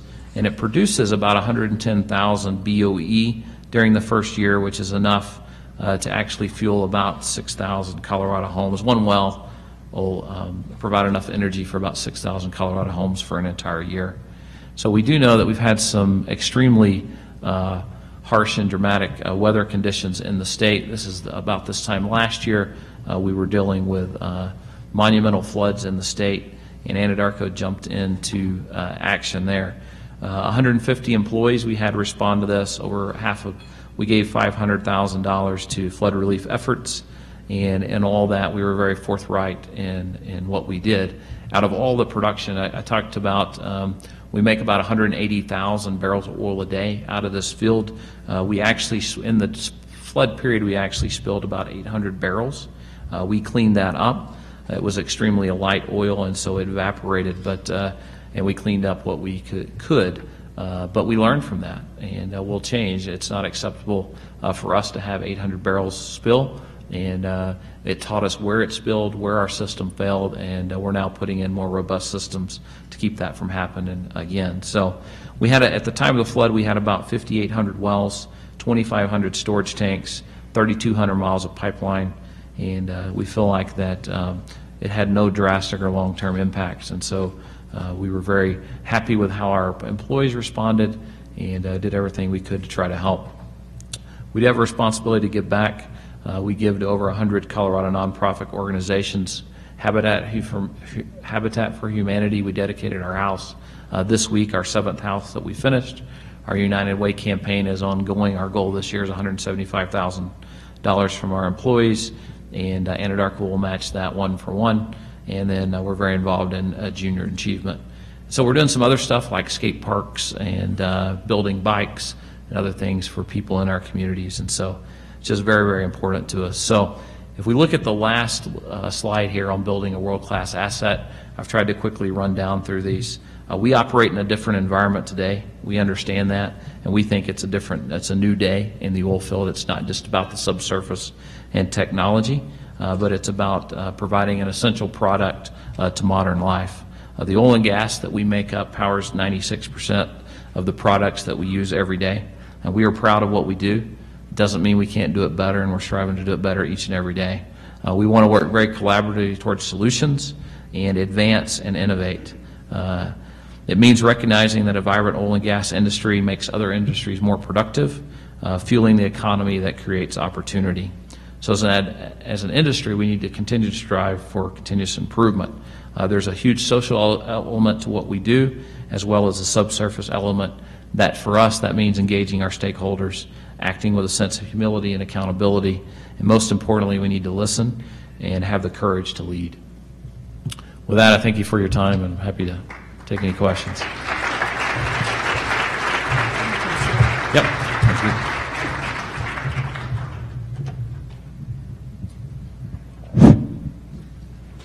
Thanks a lot, Brad. We are getting some questions from the audience, so they have some themes, and I'm just going to sort of try and combine some of the themes. And one of the themes goes back to a specific experience of Anadarko's that has to do with Loveland, Colorado, where there was a ban, but where the community in Loveland and Anadarko worked on a memorandum of understanding and kind of reversed, Loveland reversed its position on hydraulic fracturing and drilling. I want you to talk a little bit about Anadarko's sense about that process, trying to work with a local community, and does it provide any instruction for how we might solve this issue that has arisen in Colorado where local communities are asking for more control over the process? I think that's a great question. I appreciate the question, and Anadarko really is using that as a model. We worked very hard to set up Coloradans for Responsible Energy Development. We set that up a year prior, so it's about a year old now. Put significant millions of dollars into that as an educational campaign. We have to educate. There is hydraulic fracturing is one of those issues that a ton of people think they know a ton about. We're amazed at the misperceptions of what it actually is all the time. And so it was a huge education effort, a huge opportunity. We had our employees that spent a lot of time in Loveland. We had a lot of employees that walked the streets, that got out the word, and we really appreciate the local involvement in that. And from the polling results, we know internally that we went from a position of being significantly down to actually winning that at the end of June. And so we really appreciate the Loveland, the local community allowing us to tell our story, and we appreciate them listening. And it just once again taught us that it makes a difference to get involved and to educate and to listen to your constituents. And sort of the follow-up was, is there something about that experience that can help inform this governor's commission that's trying to work on structuring local control so that we don't go through this ballot fight again? I think, Governor, it takes time, it takes energy, it takes effort. It takes the right focus of our people. And so what we've done and what the industry done, I think that's absolutely, it's a different place to work now, because not only do we ask our people to innovate and to produce oil and gas safely, cheaply, more efficiently every day, we also ask them to understand what they do, understand the cause for which we do it. What is the why in what we do, and to be willing to talk about that and be willing to tell that. And so we have employees now, honestly, that says, 3 years ago living in the state, I really didn't want to tell people I worked for an oil and gas company. So now I'm very happy because you've armed me with the facts. You've armed me with apps on my smartphone. You've armed me with the real facts. I'm very proud to go out and tell people about that. And so, frankly, it takes us doing a much better public relations job and allowing the people inside the industry to be proud of what they do, and then be able to communicate that to the rest of the citizens of Colorado. There were days I didn't want to tell people I was governor, so I have some sympathy for your colleagues. So I think you probably have answered this, and really in the dialogue back and forth talked about that. But the question, to sort of frame the question in a succinct way, do you at Anadarko have conversations about the impact of industry on local communities, the impact of your industrial activity? You sit there and talk about sort of nuisance issues, and it's a longer question, but it really is about this concept we call social license to operate. Do you talk about how do you build that trust and how do you mitigate impact? We absolutely do. We talk about that all the time. And we can't live within the walls of Anadarko here down on 18th Street and do that. We've got to get out there. And we have people that are absolutely out there every day, talking to the local municipalities, talking to homeowners associations. We talk a ton about that. And our people are hugely passionate about doing a better job. Anadarko is a better company in 2014 than it was in 2011. We're constantly trying to reduce our impact. It makes us very proud to be able to put a technology solution together that has much less of an impact. We live here as well. We enjoy the mountains. We enjoy all that Colorado has to offer. We're raising kids right in the same communities, right in some of these same subdivisions. And so we're very passionate about that, and we talk about it all the time. In fact, I would say we don't make any decisions without thinking about the impact that it has on our stakeholders and the people that live and work around what we do. So last question, it's an impact question, and I'll frame it a little bit by saying I was in a meeting with the President of the United States. Jim Hackett, the former CEO of Anadarko, this is March of 2013, was in the meeting, and it was really about climate change. The President gave another speech yesterday about climate change, and so not meaning to put you on the spot, but I'm wondering whether inside Anadarko, because Jim Hackett talked about climate change in that meeting with the President, was very open to talking about it, and inside Anadarko, is there a discussion about at least the risks around climate change and how you can both respond to that and mitigate risks and even benefit from it? Sure there is. We talk about that all the time. We're high scientists, and we see some of the data. We see all the data that everyone else is seeing. We talk a lot about our impact. We think very similarly to, I think Ted had some great points earlier. We look at where the data is. We look at where emissions is now compared to what it was in the early 90s. We really think we're doing the right things. We think we're a leader there. We've got to continue to move forward in that. But if you look at the technology advancements that we've had and where this is coming in a very short period of time, we're getting better and better. We're having less and less emissions. We do think that clean burning natural gas that this conference is all about is an absolute part of that solution. And we produce it cheaply, efficiently, and safely as possible. And we think that will continue to lead the United States in and being a global leader in how we address that problem. Well, thank you. We're fortunate that you joined us to give the keynote remarks for our luncheon, and we appreciate your presence here and certainly all that Anadarko's done to achieve the same mission we have at CSU. Thank you.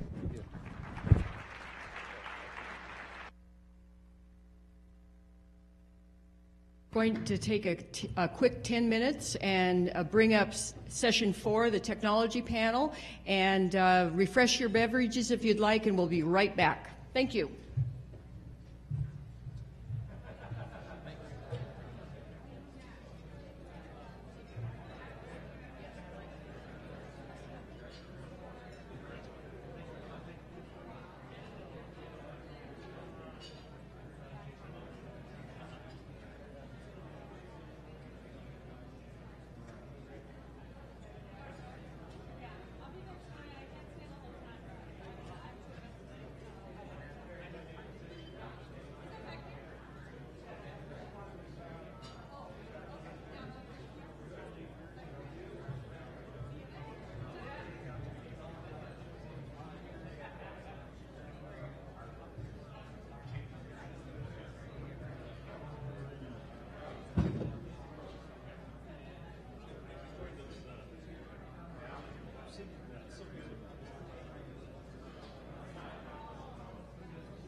Good afternoon. We're going to get started with session 4 on technology.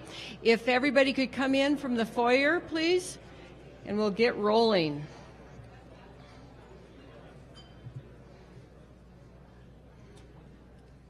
I hope you're enjoying the session so far, and I encourage you to ask questions through the app. We can always use it the old-fashioned way, the microphones on either side if you have a question.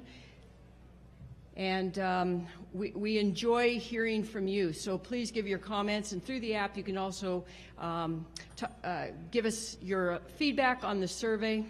I wanted to also point out we're going to have a public reception at the conclusion of the last session today at 5, from 5 to 6:30, down in the Grand Ballroom foyer area. So please do stay a little bit longer and have some appetizers and meet some new people.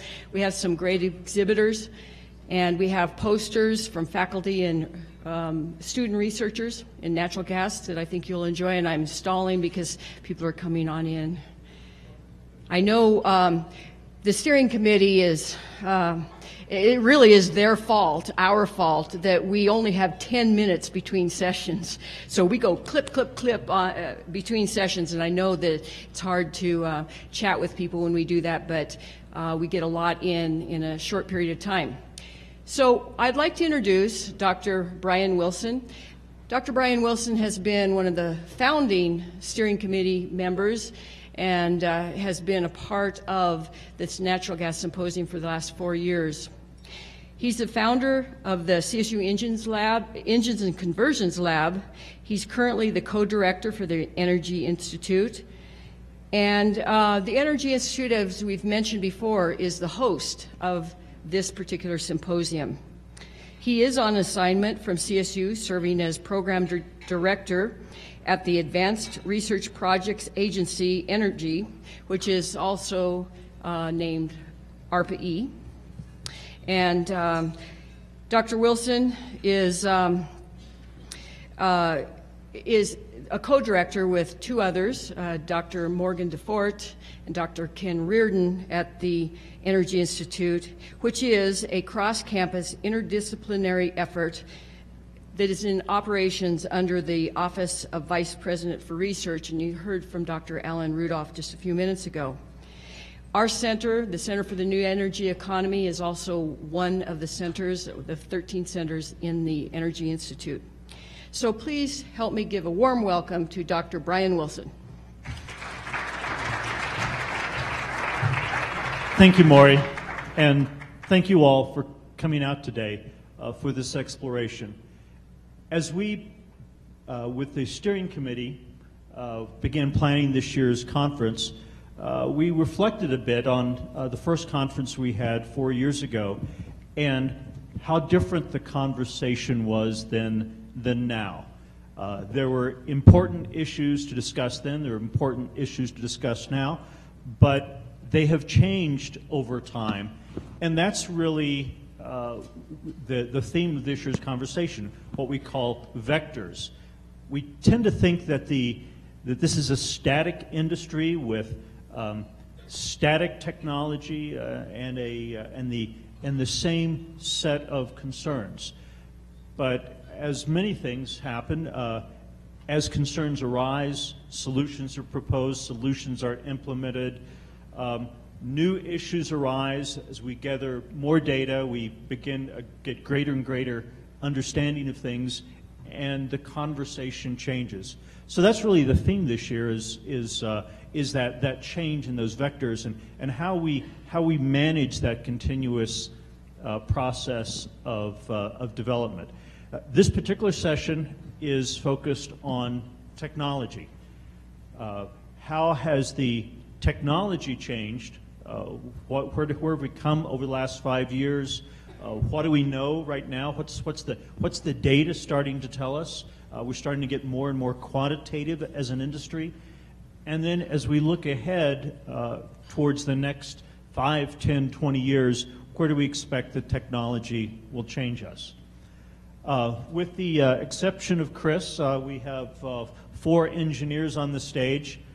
So while you have been spared PowerPoint for most of the day, as engineers we have hearkened back to our favorite tool to avoid social interaction. So we will begin with some brief presentations, and then we'll move into the discussion.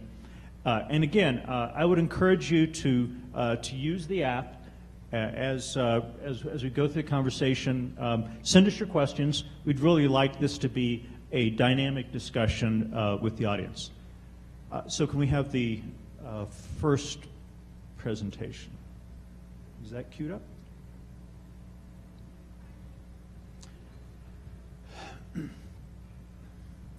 So there's been some discussion as Maury mentioned, I am Executive Director of the CSU Energy Institute, although I'm currently on loan for the majority of my time to the Department of Energy as Program Director at RPE, the Advanced Research Projects Agency for Energy.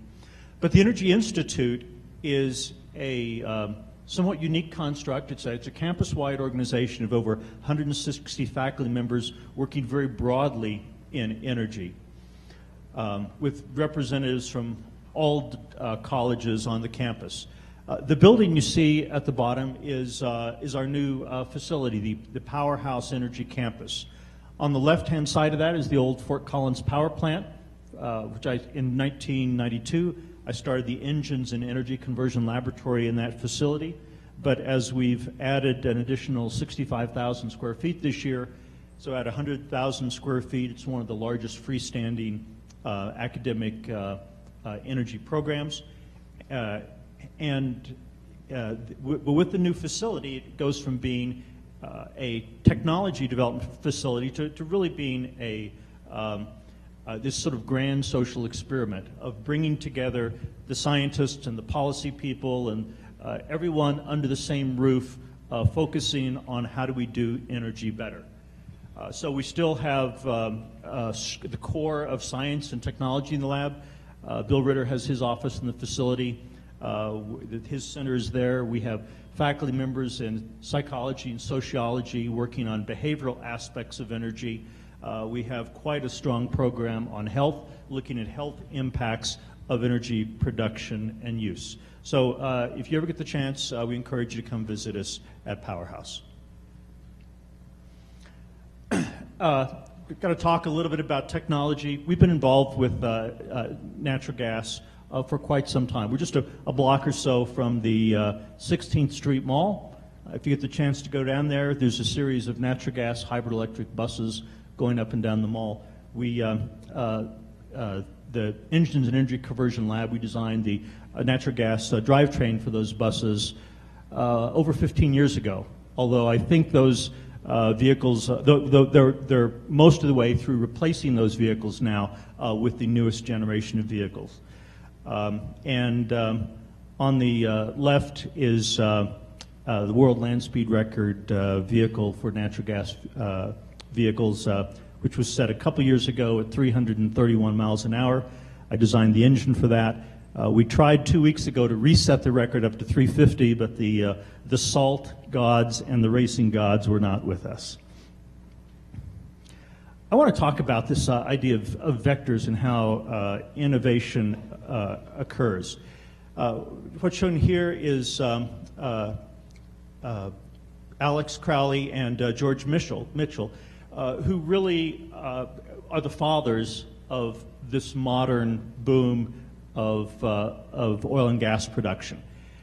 And this really began before there was a Department of Energy. Alex Crowley at the Energy Research and Development Agency began funding work on what was considered to be a crazy idea of directional drilling. How instead of spinning the drill string, what if we pumped mud down and had mud motors and would allow the could we turn drill bits and allow them to do other things than just drill vertically. And this was an example of early research and development that took 35 or 40 years to mature and get to the point that has now become a truly disruptive technology. But as cool as the technology was, it also took the the guts and the vision and the financing to put it into place in real production wells. And that was really the contribution of George Mitchell, who passed away just a year or so ago, but really had the fought against the perception of the industry, and even in some cases of his own company, to demonstrate this technology could open up the shales and usher in a new vision of oil and gas production. We're going to talk a lot about technology today, but I want to talk a little bit about carrying that role of government investment. I do have a role at the Department of Energy. I've got a portfolio of technologies in wind, water, ocean energy, engines, gas turbines, motors, but a fair amount of projects on oil and gas production technology. And at RPE, we have the task of taking on tasks that are considered to be too high risk for other government agencies or for private industry. So, as they say, it's really not an RPE project if there isn't an element of batshit crazy in the project somewhere. So, I'm just going to briefly go through to give you an idea of some of the things that are going on that we hope could be have impact 30 to 40 years from now in the same way that Alex Crowley and George Mitchell's version did. This is a project, so I'm just going to go briefly through some projects. This is a project I'm funding to develop ultra-high efficiency cycles using technology-derived. Rocketdyne is the company that made the engines for the space shuttle, and they have some incredible technology that they're using to develop very high temperature turbines, which can give efficiencies much higher than we get from gas turbines that are in use today. We're doing a lot of work to figure out what can we do with stranded gas. How can we develop technologies that could be carried out to the well pads or to areas that are underserved with pipelines to turn excess natural gas into usable products. This is one that we're doing to allow us to use gas to create liquid fuels using a gas turbine, is what we call a partial oxidation unit. We're doing some work at, we're funding some work at University of Colorado with Al Weimer around microtubular reactors, very small scale reactors that could also have the potential for turning stranded gas into liquid fuels. We're funding some work to develop much higher efficiency combustors for natural gas turbines. I guess this is the microtubular, this is the University of Colorado project. I'm funding some work with a small company in Washington State that is developing very high efficiency Stirling cycle coolers, originally funded to develop air conditioning and freezer technologies that use less energy, but are now being applied to on-site liquefaction for potentially on-site gas processing or for on-site LNG production. Again, trying to find out what we do to add value to gas when we don't have pipelines, adequate pipeline capacity. We're also looking for new uses for carbon dioxide. I've got a project I'm funding at University of Pittsburgh that is seeking to thicken liquid carbon dioxide so that we can use it more effectively for enhanced oil recovery, and so that we can use it to replace water in hydraulic fracturing. And finally, I've just launched a new program called Monitor, Methane Observation Networks, et cetera, et cetera. Every RPE project has an acronym, that is focused on dramatically reducing the cost of methane measurement to the point that it is feasible to put methane measurement on every well site. The requirements, what we're asking for in these technologies is technology that can not only detect if there could be a leak, but actually quantifies the amount of leakage, estimates the location of the leak, and can do that for a cost of less than $3,000 per year per well pad. This is requires orders of magnitude reduction in the cost of the sensing and technologies, but we have a two-phase process around concept papers and full applications. Concept papers were received a few months ago. Full applications are due tomorrow, and I can say from the concept papers that there is some truly exciting technology out there that is going to give us a dramatically higher capability and lower cost for giving us the ability to do continuous monitoring of natural gas and methane leakage. With that, I'm going to turn. We're going to turn to our panelists, and the panelists each have we've asked them to speak to some particular issues. And for our first panelist is Jim Bolander, who's Senior Vice President at Southwestern Energy. And he'll be talking about some of the initiatives that they're undertaking at Southwestern, particularly around responsible production and water management, but also providing a bit of perspective on where the industry has been. Jim. All right, thank you. First, I'm sure many of y'all are not familiar with Southwestern Energy, and we're new to Colorado, just now starting operations in the state. However, we are the fourth largest natural gas producer in the United States, primarily in the Marcellus and Fayetteville shales. To kind of revert back to a little bit of what Brian said around vectors and going back to history, I thought it was interesting when he put up the pictures that included George Mitchell. I started my career and spent the first 15 years of my engineering career working for Mitchell Energy. So in terms of understanding unconventional gas shale development, I was there at the beginning. I'm going to introduce you to a couple of programs that we have at Southwestern Energy, but I don't feel like it's unique to what the industry is doing, but give you our perspective. Our first program is a program we call ECHO. It's called Energy Conserving Water. And last year, as a company, we announced that by 2016, we would offset 100% of the fresh water we use as a company.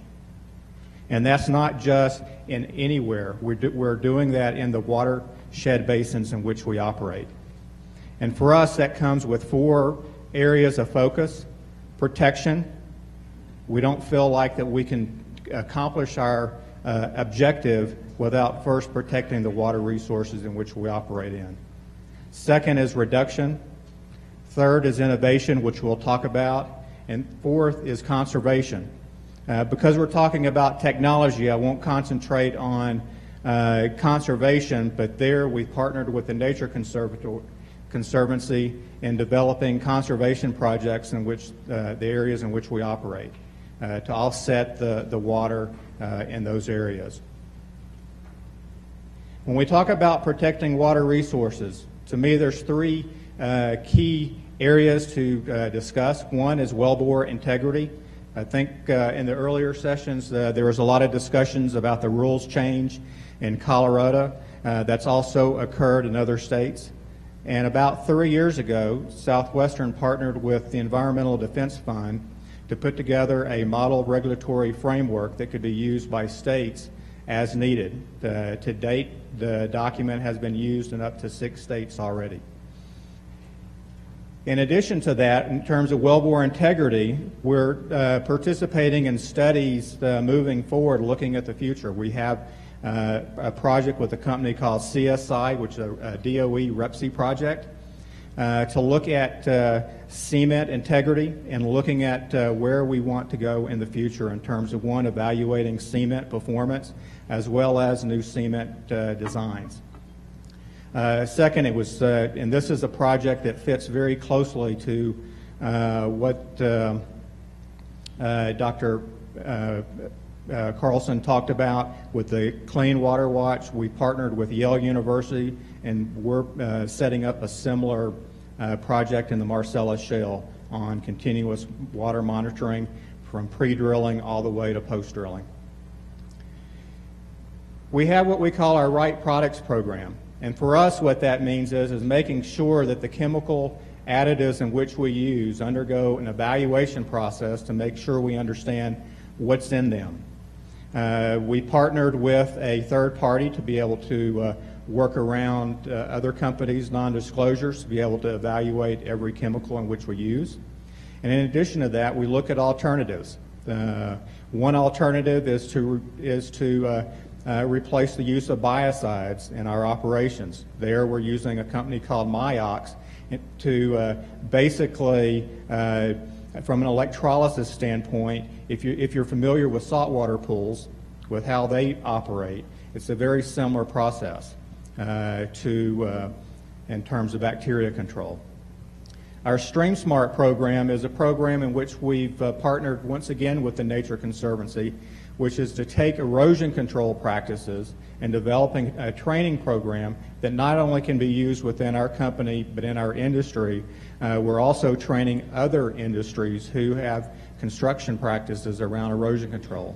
To date, we have so far had over 500 employees and third-party people go through the training process.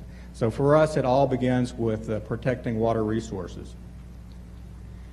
Second is optimizing water usage. And from there, I'll talk a little bit about the future and the science of what we're doing. But here, let's look at the past. And in the past, at Mitchell Energy, that's probably going a little bit further back than 5 years, the original Barnett Shale wells were fracked with a cross-link gel. In addition to that, as an industry, we were all concerned about the clays that the shales contained, being a shale, about the clays. So there we used a salt system as our base fluid. Over time, the jobs have changed to slick water and to use of fresh water. Today, as an industry, we're looking at ways and looking at alternative fluids. One, recycling. You're seeing a big push across the United States at recycling. As a company right now, we recycle 99% of our water in our operations, and that's company-wide. And then also we're looking at alternative fluids, looking at brackish water sources, looking in, for example, in Pennsylvania, the use of acid mine drainage water. So that's what we're doing today. In terms of the future, in terms of water usage, we're really trying to understand what is happening. On the diagram on the left is a block sample of the Fayetteville Shale, and we're working with a company called TerraTech to understand what the rock fabric is, and there we're able to better design the type of stimulation fluid that best connects the most rock for optimum performance. In addition to that, we're looking at what are some other operational ways we can reduce our water. One is looking at different perforating techniques to remove near wellbore tortuosity. And what that is not always do the wells frack right where the perforations are. They orient themselves away from the pipe. So there we're trying to minimize those effects, thus reducing the amount of water. And we're looking at other technologies as well. When we look at innovation, you see a lot of innovation today in water treatment. Today, we have a facility in our Arkansas operations in which we have a MPDES permit for discharge. In addition to that, we're funding several university projects, University of Arkansas on membrane distillation, and Rice University on the use of nanoparticles in terms of water treatment. But where do we go in the future? One of the ideas that we had is, can we treat our water on site, small batches? As wells decline, water rates decline as well to as low as 10 barrels of fluid or less. So we've done some pilot testing with the solar evaporative technology, which you see here, which allows us on site to treat our water, and the distilled water will be evaporated off the location. What this does is this reduces our trucking by up to 90% on existing wells. Now let's talk a little bit about methane emissions and reduction. On the left, you see something called One Future. It's our nation's energy future. And this is a coalition of companies from upstream all the way through distribution who have joined together to minimize methane emissions across the value chain, not just upstream, but all the way through the system, all the way through distribution. These are all national companies who have joined together, and the goal is to reduce in the natural gas sector methane emissions below 1%. And why that is significant, 1% makes natural gas, from a climate perspective, the fuel of choice over coal, over oil, over diesel in any application, including as a vehicle.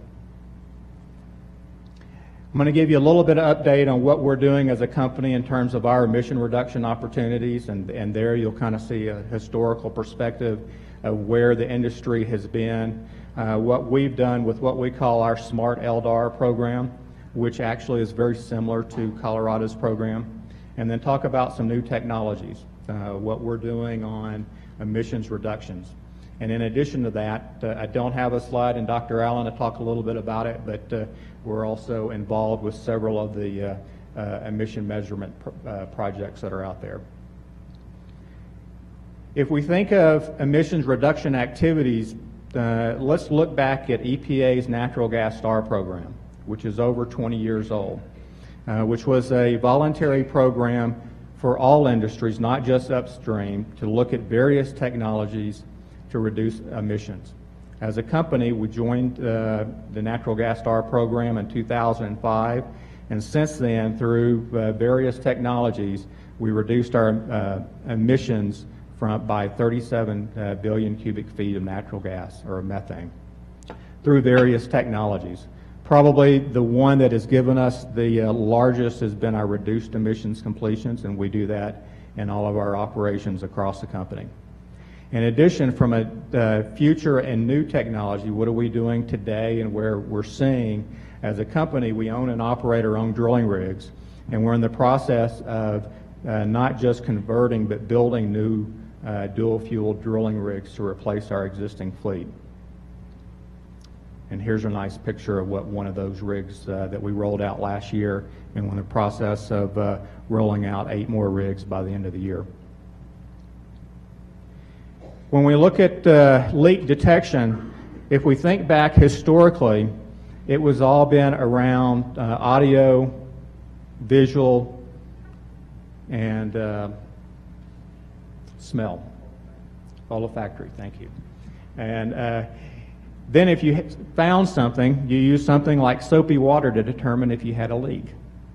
Now we've moved into current technology, which is the use of infrared cameras to determine where leaks are located, and then to find them and fix them. For us as a company, that's our goal, find and fix. What you're going to hear from Dr. Allen is that what's out there, what's seen in several of the studies that have already been peer-reviewed and published to date, is that there's a fat tail. So if we can find it and fix it, we'll eliminate most of the leaks. What are we doing in terms of reduction technologies? As a company, we're getting ready to test a fuel cell on a well pad to replace all of our natural gas pneumatics. That project is currently being designed, and we'll have it implemented by the end of the year. We've also pilot tested several mobile technologies to be able to detect emissions much faster than we do with on-site using FLIR cameras. We pilot tested some equipment from a company called Picaro. We've also done some helicopter flyovers with FLIR technology. Nothing new, but what we're trying to determine is what is the minimum detection limit we can actually see with a helicopter flyover. We're currently looking at designing a test using a gas cloud imaging leak detection tool, and we'll have that completed by the fourth quarter. In addition to that, not on here, but we're a part of the EDF Methane Monitor Challenge, which is a very similar project as the ARPA-E project, and we're one of the several companies that are involved in that. So what at Southwestern, what we look at, the team that I lead, that I'm a part of, is a group called V+ Development Solutions. And what that group's designed to do is to work with our operating areas to look at innovative ways to be a partner to the communities in which we operate. Thank you. Thank you, Jim. So one of the themes I think you see from Jim is that as new issues arise, then solutions are sought, tried out. Some things work, some things don't. But I think we're moving into an era where we are becoming more and more data-driven. And so that's really the theme now that David Allen is going to talk about. David Allen is a professor at University of Texas. He's been the lead on one of the large studies funded both by the environmental community and the industry, with the goal towards actually quantifying of environmental issues, in this case around methane emissions. Thanks, Brian. So speak to the issue of how evolving technologies and improvements in technologies can improve our understanding of what the environmental footprints of the natural gas supply chain are. Rather than give you a survey of a lot of different environmental impacts, what I thought I'd do to make a number of points is just focus on a particular one, and that is methane emissions and the associated climate impacts. So that's the example that I'll use, and I'll try and make a number of points.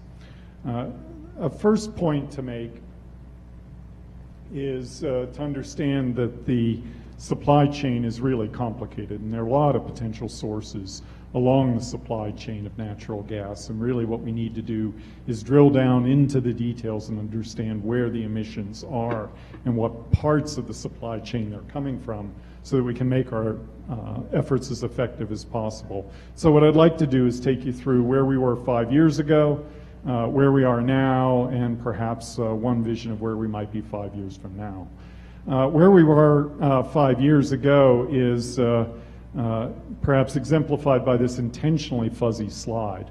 So if you go back to where we were 5 years ago, and you wanted to estimate what the methane emissions were from a natural gas production site, you'd have to go back to a paper report in 15 volumes from the Environmental Protection Agency, done together with the Gas Technology Institute, or GRI now, and look up in a table what the emissions were for particular pieces of equipment. That's where we were.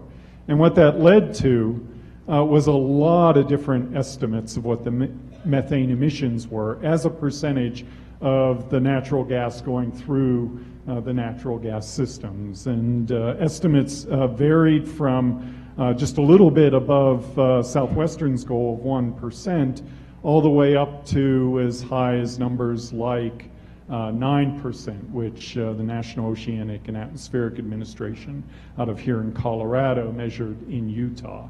So huge variations, and these were largely based on estimates and interpretations of a very small body of data rather than measurements. So that's where we were. Very little data, very incomplete information. Where are we now? Where we are now is we have a wide range of different tools being applied at a whole set of different scales. And here I've shown a number of images that hopefully give you some sense of what those different scales are. So middle left in the images, you see a member of our team going out at a site, sniffing at a leak and getting and quantifying an emission at a leak.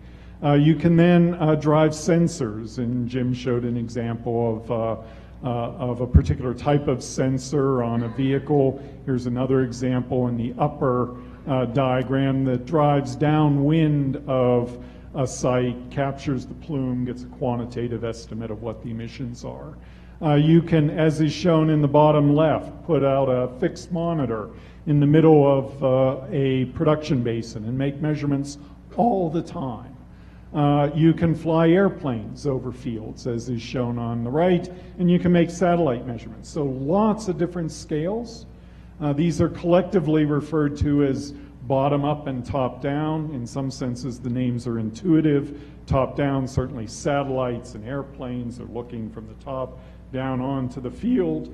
But also anything that's measuring downwind is generally considered one of these top-down measurements. Whereas the bottom-up, you're going directly to the leak source and making a measurement directly at the leaks. So many different approaches, complementary information coming out of this, but yet a lot of confusion about exactly what these studies are telling us and what the data actually are and what the leak rates actually are. So let me just try and quickly summarize what the consensus is about what these studies are telling us. There have been two recent scientific reviews that have been done, one led by Harvard, Miller et al., which appeared last year, and another out of Stanford, Adam Brandt and his colleagues, earlier this year. And basically what they concluded was that we're missing some emissions. How much? Well, about 50% of the man-made emissions. We're about a third too low. The estimate should be about 50% higher than they actually are. And that there's geographical variability in where those emissions are missing. So that's a pretty broad consensus. I would say there's a fair amount of agreement in the scientific community that we're missing some emissions. But the obvious next question is, okay, which ones? And that's where the bottom-up measurements give us insight. So you know that your total is wrong. What do? You go and measure source by source by source and by source and say, which are high, which are low, where do we need to do work? And these are photos from some of the direct source measurements that we made on natural gas production sites throughout the U.S. Study catalyzed and partially funded by Environmental Defense Fund, as well as Southwestern and a number of other natural gas producers. When you do a study like that, I've shown a figure here that tells you a little bit about what these studies tell us. On the left, you see one pie chart, and on the right, you see another pie chart, and you just see that they're different. I don't want to go any deeper into this slide than this, but basically what it tells us was our perception of what the distribution was wrong. What we thought it was on the left. What it actually was on the right. And so what we need to do is go out source by source by source and figure out what we've got. We also need these top-down measurements to tell us what the total is. And so collectively where we are is we've got a whole bunch of these top-down studies, we've got a growing number of bottom-up studies that are giving us a variety of information, and it's complementary information. The top-down studies are telling us that national and regional scales, we're missing some emissions, and that it varies from region to region. And we're beginning to get a little bit of information about how things are changing over time. The bottom-up studies are telling us some emission sources are higher than we thought they were. Other emission sources, and sometimes due to emergent regulations such as the new source performance standards from the EPA or the regulations here in Colorado, are driving emissions lower than they had previously been. So they're lower than we might have otherwise expected them to be. And again, we're seeing regional variability. And then finally, what a large number of these bottom-up studies are showing us is that a small population of the sources is giving us the majority of the emissions. Brian alluded to this point earlier. It's something you're familiar with, although you may not realize you're familiar with it. It's been well known in the air pollution community for a long time, in large part based out of work done here in Denver, at the University of Denver, Ron Stedman, that 10% of the on-road vehicle fleet, passenger cars, gives us 50% of the emissions. And you've undoubtedly driven behind some of those cars. All right? Same thing here. Small population gives us the majority of the emissions in a large number of different sources. What that tells us is a one-size-fits-all strategy is not going to be the most effective solution. It needs to be strategically targeted, and we need to find those emission sources that we want to focus on. So that's where we are now. Where do we go next? Well, here's one model. And I'll, as I walk through this example, which shows images that are intended to represent a natural gas field, I'll give the example of something we've been doing in Texas for a while with the refining districts that we have. So out in the areas where there's refinery after refinery after refinery, we, in the state of Texas and at the University of Texas in the program that I direct, we put out monitors. 24/7 monitoring all the time. We know what we should be expecting, given the wind directions, given the sources that are there. We know what we should expect the concentrations to be. So we put out a network of monitors. If we see an excursion beyond what we think it should be, we immediately issue an alert. We issue that simultaneously to the companies that the wind direction tells us are upwind at that moment. So we send them an electronic communication immediately saying, we think that there's something going on, please check your facility. We simultaneously send that same message to the state regulatory agency. State regulatory agency then very often sends out a patrol vehicle, an inspection vehicle, to the area. And then that's often equipped with one of these infrared cameras that you saw alluded to previously. We can do the same sorts of things, and this is very analogous to what we heard about just before lunch, the Colorado Water Watch. We can put out networks in natural gas fields. They're looking all the time. If they see something, they send out an alert to the appropriate organizations. You simultaneously send out a patrol vehicle and find out which site along those upwind trajectories, and then you use a tool like the infrared cameras, other technologies to get the leak and fix it, and do that very quickly. So I think where we're going to be heading is an integration of all these different tools at all these different scales, and doing that integration all the time and in real time. So I think that there's a lot that technology can contribute to both our understanding of what these environmental footprints are, using methane as an example, but also then helping to solve the problem. So that's what I have. Oh, I'm sorry, one final thing. And that is that I mentioned that there's a lot of confusion around these top-down and bottom-up studies. And I think that very often that's because we're not, as scientists and engineers, communicating our results very well. So for example, if somebody flies an airplane over the Denver-Julesburg Basin and says, we're seeing a certain amount of methane, and if we simultaneously go out and measure natural gas production sites and we say we're seeing a different amount of methane, well, those results aren't necessarily inconsistent. The airplane will see not only the production sites, they'll see the distribution sites, they'll see the gas processing plants, they'll see the gathering operations, they'll see geological seeps, they'll see cattle, they'll see landfills. So we need to make sure that we're reporting the parts of the supply chain that we're measuring consistently as we communicate these results. We report things as scientists and engineers at very different spatial scales. We report different time scales of measurements. And then finally, we use inconsistent reporting metrics. So this, I guess, is a plea to the scientific community that as we communicate these results, we need to do a better job of making sure that they're transparent and that the public and other stakeholders can effectively use this information that we're trying to communicate.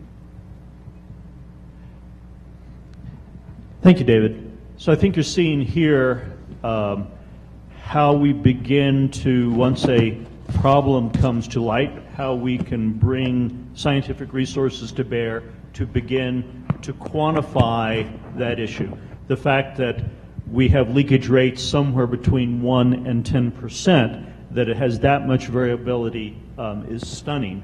But what you see now is how we then begin to apply science to give us better resolution for that. But then ultimately, we're looking for those solutions. And so our next two speakers are really talking about the development of future technologies. Mike Ming is General Manager of GE's new oil and gas R&D Center, which will be opening up soon in Oklahoma City. Mike.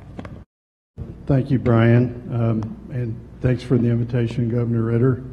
It's always good to be here.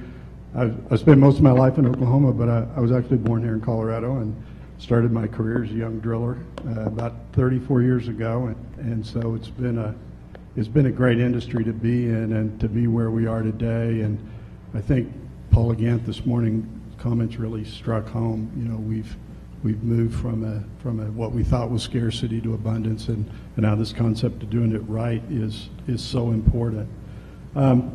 I'm going to talk about really three things today, and that's really sort of GE's tangible commitment to continued improvement and specific examples of each. And those will be from our eco-imagination and kind of how it started and where it's progressed to. A couple of case studies on air and water that are pretty exciting. You heard part of one of those this morning from Hassan. He did a great job of kind of talking about some of the technologies in his organization that GE actually has in the field now. I'll talk about a water project that we have that's the kind of innovation that we need. And then I'll close it out with a very substantial investment that the company's made for the development of new technologies. And you can break technology development into spectrums, but you could say short, medium, long term. Sometimes short-term technology, as large as GE's portfolio is, it might be very plausible that we have a technology somewhere that solves a need, even though that isn't exactly what the technology was designed for. One of the things Hassan mentioned this morning was CNG in a box product using in the Bakken. But then there's sometimes technologies that would be pretty easy to just, they exist, but you just have to put the pieces together to make a new solution. And then finally, the transformative things, okay? So we're going to look at all of those from GE's commitment and our global research centers around the globe, and then talk, you know, kind of specific to the oil and gas space, from the drill bit to the burner tip, upstream, midstream, downstream, and just sort of the whole full spectrum of our products. So Hassan mentioned this morning the age of gas and realizing the age of gas and the tremendous benefits that natural gas brings. Its molecular simplicity and its cleanliness and other things. So it is an exciting time, and I'll dive right into some of this. And I'll start with the investment that we've had in our Eco-Imagination program. You've probably heard about it. It really started out kind of a green thing from an environmental perspective. But what quickly became evident to us at GE was that green in terms of environmentally sustainable and green in terms of commercially viable and what the capital markets expect out of an investment, these aren't mutually exclusive things. And so what's happened is, with the investments that we've put into R&D to sort of give a certification for Eco-Imagination, is we've developed so far about $160 billion in revenue that's become eco-certified. And just this spring, we had a commitment, $15 billion to this program by 2015, and it's really become so successful that our chairman, Jeff Immelt, we announced an extra $10 billion to the program. So this is, that's a substantial investment. Takes the total investment to $25 billion by 2025. And it not only is an investment that promotes environmental sustainability and in terms of energy efficiency and other things and decreased resource use, it allows us to decrease our own footprint in our operations. So we had goals. We've actually exceeded all of our goals in actually raw energy input, greenhouse gas emissions, and water consumption. So this has been a very successful program with us and something that we expect to continue. And as we do our technology development, it's a program that we think will have very substantial long-term benefits. Hassan mentioned this last mile project this morning, and that's to really capture flare gas up in North Dakota. It's certainly not the only market that this is applicable to, but there's other programs that we have in terms of gas monetization and you call it virtual pipeline or whatever, but it's really around this concept of continuous improvement, finding things, and just like the flared gas issue in North Dakota, and it's not limited to North Dakota, but it was something that kind of brought us all by surprise in the rapidity of how fast these new liquid plays have developed. But there's certainly other products. So mentioned this morning was LNG in a box, but also other things that we have, like our distributed power, distributed generation. We talked about Age of Gas. Actually, if you're interested, you can download our Age of Gas white paper. It's available on the website. But we also have a white paper called The Rise of Distributed Power. These are things where we can go regional, we can go subscale from conventional utility thinking to capture these molecules of gas and do something beneficial, whether it would be compression for consumption in an engine or whether it's on-site power generation. These are exciting things. The concept of partnerships is important in this. In this one, the partners were Ferris on the transportation of the gas in the pressurized tube trailers, the consumer Statoil, GE, and GE Capital. But there's also a systems approach that's involved here. And one of our chief technology officers calls it N+2, but that's N+2 is the system you're working on, the system above that, and the system above that. And understanding how those fit together, especially with a portfolio as expansive as ours, is very important because synergy comes from a systems approach. And we think in terms of, for example, this issue of stranded gas or flared gas, that a systems approach is the best way to do it. And it's also an adaptive technology approach. Actually, the specific technology used here, which is CNG in a box, the technology was actually developed for retail gasoline fuelers if they wanted to sell CNG as a transportation fuel. And we've sold those products into the market where a retailer can buy that product, and if they have a gas line on their site, they can hook this up and they can retail CNG to CNG drivers. I happen to be one, so it's a great thing. But in this instance, we said, wow, this particular modular device, CNG in a box, could actually help solve this flare gas problem in North Dakota. So I mentioned I'd talk a little bit about water.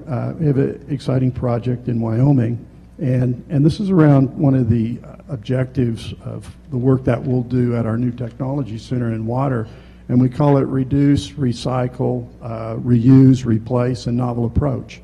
And the concept is to reuse as much water or do something beneficial with it other than deep well disposal. So Jim mentioned 99%, I think, of reuse. This particular project in Wyoming uses reverse osmosis, has some pretreatment in it, but it takes water, it treats it to a standard that meets the regulatory approvals for surface discharge after you take out of the system what you need for your operations, but it preserves this precious resource of water. And then the third thing, so I talked about the eco investment and then the air and water, and now the company's commitment to this concept, and I'll call it better, cheaper, safer, faster, cleaner, more efficient. But GE has a global research network. It had 7 sites around the globe, 3 in the United States and China, India, Brazil, and Germany, where it serviced the technology needs of all of GE's broad portfolio. But as important as oil and gas is as an energy source for the world and what it will do to raise the standard of living to those who don't have adequate energy, we said we need a dedicated research center for oil and gas. So it's a first of its kind for GE. It will be located in Oklahoma City, be a $125 million investment. We'll employ about upwards of 250 engineering experts and scientists that will tackle the toughest challenges that we have.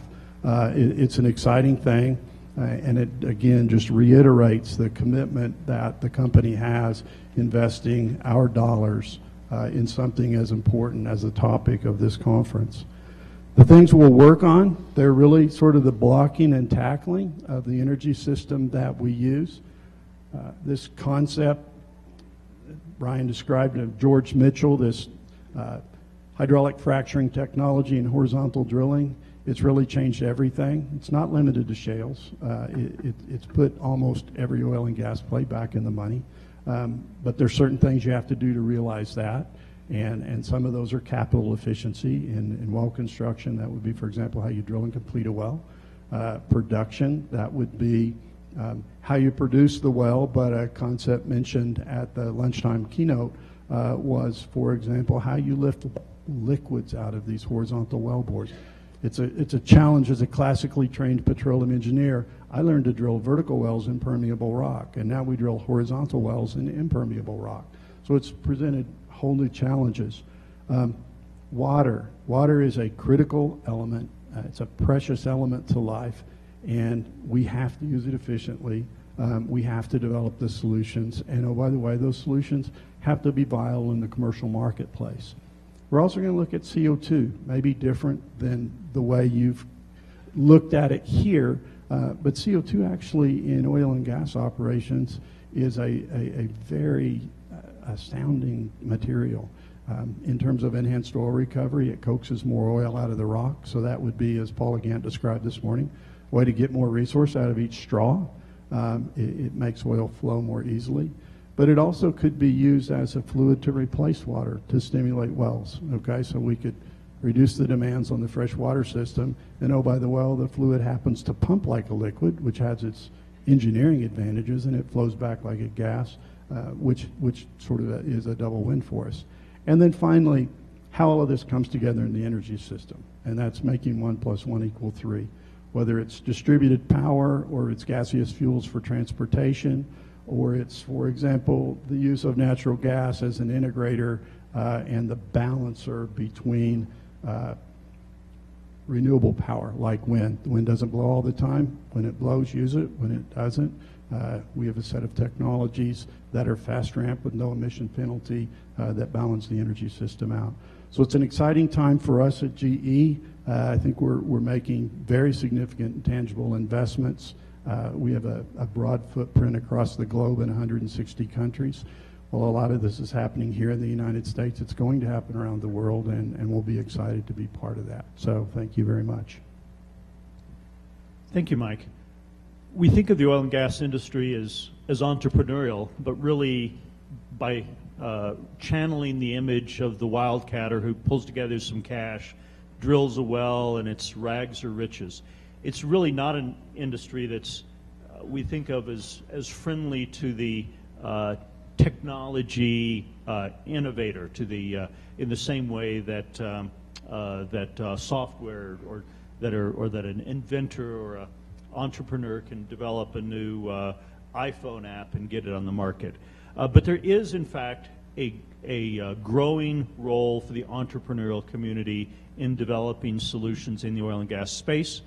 Chris Shepard is the director of the Colorado Clean Tech Industry Association and is directing a competition right now to identify some of these cool new technologies, and is going to talk about a few of those.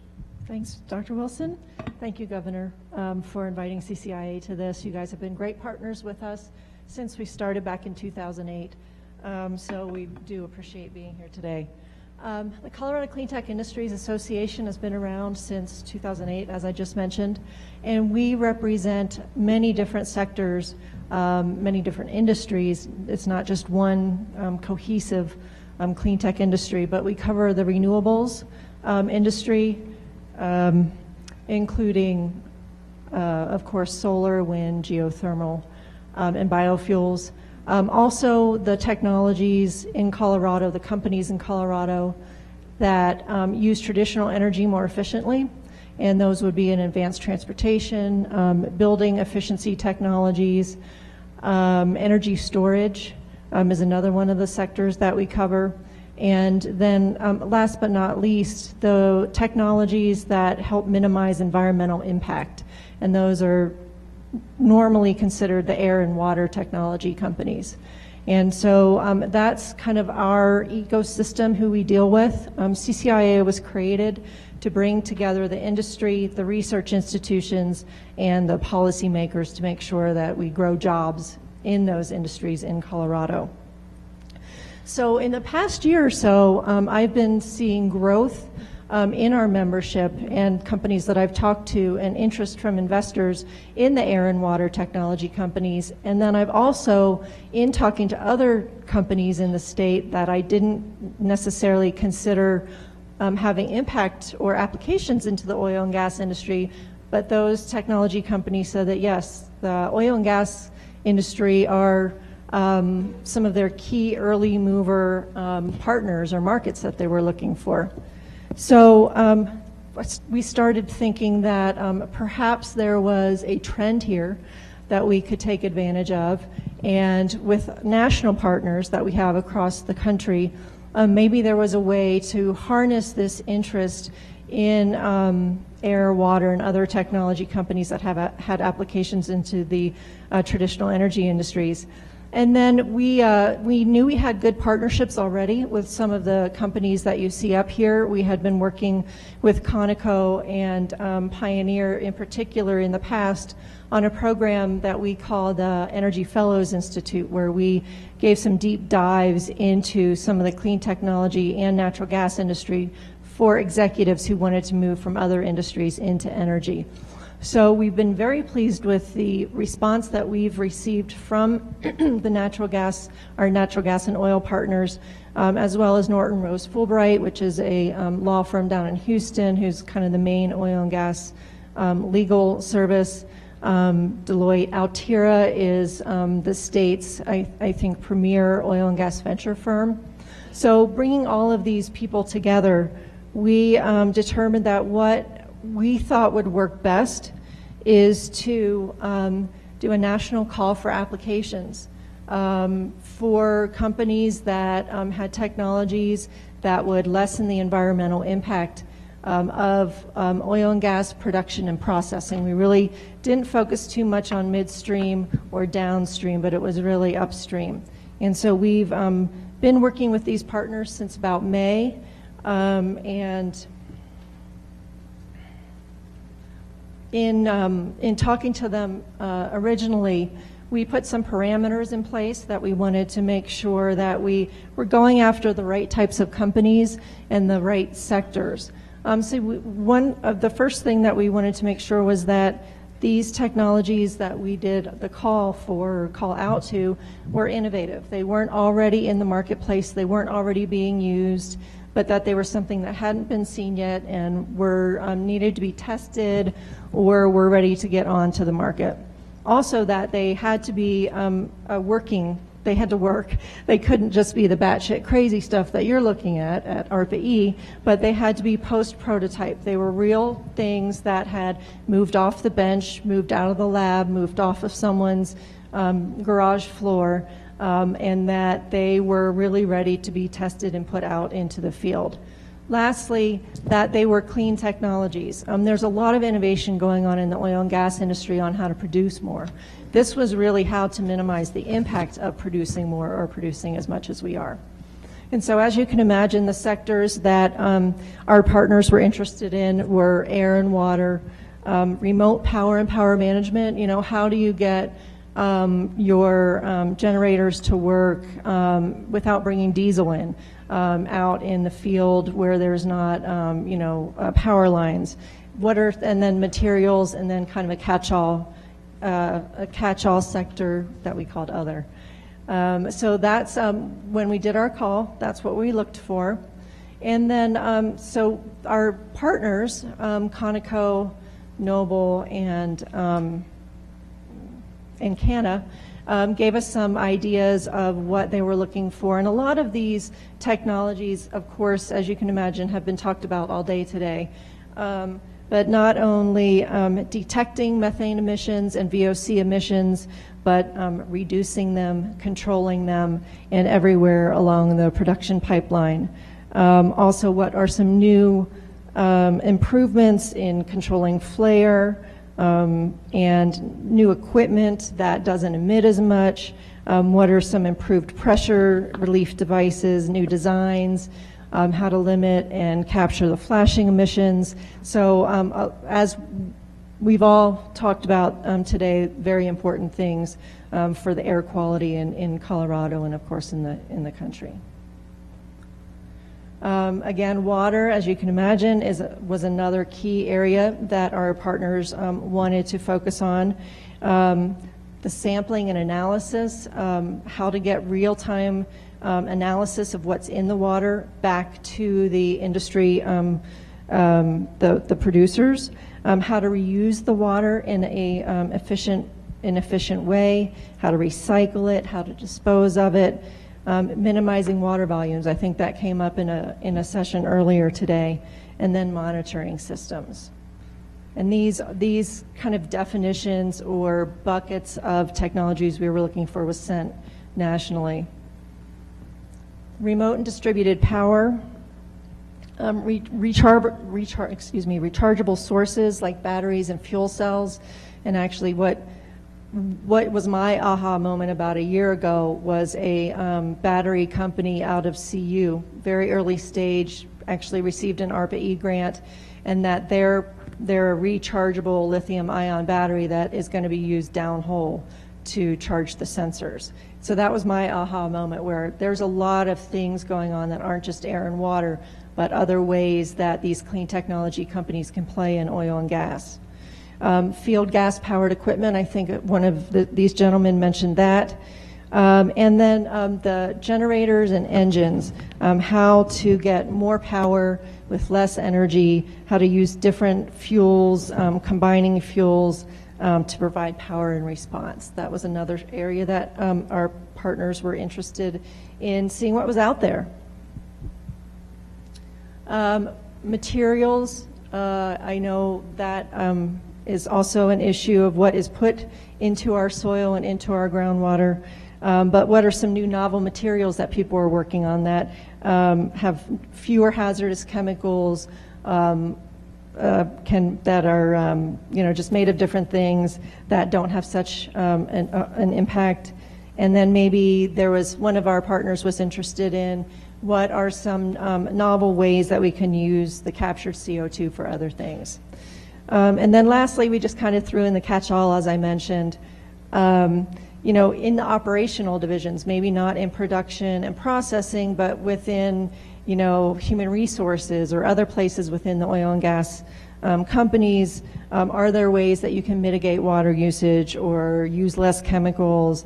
Noise pollution, of course, fell in here, dust control, or other IT applications that limited environmental impact.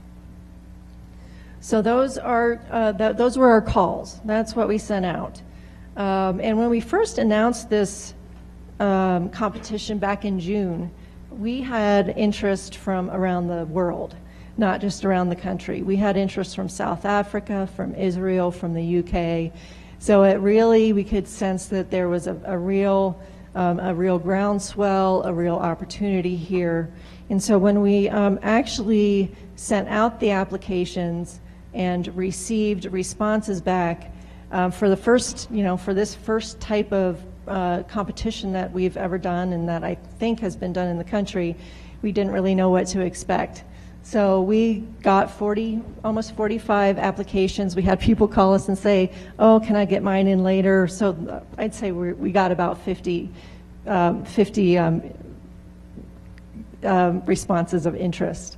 So this is where all of our applications came from, all within the continental United States. Basically most from the Mississippi West, but then of course you can see in the New York and Pennsylvania area there's some interest there too. Air and water technologies were the most that we received, and they were really across the board on everything that we asked for. These type of applications came in. Then remote power and energy efficiency were the other two that we had the most applications for. We really didn't get that many for materials, and then other was not that many as well. So you can see there are a lot of companies, and these are pretty much smaller companies, entrepreneurs, innovators, who responded to this call. So it's a pretty big response. I think it's pretty robust out there. I think there's more going on too, and we intend to continue doing this challenge if our partners will agree to it.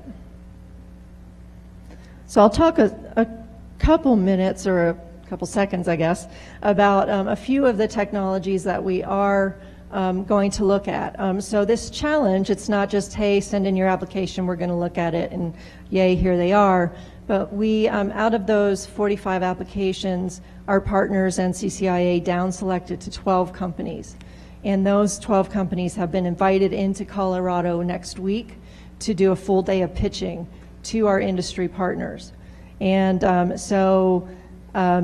these are a few of the companies. I didn't want to name names, but you can see that they're kind of looking at what GE is looking at, as well as our other natural gas and oil partners are really interested in. So this company is from Wyoming. It's a gas monitor that works in below zero temperatures, and also has alarms that can be set by the industry, by the natural gas company. There's an alarm, and then it does an alert and an automatic shutdown. So these are the companies that our industry partners really wanted to see.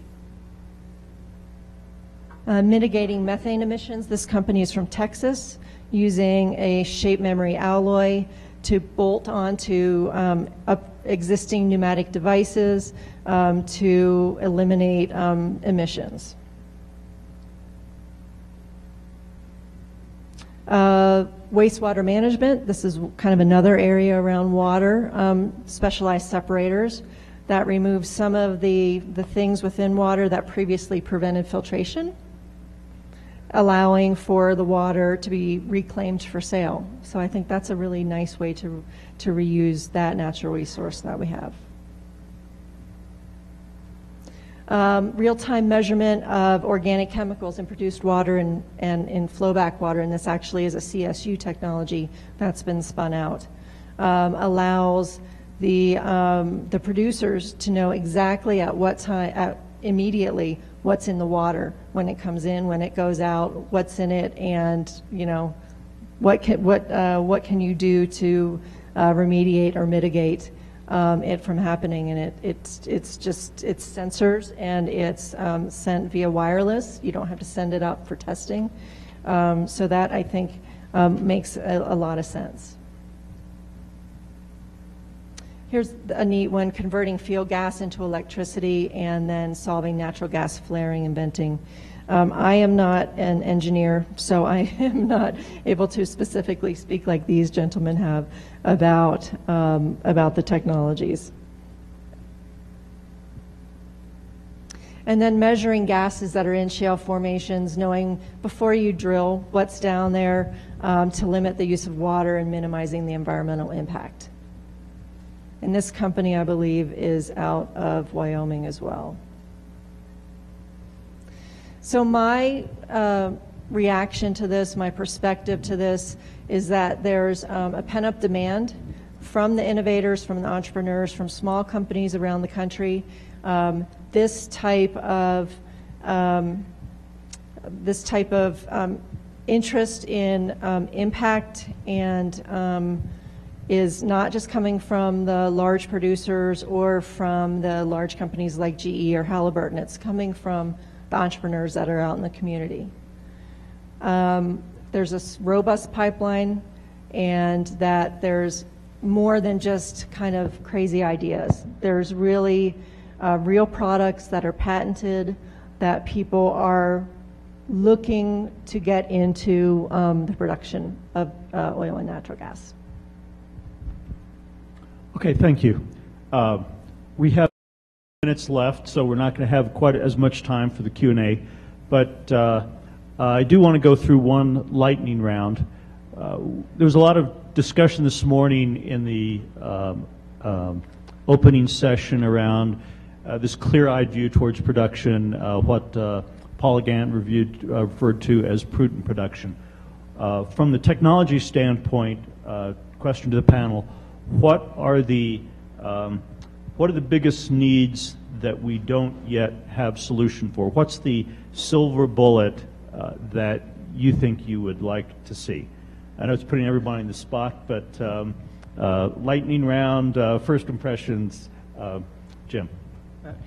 For me, and if we talk about the topic of methane emissions, that's on-site detection so they can be repaired immediately.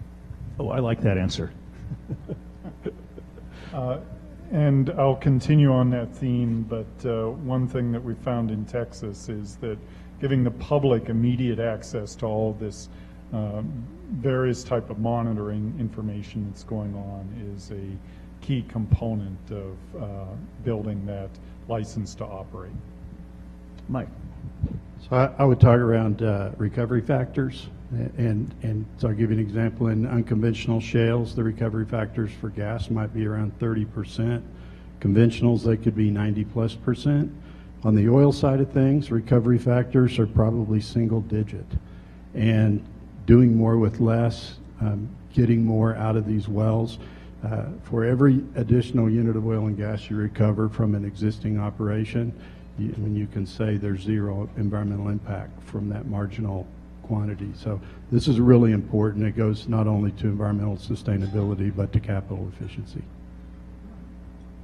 Chris. Well, not coming from the industry, I would say the industry's interest in the innovative companies and the capital to go into those companies is necessary to make those impacts. So I hope we got the sense today of what's actually happening behind the scenes. Just like the duck, it's calm on the surface, but paddling like hell underneath. There is a lot of innovation going on. There's a lot more to be done, but we wanted to take the opportunity today to at least have a snapshot, peer behind the curtains at some of the work that is currently underway, developing new solutions to what we discussed this morning around prudent production. Thank you very much, and I'll turn you back to Maury.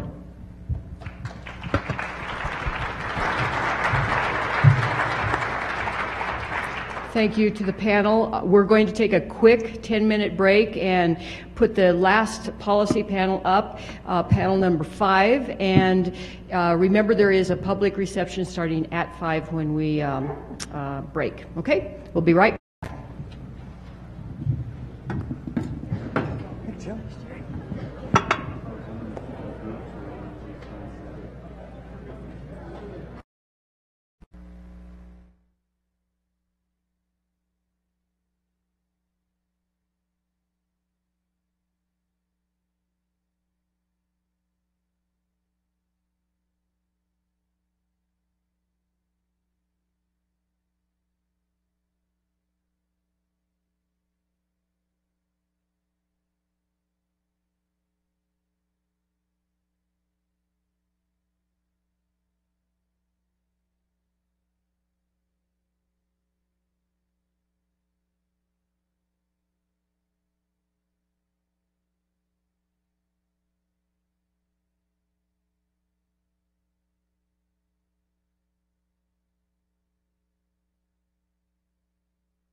entitled Policy.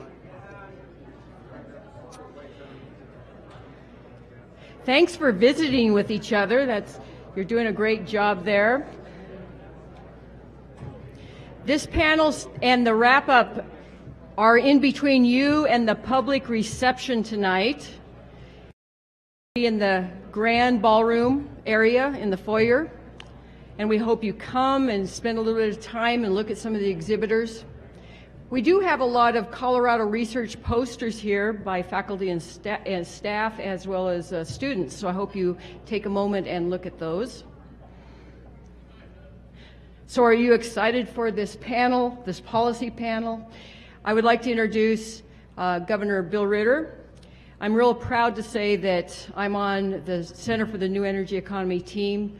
I believe that we're doing some very important work in this nation that's going to have a lasting effect and leave a legacy. And so being on that team and heading up this symposium is one of those things for me that I believe is very important for me to be doing and contributing to and serve our country. As you know, Governor Ritter is the 41st governor of the state of Colorado. But I have to. I just have to. You know that the governor was the 41st president. Yes, yes. Is that your aspiration, Governor? And in his 4-year term, he really did make an impact. And you heard a lot of that today as people gave him the credit for that. And so I'm going to skip some of my remarks. And please help me welcome Governor Bill Ritter.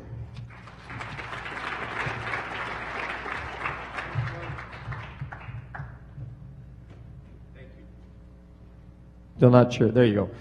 Thanks, Maury. Thanks for all that you've done to put this together. And this is section about policy. And so, Brian, thanks. That was a great session about technology. Leave it to 4 engineers and, Chris to have PowerPoint presentations that are so long that you don't get to interact with socially awkward engineers, with no question and answer from the audience, no stand-up, anything like that. But it was otherwise just fantastic, and I so appreciate it. So when we sat around again talking about past, present, and future, we asked the question, what kinds of things has technology influenced? And then this is a follow-up to that, what kinds of things have policy influenced? And it's overly simple in thinking about energy to think that there's sort of a triangle. It's much more complicated than that, but we think about it in terms of financing that impacts both technology and policy, that there's this relationship between them, and probably the biggest relationship is between technology and policy, and it's sort of, in a way, a symbiotic one. And so what we decided was to gather a group of subject matter experts, and I'm going to just introduce them by title very quickly. Again, their bios are there, and then get into the discussion about sort of past, present, and future where policy is concerned and natural gas. And so we're really fortunate to have this panel. I'm looking forward to it because it's such a great group of subject matter experts. Bob Randall is the Deputy Director for the Colorado Department of Natural Resources. He's a lawyer by training and was in the Attorney General's office prior to going to DNR, and has been involved in this venue, in this arena for a very long time. Matt Most, the Vice President of Government Relations for Encana.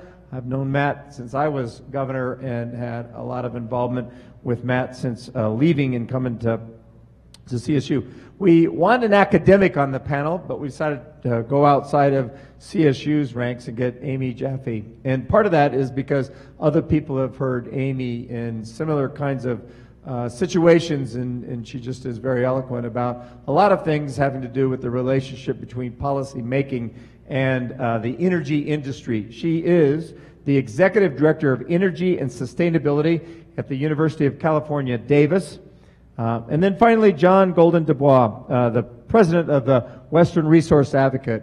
John came to WRA in June, is already making an impact in a very significant way in Colorado as the President, but I'd have to tell you, WRA, I think, has been one of these organizations that has been impactful for a very long time in the West, in Colorado, and certainly when I was governor, were at the heart of a variety of really important energy conversations. So, John, welcome to WRA. Welcome to this conversation. We're going to start by turning to Bob and just saying, asking Bob to sort of give us a little bit of a lay of the land and go back, 10 years and walk us through in a few minutes, not taking too long, but walk us through sort of the present. We're going to get to the future part of it later in this conversation, but has energy policy relating to natural gas changed much in the last 10 years? That's kind of the question on the table.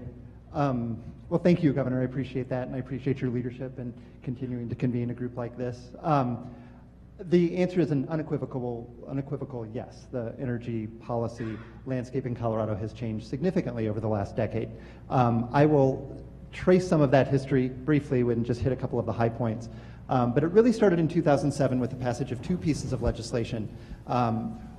One, House Bill 1341, reformed the makeup of the Colorado Oil and Gas Conservation Commission. And in doing so, it expanded the types of interests that are represented on the commission itself. It had been an entity comprised of seven members, 5 of whom were to be from the oil and gas industry. Today, it is a 9-person body appointed by the governor, 3 of whom are from the oil and gas industry, and it includes a representative from local government. It includes a royalty owner. It includes somebody with environmental and reclamation expertise, and there are other interests as well. So that was number one. It was significant to change the body that made decisions like this by reforming the Oil and Gas Commission. The second piece of legislation in 2007 brought into the consideration by the Commission of wildlife impacts and wildlife habitat impacts. And that reflected, I think, the fact that a lot of the drilling taking place at the time was occurring in western Colorado in areas where wildlife habitat was a significant concern. Both of those pieces of legislation led to rulemaking, a significant overhaul of the Oil and Gas Commission's rules over the course of the next year and a half. And since that time, we've continued to make changes to the state's regulatory structure to consider and address issues as they arise. That's included increasing setback distances between building units or occupied buildings and drilling rigs. It's included mandatory groundwater sampling in the vicinity of oil and gas wells to detect both baseline water quality conditions and post-drilling sampling to identify any impacts should they occur. And it also finally includes the nation's first rule to address methane emissions from oil and gas sites, and that was adopted by our sister agency at the Department of Public Health and Environment. But again, I think those are just some of the high points, but significant, dramatic changes to the regulatory structure in Colorado done with the industry, with stakeholders, and through our new commission. So, Bob, I know how the rewrite happened in 2007, 2008. It was by virtue of legislation, but you've had 4 significant things that have happened, sort of in the last 4 years, leaving the methane part out of it because it was the Air Quality Control Commission. How does something get started, and if it's not by virtue of legislation, how's an idea come to the commission that they want to look at the setback rules again, or revamp water monitoring, or even the disclosure rule that was passed in 2011? What initiates that? Well, I think the regulatory changes over the last 3 or 4 years are largely due to the technological changes that were addressed in the last panel and the increase of drilling along the Front Range of Colorado in the vicinity of where people live and in an area where they hadn't seen activities like this in the past. And so they became concerned. They hadn't seen the activity before. They didn't understand it, possibly. They were worried about it. And so when there were concerns about what's in a hydraulic fracturing fluid cocktail, well, the state addressed that with a disclosure rule after working with operators and citizen groups to ensure that it met everyone's needs. Same, I think, with concerns about groundwater contamination. If people are worried that their water is being contaminated, the commission saw fit to require sampling before and after drilling to detect any changes should they occur and to be able to address them. So, I think these changes were pretty organic. I think they reflected a shift in technology, and the technology led to a shift in where the activity occurs. And I think the state and the commission has felt compelled to be responsive to those changes. So with all those shifts, Matt, I know you can't speak for the whole industry, but you're the government affairs guy for Encana, so you can speak for Encana. There's been some discussion here, and even in our white paper, we talk about regulatory certainty. Has it felt uncertain to you as an industry player? Has it felt like too much change, too fast, or have you felt, on the other hand, that it's been appropriate, been able to manage it, and still been able to have a business case for being involved here in Colorado? You know, you wouldn't be in the oil and gas space if you weren't accustomed to or excited by change. This business changes every 12 months to almost be unrecognizable to what it was before. So whether it's technological change that dramatically impacts the way we do our business, the regulatory environment also changes under our feet regularly. And it is a function of the change of our business. It's a function of the communities around us changing. So we're drilling in areas that we've been drilling in for many years, but now there are homes there that weren't there when we were drilling there, say, 5 years ago or even 2 or 3 years ago. So that's affected the policy conversation.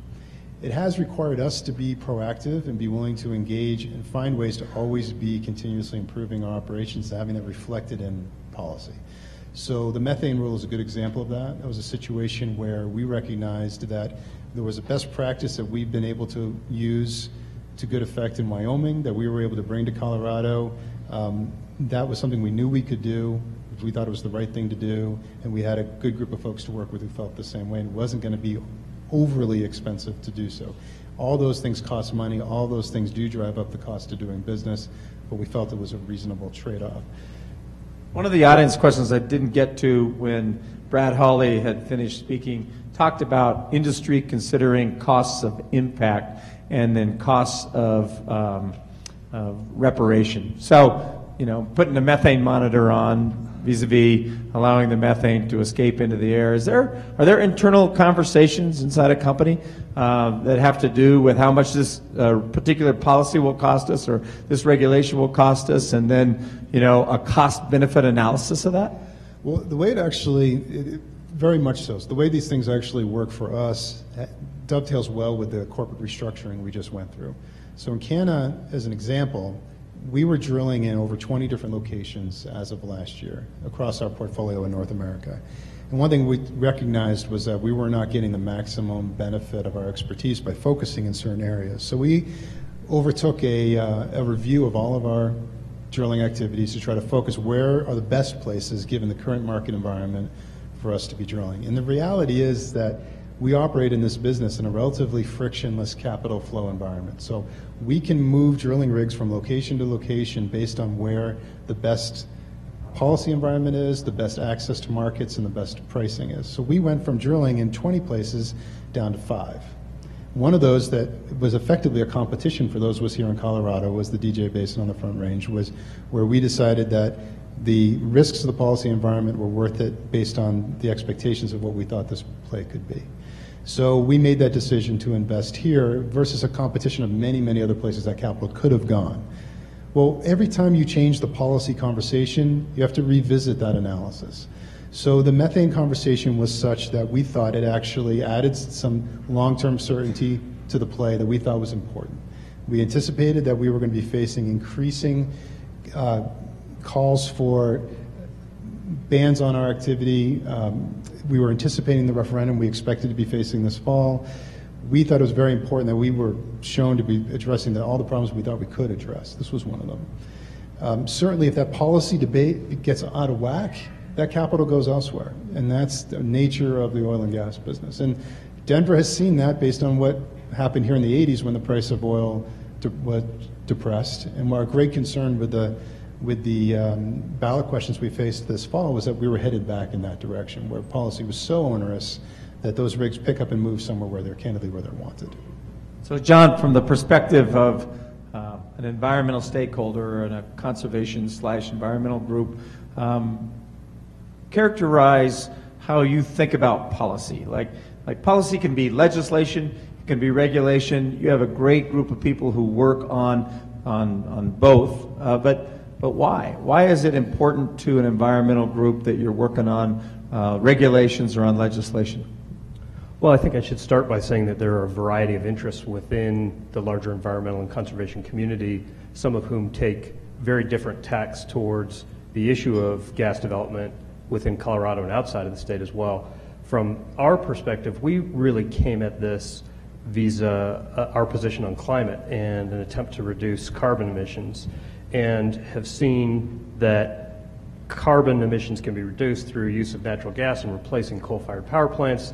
We're very engaged in the conversation around clean air, clean jobs, which thank you for your leadership. Certainly Anadarko, Noble, and also in Canada, we're very engaged in those conversations. I think we're able to work collaboratively with a large set of players on those pieces. So I think one is a larger policy objective to deal with carbon emissions. The piece, though, that is becoming increasingly a focal point within this conversation is what are the local and community impacts. And I think those can't be ignored as part of this larger conversation. And anybody who lives in Colorado and who has conversations with people in varying communities throughout the Front Range knows that this is a top-of-mind issue, and it is probably the issue that people come to me and talk to me about more than any other. So I think that there is a legitimate role, we see a legitimate role for gas as a transition fuel to a cleaner energy economy and to a clean energy economy in the long term. But we need to make sure that we get the policies around development of those resources right. And I think that's a lot of the focus of the conversation here in Colorado right now, and that's a lot of where we see regulation coming, where we see additional legislation coming, and I think there is a legitimate role, whether it's federal level, state level, local level, for those who represent communities to really be looking out for public welfare, health, safety of people who live within their communities, and that's obviously taking up a larger spot within this conversation now. So, in the same way that Matt won't speak for the entire industry, you don't speak for the entire environmental community, but if somebody wants to come to you and talk about local impact, do you have a conversation about local impact that includes this thing that Matt said, which is there could be a place where it gets to be so onerous or so burdensome where we pick up and leave? And is that a consideration inside of a group like Western Resource Advocate, or maybe inside a broader coalition of environmental groups that are trying to figure out how to make gas work? Sure, it's absolutely a conversation, and I think one of the dynamics that is different in this conversation is that so much of what's happening in terms of the activism around this issue is really organic, and it has tended to be those people that are closest to drilling sites, those people that are closest to sites that are impacted, who aren't necessarily traditional members of the environmental community. And I think in many respects, in some circles, those voices are written off as illegitimate voices or unreasonable sets of people. And I think, the closer those impacts are to your home, the more that becomes a real issue. And we certainly are sensitive to those issues. And I think we do have to consider what the environment looks like today and what we can do in terms of gas as a transition fuel in the future. I don't know that clean air, clean jobs like legislation is possible in today's political environment, and certainly not in an environment when it becomes even more polarized. So I think now is a time for the industry, for non-governmental organizations, for government to really take a step back and say, where can we find common ground here? Because right now this is on a path that doesn't get us where we need to be. So Amy, you're the one sort of outsider on this panel. We get to be a little self-congratulatory sometimes about the things we've done here in Colorado and what we view as a leadership role we have in the country. I'd love for you to give us an outsider's perspective, somebody who's not just been at the University of California, Davis, but really spoken and worked on this issue around the country. So kind of talk about sort of an outsider looking into Colorado, and give us your assessment of how you think we're doing. Well, I think that really, truly in places like Texas and Louisiana and even California where we're redoing our regulations, Colorado was seen as sort of this, test case model state where you're going to put in your first rule to regulate the methane emissions and having other initiatives and having like a good system. And I think that this whole movement to have a fracking ban in Colorado or community level bans, really threw off the outside world's perception, because there was this perception in the United States that if you would just get the regulations right, if you get the right legislation, then this can be done safely and all communities should just want to go along with it. And so of course that hasn't really been the experience in Colorado. And I would take that beyond just do we have the right legislation. You know, I think part of the problem is you can have stakeholder groups come together, you can put something down on a piece of paper that looks like the most ideal regulation. But then if you're out in a community and you can't get someone to come and inspect your water when you think there's a problem, or somebody is still having a lot of emissions and you can tell that, but there's not enough money for the state agency to come out and do enforcement, then it doesn't matter what's on a piece of paper, truly. You know, it's about what's your practice. And there I would say, you know, it's really an industry challenge. It's beyond even the regulatory challenge. You know, it's about, you know, we have on today, we've had some very exemplary companies talking about their partnerships with communities. But there are some companies that operate in the state of Colorado and elsewhere that are not exemplary companies. And, you know, what is the system? What's the industry's way of handling those non-exemplary companies? What is the regulator's way of handling those non-exemplary companies? How do you warn a community about what's an exemplary company and what isn't? How does a community member find out what the environmental practices of one company versus another? So I think that, you know, part of this question, when people, you know, noted in the media or in other groups outside of Colorado that, oh, well, this must be total evidence that we should all stop drilling for natural gas, because even Colorado, that had the tightest legislation, you know, they want to have some bans.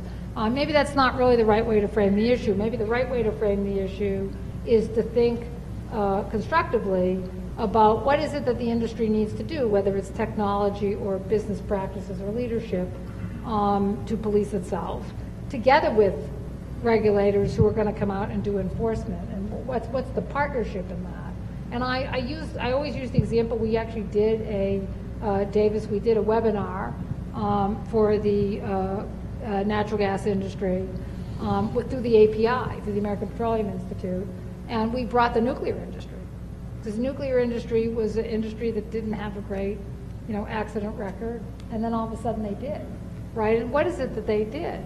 And, you know, in doing this webinar, I mean, one of the things that came out is that in the nuclear industry, the chairman of the industry meet every year, and every chairman has to present his safety records.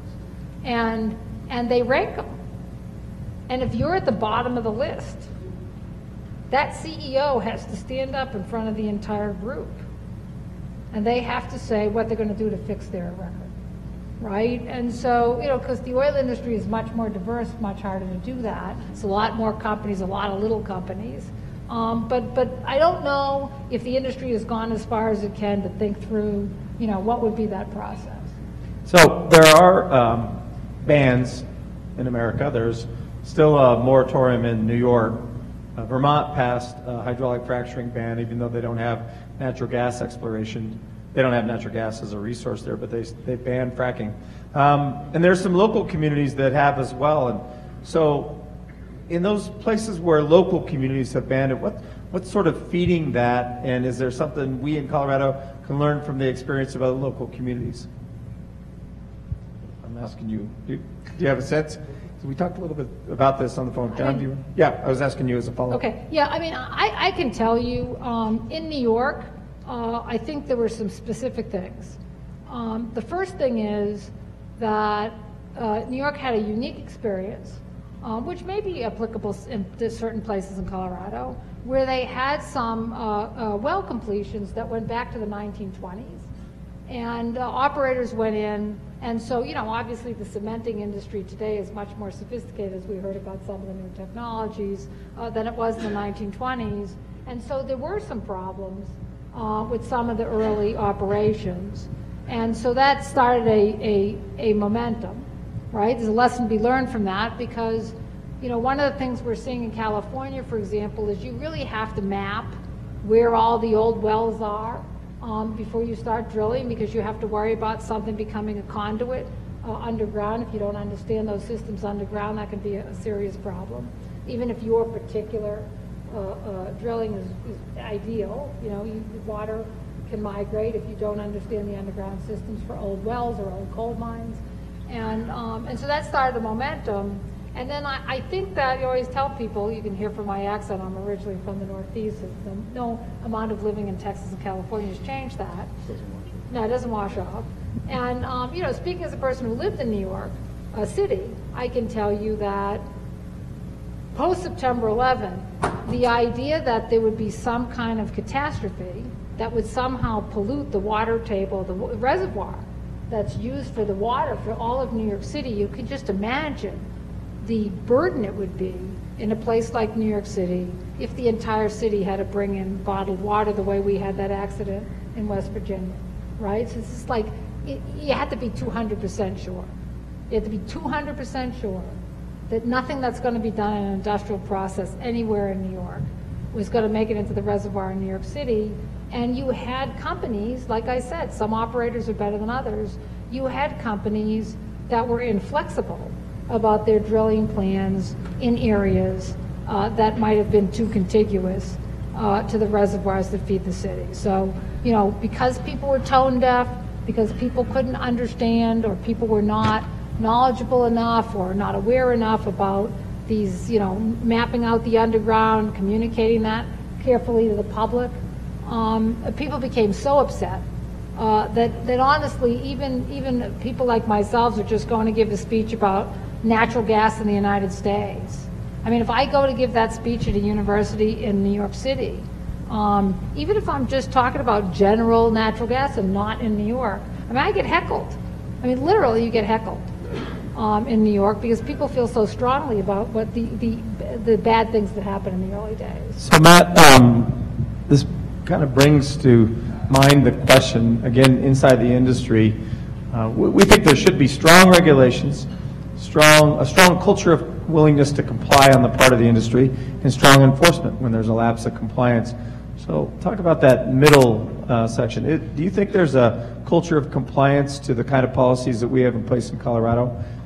Well, let me answer that question by illuminating a little bit with the conversation we were just having, because I think that they tie together. So I think you have to trace all of this question around why do you have the bans like you have in places like New York, or even in communities that have attempted to do it here, why is that the case? And from my estimation, it's because you've got a situation of very specific impacts with very diffuse benefits. So whenever you've got a risk-benefit analysis where the risks seem very apparent and the benefits seem very hard to get your arms around, a natural, logical reaction would be to push back.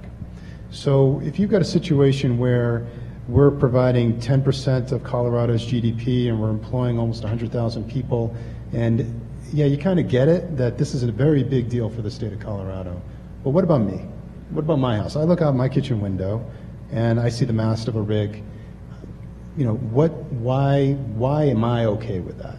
And that's an understandable reaction. And the way we're starting to think about it is we think of this as it's an exchange of benefits for tolerance. And the idea being that if I'm not seeing why I should tolerate that, and that's not apparent to me, I'm not going to. So I'm not saying the whole state of New York feels that way, but when you have a hard time getting your arms around what's the probability of the risk of the water supply of New York City being contaminated, and I don't see any benefits for that risk, why would I ever accept it? I may get in my car every day and accept the risk that 35,000 people die behind the wheel every day, but I'm okay with that because I'm familiar with it and I want to go from point A to point B. But I don't want to accept the one in an untold percentage chance that something that's never happened where groundwater, drinking water has been contaminated by this practice is going to happen. So that is what is a very difficult challenge for us in the industry. And the reality is that we have this split estate that we have to work in, where the folks who own the subsurface royalties and receive the economic benefit most directly of our activity, generally in most cases, or too often, don't live at the surface around where we're performing our work. So it puts us in a very challenging position when we're close to communities.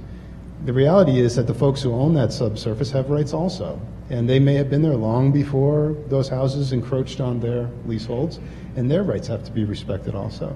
So it's a very challenging environment to operate a business.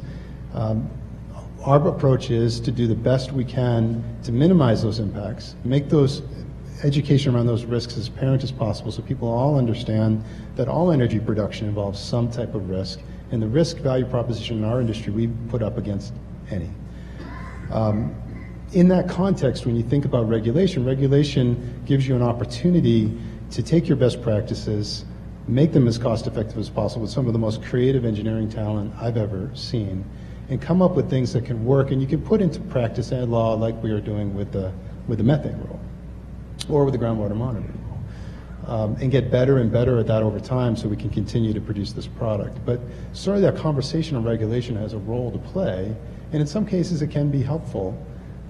But the challenge is, how do we get the job done that clearly the market and the nation wants us to do because our products are in great demand, in a way that is acceptable to the communities where we're I think that's a great way to think about it. And, you know, development, as people have alluded to before, of oil and gas is just bumped up against community development or housing development or residential neighborhood development, however you want to say it, particularly along the Front Range, which has really created sort of a problem that has existed before, but not at the magnitude. I don't want to let you off the hook on that last question, though. I want to ask you again, is there, within industry, are there discussions about what's hard to comply, what's not hard to comply, and over time, a development inside industry that has a culture, an industry culture, where best to comply? Okay, yeah, didn't mean to dodge it. So that's okay. I just know there are audience members who are writing me a question right now. Sure. Don't let him off. Sure.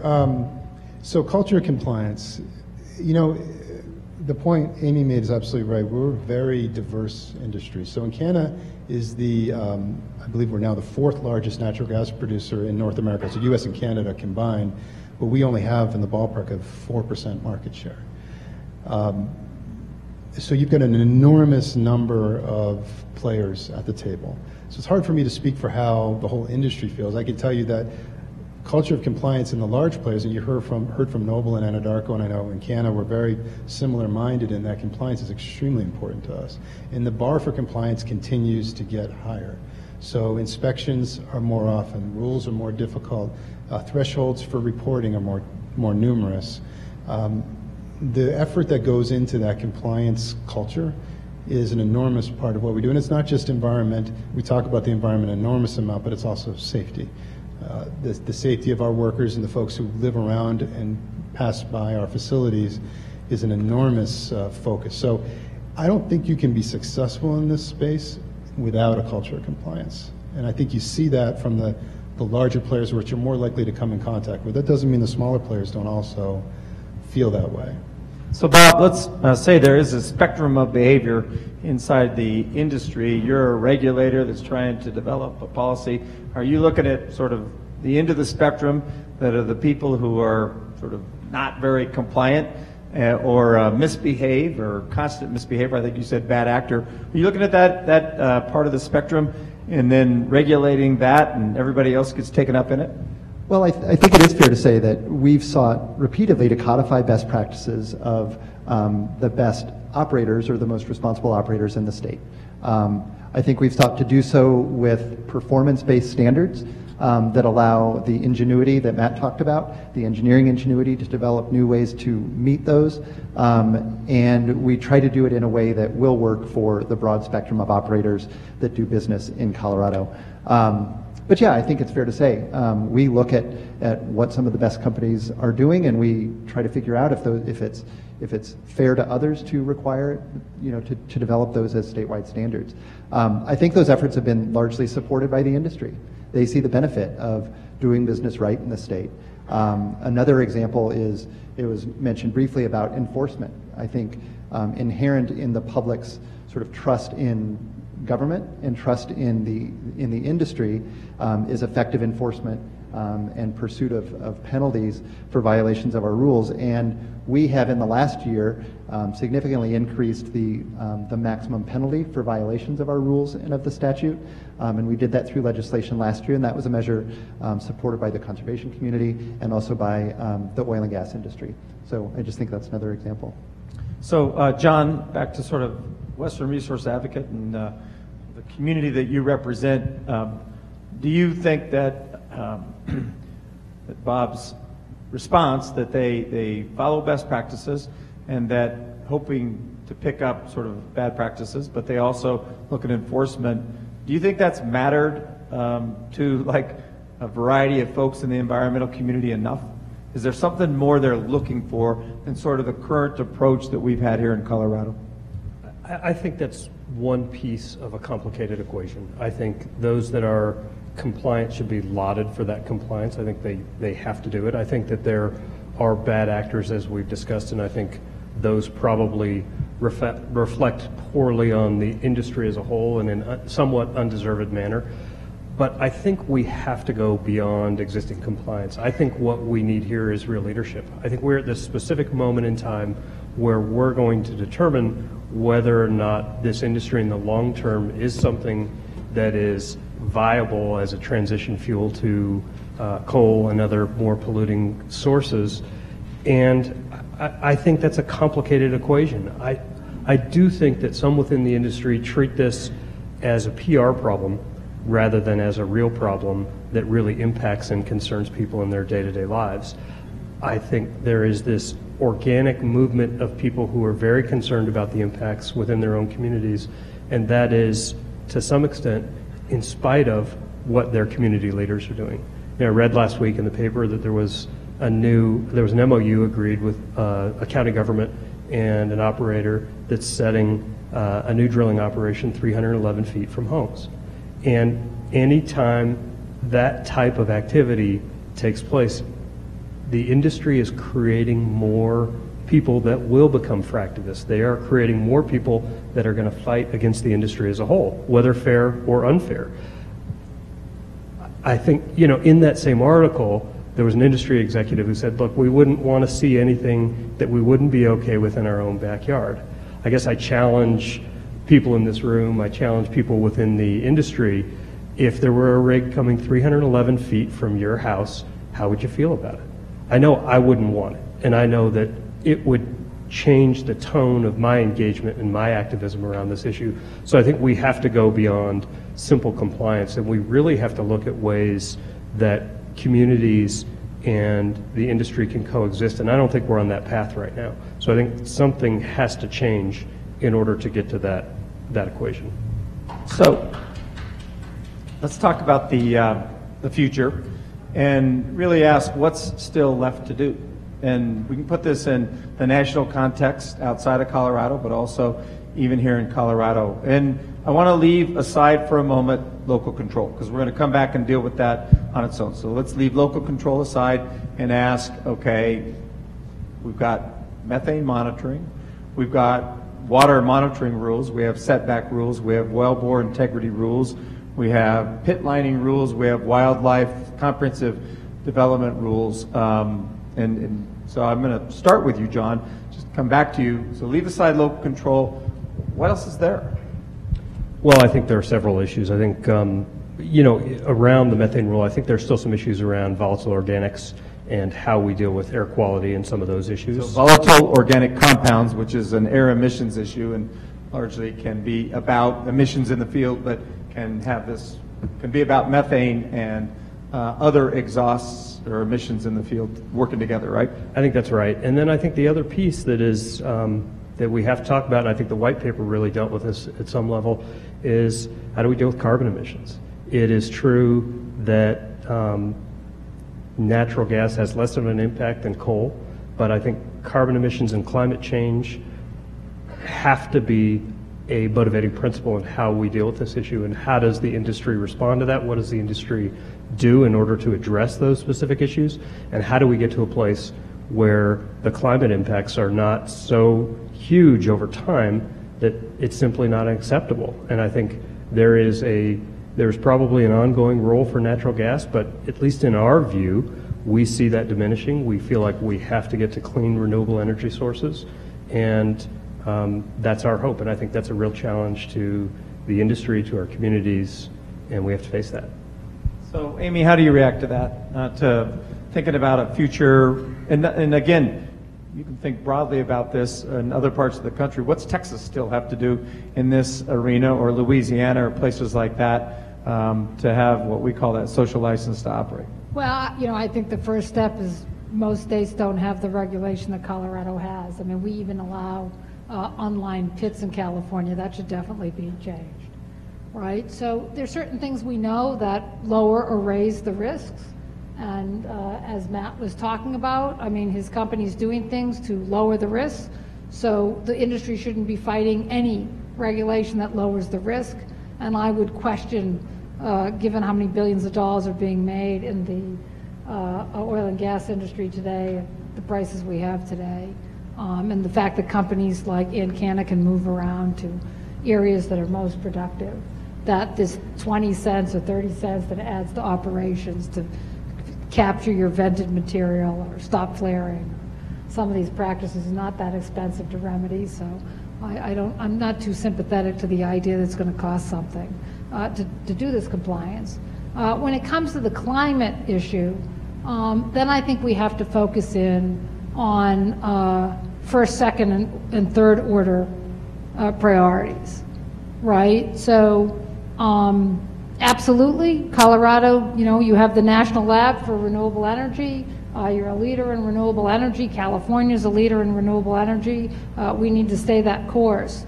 But it aggravates me when people talk about these policies and there's no recognition about the 300 and whatever million cars we have on the road in the United States that don't run on electricity, right? So it's not realistic to say that we're going to, ban a pipeline or we're going to ban drilling, and then think that we're still, everybody who's marching around to do those bans, think that they're then going to go out and get in their car and drive around, and somehow there's not going to be a disconnect between those two things.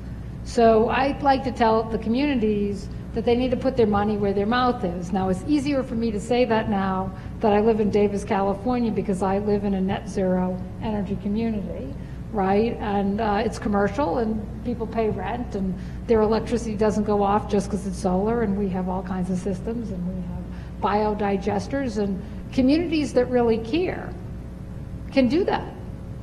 And that has to do with regulations and how utilities operate. And Colorado is going to be a frontline state probably in the fight for, the so-called death spiral for utilities. The more, renewable energy that's used, and the more you move off of coal and other base load, what's the pattern for utilities? To people who are in net zero, they have to pay for the grid. They have to pay the utilities some kind of money to maintain the grid, right? Because they have to have the backup.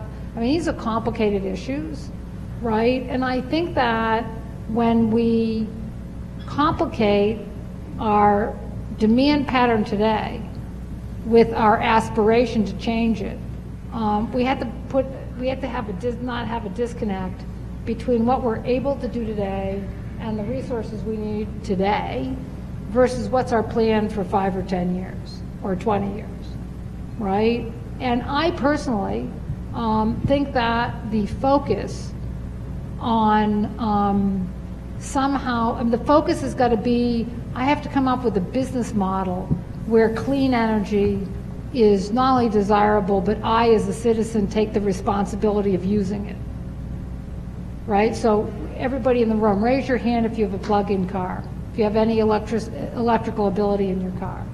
Raise your hand. Okay, I can raise my hand. Well, I'm living in California, so it's easier to do. Of those people with electric car, are you charging at home or are there public charging stations? Are there public charging stations? No. So you're charging at home, right? So first step, if you're an activist in Colorado and you want to leave natural gas and coal in the ground, right? Why aren't you demanding public charging stations? Why aren't you demanding these other technologies? Are there net zero cities in Colorado? The university experimenting with net zero. I know they have a project at NREL, but my point to you is you have to put the cart before the horse. You have to have the ability to use something other than oil and gas. And so, to me, if I ban something before I have the cart, then all that's going to happen is that my prices are going to go up. So you really have to have a thoughtful plan, which I believe the state of California, has those. One of the reasons I moved to California is I think they are really trying to have a thoughtful plan to really transition, and what would that be and how we do it? And that's an interesting question. Because, you know, I believe that if there's a benefit in doing it, not only because of climate reasons, but also if you just have to turn on the television and look at what's happening in the Middle East and understand that, you know, we need to be making a transition. But the question is, you know, what's the best way to do that? And to the extent that we're going to use oil and gas in the short term, you know, I would emphasize again, you know, is the industry stepping up to the plate? Does the industry understand that the challenges are such that there is a lot to lose, and that communities really will walk away, and they'll just pay under higher energy costs to have the energy produced somewhere else? So, Matt, I'm going to have you react to, and I'll narrow it a little bit. You know, John said he still thought there's some work that could be done on VOCs and even some work on carbon emissions. How does an industry person react to that? And then to sort of Amy's point about this transition that's happening, and what do you in the sort of the natural gas industry look at in terms of transition, both from coal to gas, but also from oil-based, you know, petroleum, gasoline, diesel to natural gas?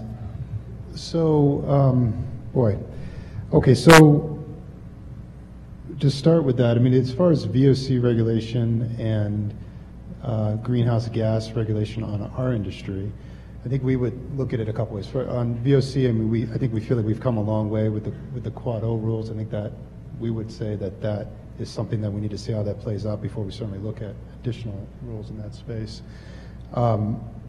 As far as greenhouse gas rules go, you know, the EPA has announced that there will be a methane proposal coming out this fall. We're very anxious to see what that looks like, and it's something we're going to be spending a lot of time thinking about, particularly looking at what was done here in Colorado and how that can perhaps create the best possible outcome from a national proposal, whatever that may be.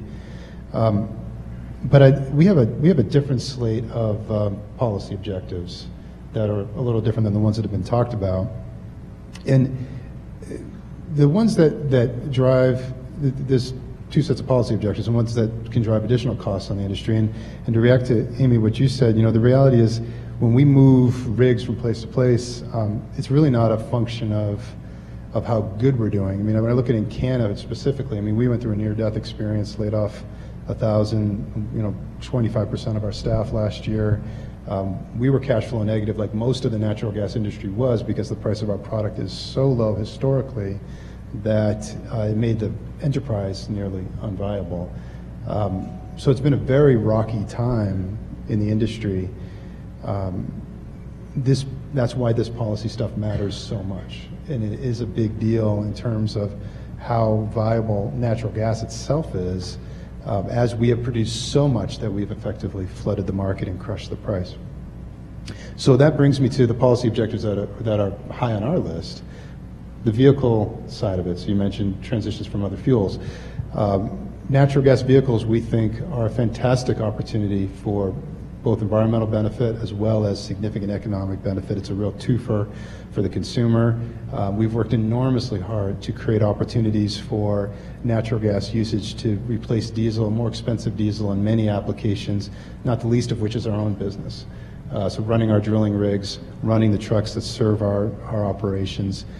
Ted Brown mentioned in his comments the LNG liquefaction plant that his company is building here in the DJ Basin, which will allow many other operators to run their rigs on natural gas, reducing emissions significantly, reducing noise significantly, and reducing costs and allowing them to be more economically viable. There are things in the policy space that can be done for natural gas vehicles. Colorado's been a leader in that space in terms of providing incentives in the purchasing of vehicles in the state fleet. There's a lot of other things that can be done. We don't face a level playing field on natural gas vehicles versus other types of vehicles, whether it be in payload availability, how much payload you can put on those vehicles for trucks, for example, or the tax disparity between taxing a gallon of LNG versus taxing a gallon of diesel. When you're looking at payback on a truck, it makes a huge difference. We've worked with many trucking operators to try to get them to switch to alternative fuels, much cleaner burning natural gas. Policy makes a difference in that case. We also desperately need market access.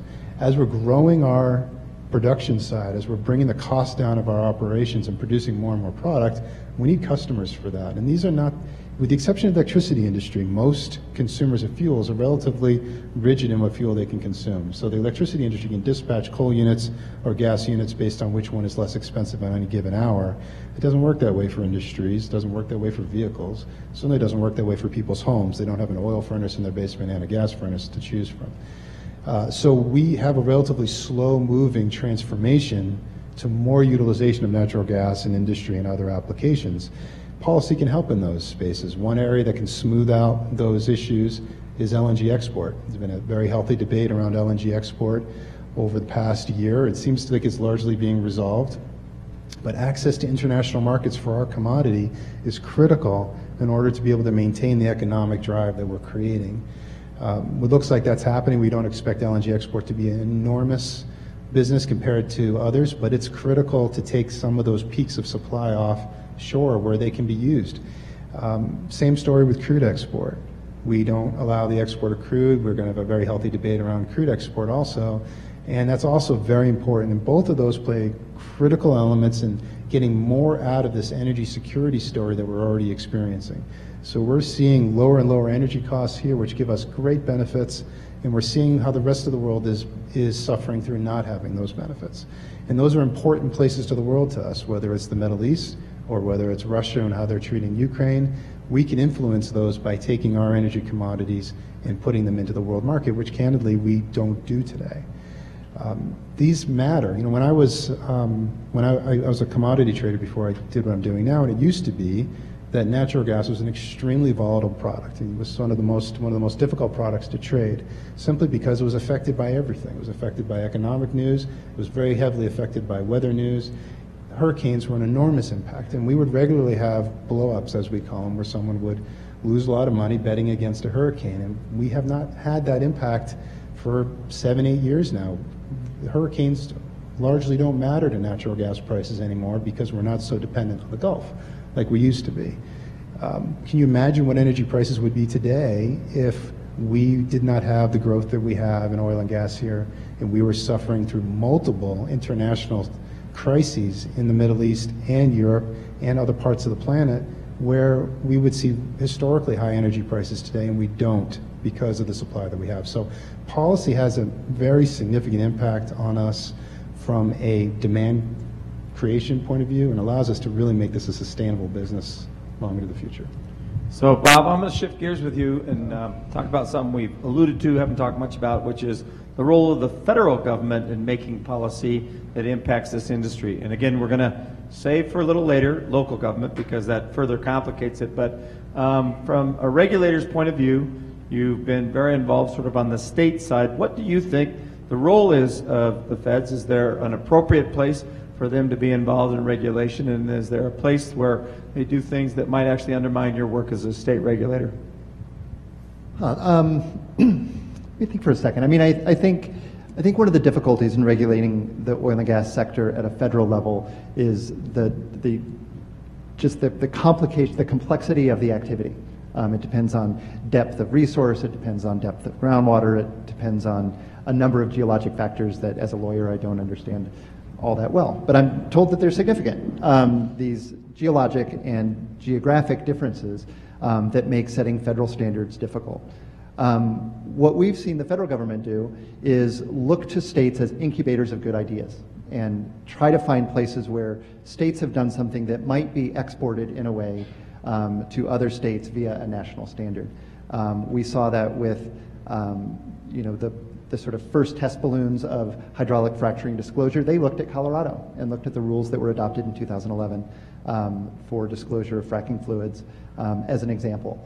So I think, I mean, again, we do get a little self-congratulatory, and I hope I'm not doing that too much here, but we have provided a model to the feds in a number of ways in what we've done in our regulatory structures. And we have a good relationship with federal land managers. We recognize that they, both as owners of surface estate and managers and owners of mineral estates, they have a different role to play versus the EPA, for example, as a regulatory agency. The Bureau of Land Management, in as much as it's managing, it owns and manages the resources, it has a different role to play as a permittee or as a permitter. Do you have a sense that states can be a little more nimble and do things a little more quickly than they can at the federal level? Undoubtedly, I think that's accurate. I mean, we've been able to make significant regulatory changes just in my tenure with the state and in the last, with this administration certainly too. While the feds have a really hard time getting anything done in the course of a year or two, it takes them much longer than that. And so at the state, I think we are able to be more nimble in addition to considering the site-specific factors. So we have a process where the governor has appointed a commission to try and look at this issue around local control. And we could consider ourselves advising the commission without being asked, by the way. But John, you're going to get an opportunity, I'm sure, to present to the commission. What kinds of things would you expect to say in the way of improving upon the current situation where we got very close to ballot measures that were, about banning or putting in place moratoria? What things will you say might help this short of a ballot measure that either gives the local community the ability to ban or put a moratorium in place? Well, I think that the commission has a very difficult task ahead of it. But I do think that those issues that were brought up within the context of ballot initiatives, I think if the commission is not willing to address those and can't come to some kind of compromise that can be lived with across the board, then I think we will have failed in the long term, because I think really that will just lead to additional ballot initiatives. I don't think the issue goes away unless we really try and get at the heart of some of those issues that citizens have the most concern about. So I think we're going to have to look at the issue of setbacks. I think we're going to have to look at the issue of setbacks. Yep. I think we're going to have to look at setbacks. I think we're going to have to look at the issue of local control as kind of the minimum set of issues that we look at. I think, the executive order is broad. I think we got to start with those couple of issues and figure out if we can't come to some type of compromise that is satisfactory, where maybe nobody gets exactly what they want, but people get things that they can live with. And I think that has to be the first objective of the commission. Task force. Matt, from an industry perspective, are there parts of this discussion where industry could say, well, we'll look at that, but that does become onerous, that becomes burdensome? Certainly local community bans, I think, are viewed that way, but are there other things as well? And are there places where there's room for agreement? So I think one of the great opportunities, and I heard it brought up by Brad Hawley and by Ted Brown talking about memorandums of understanding. So they've had very good success with two that they've done. We've had very good success with the MOU that we negotiated with the town of Erie. I think there's something there that my hope is that the commission will look at more closely. That's a situation where, under current law, communities have great opportunity to ask for higher levels of operational performance. In exchange, the operator receives a more expedited permitting. That's working. It's working today. We're able to operate under those conditions with great success. Perhaps there's something there that the commission can look to amplify that voice, but it does work. I think that's a key opportunity. I think for us, the simplistic concern is that when you transition from a very complicated regulatory structure for a very complicated industry to local level regulation versus bottom line state level regulation, it's just not a workable process. It's much too complicated. It's much too onerous for a community to put together that level of expertise. We would love to see that be a partnership between the state level and the local level, rather than being candidly one or the other. We don't think it works any other way. And the reality is that municipal boundaries are always changing. Unincorporated areas are becoming municipal areas. It'd be very, very complicated to operate in a place like the Front Range if you were facing different rules from community to community, and candidly different rules within the same well.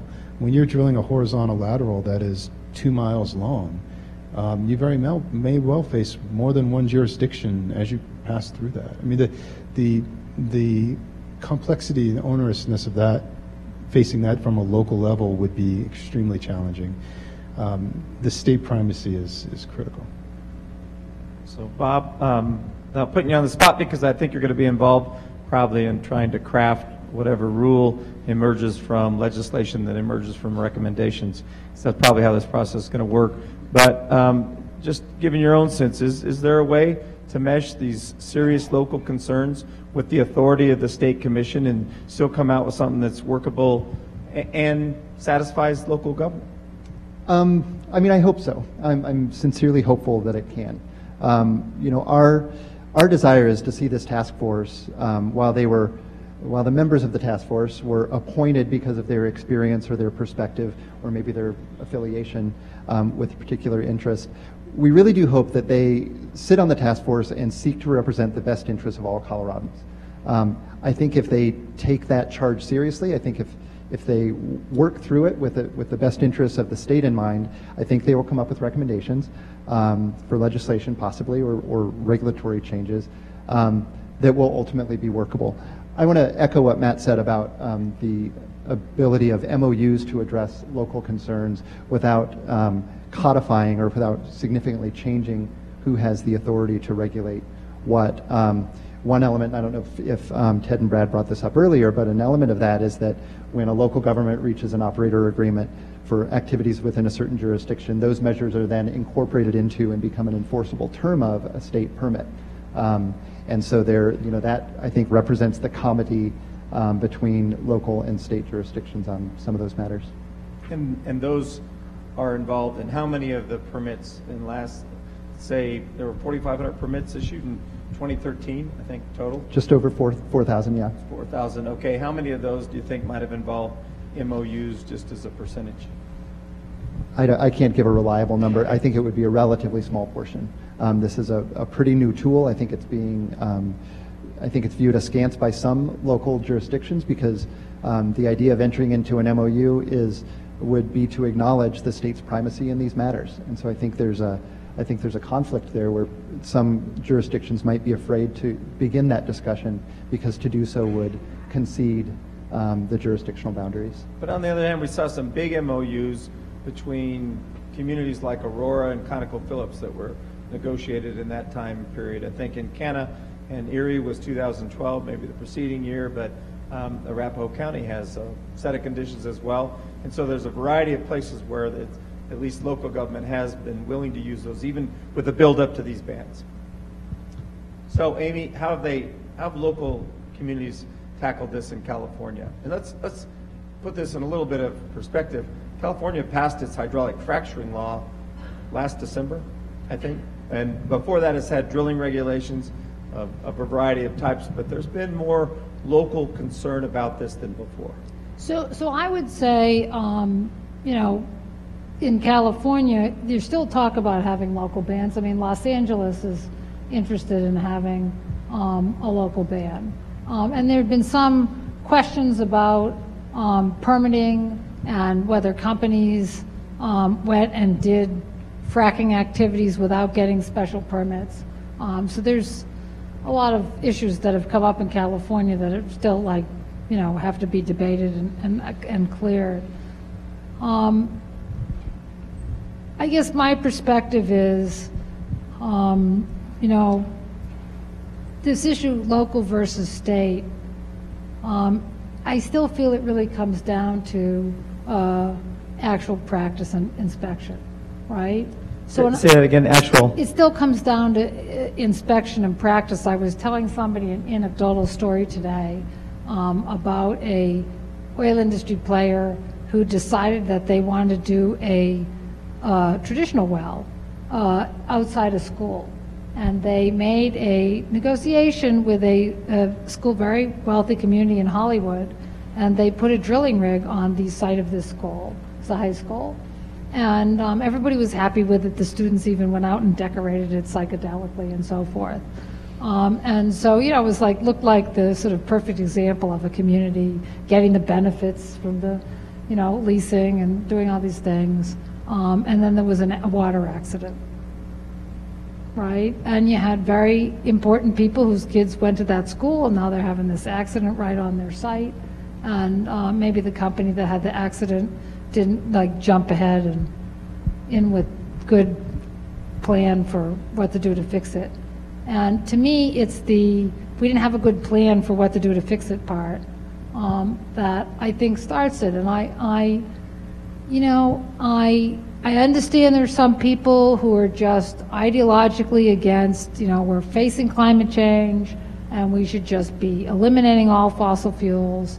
And there's not a way to set up a regulatory framework that's going to include some transition with fossil fuels that's going to satisfy some of those citizens, right? They want an immediate change, and having anything that's a transition is not going to be satisfactory. But to not focus in on the actual implementation, right? So Russell Gold from the Wall Street Journal tells this story. His parents had a summer home in Pennsylvania. He's a guy who writes about fracking for the Wall Street Journal. He gives his parents all the instructions for what they need to do. They need to test their water before, so that way they can test their water afterwards. They need to demand to know what chemicals will be used on their property, so they can go and analyze, is there any chemicals that are going to be used that they consider too risky before they lease their land. And they do all the steps that Colorado has thoughtfully thought about and tried to put in the regulatory framework. And there was still an accident on their property. And so they called the state of Pennsylvania authorities, and they couldn't get anybody to come out. Right? And, you have to think about the fact, having been a former journalist myself, think about the fact that you're a family and you can't get the state authorities to come out and inspect your land when your son works for the Wall Street Journal. So what happens if you're just a local person and you couldn't even throw that card into the mix?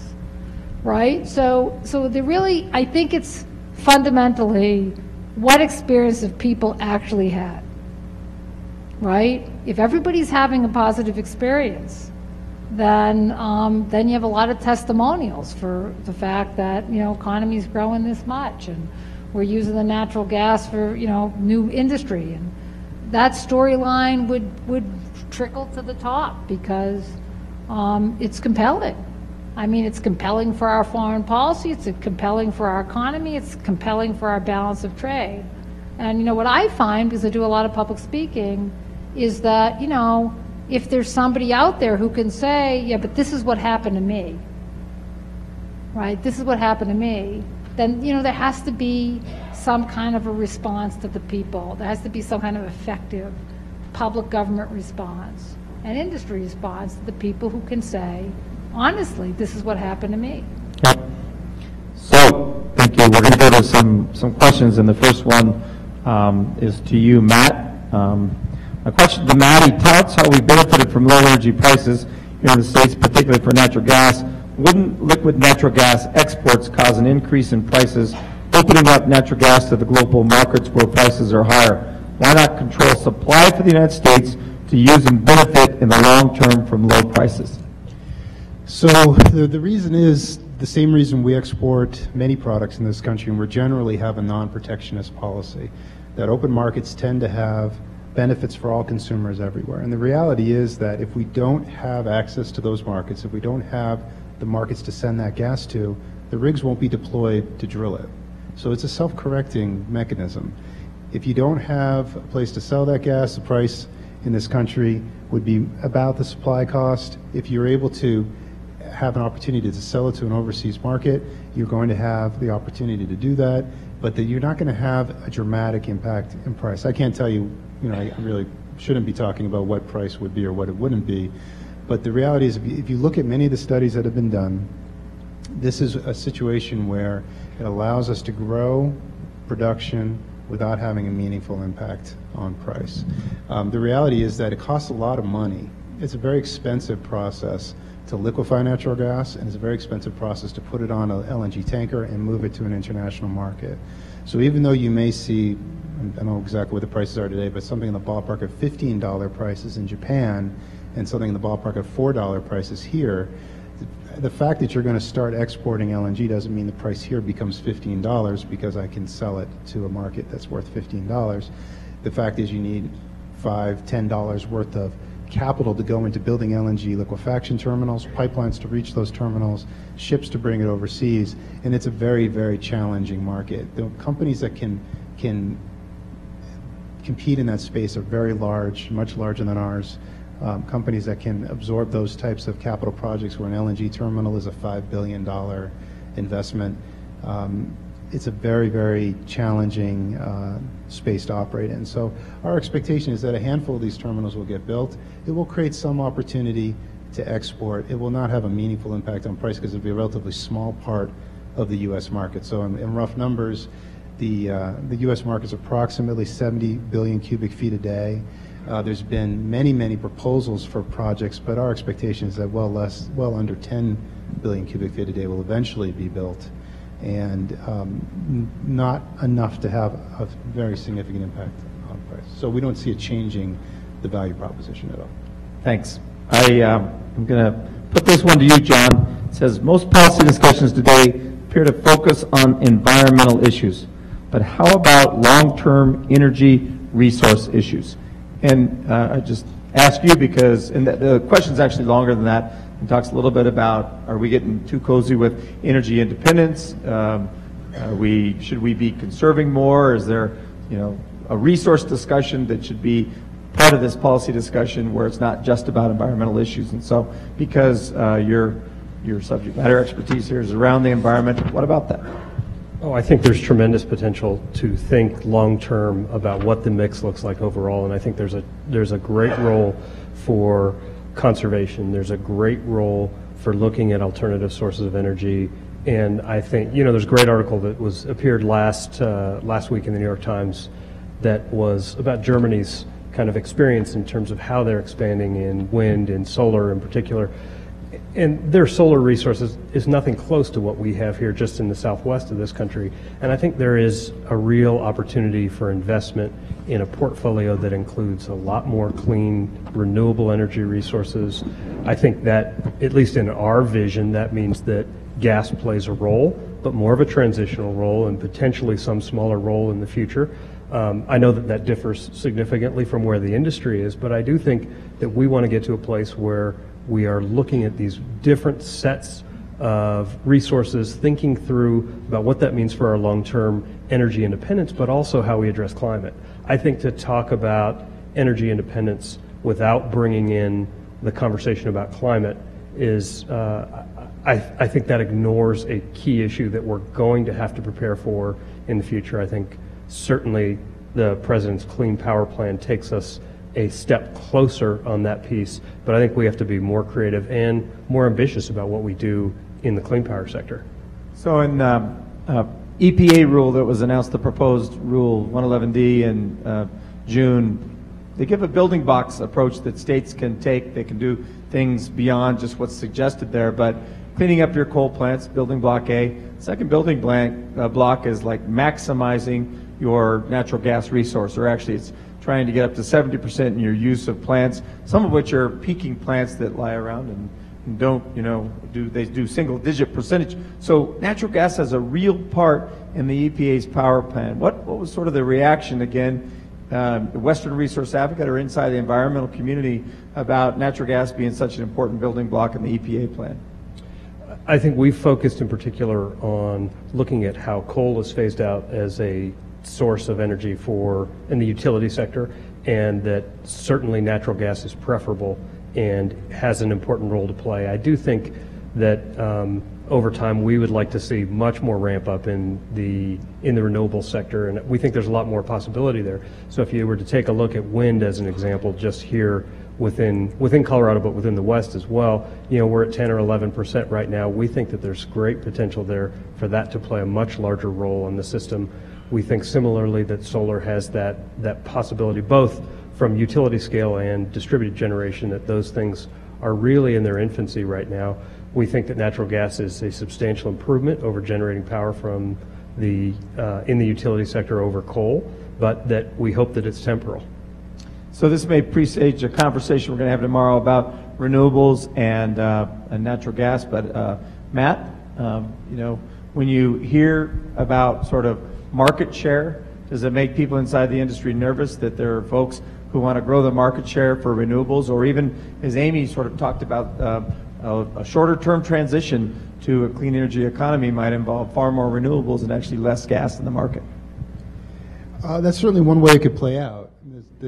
I think what we've proven, those of us in this room who've spent our careers in energy, is that we have really no idea what's going to happen next. You know, the future we expect to happen isn't the future that actually happens.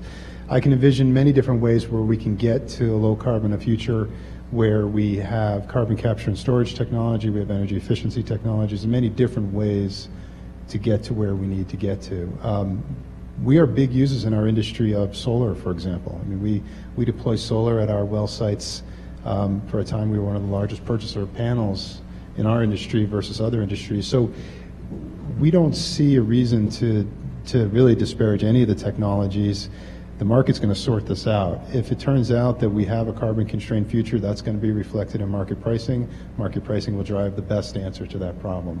Whether that answer is a technology that exists today, or as we've seen in this industry, we couldn't conceive 5 years ago of the technologies we're using today. So to think 20 years down the road, to really have any idea what the world's going to look like, I've been burnt on that several times. I just don't know. So I think natural gas is such a dramatically large national advantage. We will find a way to use it in a way that fits the social policy environment of the time. So Amy and Bob, I'm going to give you both the chance for kind of closing comments, and it's in response to this question. If you could look 10 to 15 years ahead, what's even as hard as it may be to predict, what do you see the transition like in sort of 2025, 2030? And Amy, you want to go first and just make it a minute or so long? Yeah, well, so I would say it's sort of generational, the same way none of us imagined all the different things your telephone can do in your pocket. I think that when actually energy is going to become a much more consumer-facing technology, so your home, your businesses, you know, new complexes, business complexes, I think you're going to see a lot more consumer choice in the energy we use, and it's not just going to be this mysterious thing behind the light switch. And I agree with Matt, like thinking about which fuels are going to win in that system, where you know, what are people going to choose, and how is this competition going to play out, and how will the utility and fuel sector reform itself over time. I think it's a little hard to predict what the roadmap is right now, but I would say that 10 or 20 years from now, certainly 20 years from now, it'll be completely unrecognizable to the way it is now. And a lot of the changes, I think the industry is not really like gripped yet in their business models. So I'll answer this from the policy space as a regulator of upstream activities and constrain my answer in that way. I mean, I think that as government officials, we do have a responsibility continually to meet the expectations of the people that we serve.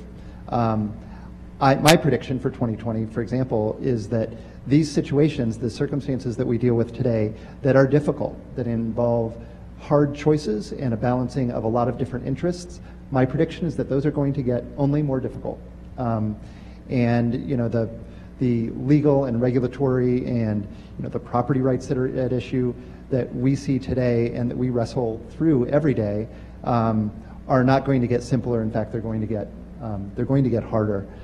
We have seen industry through technological advances be able to identify and ameliorate impacts as they arise. We've sought to codify some of those through regulation, and we would, I suspect, continue to try to do that. But as a policymaker and as a regulator, I don't think it's going to get easier. I think it's going to just get harder.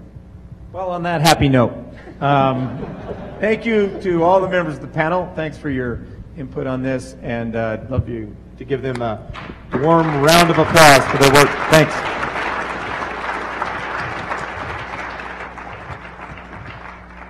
So I'm going to ask the panel members to leave. We're not going to take a break. It had that in the program, but Brian Wilson's going to join me up here, and we're going to do just a pretty short wrap-up of looking back on the day and maybe a little discussion about what's going to take place tomorrow.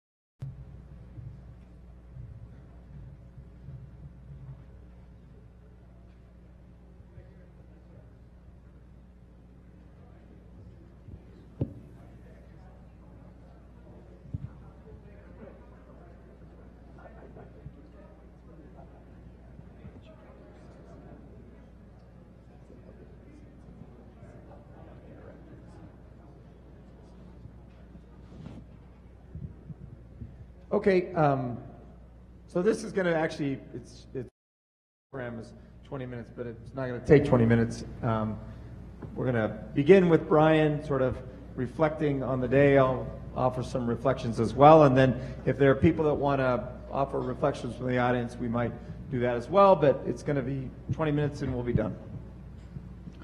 Yeah, I think I'll begin reflecting on a comment that Matt Most just made, that we don't really know what's going to happen in the future with energy. We prognosticate, we predict, and we're almost always wrong.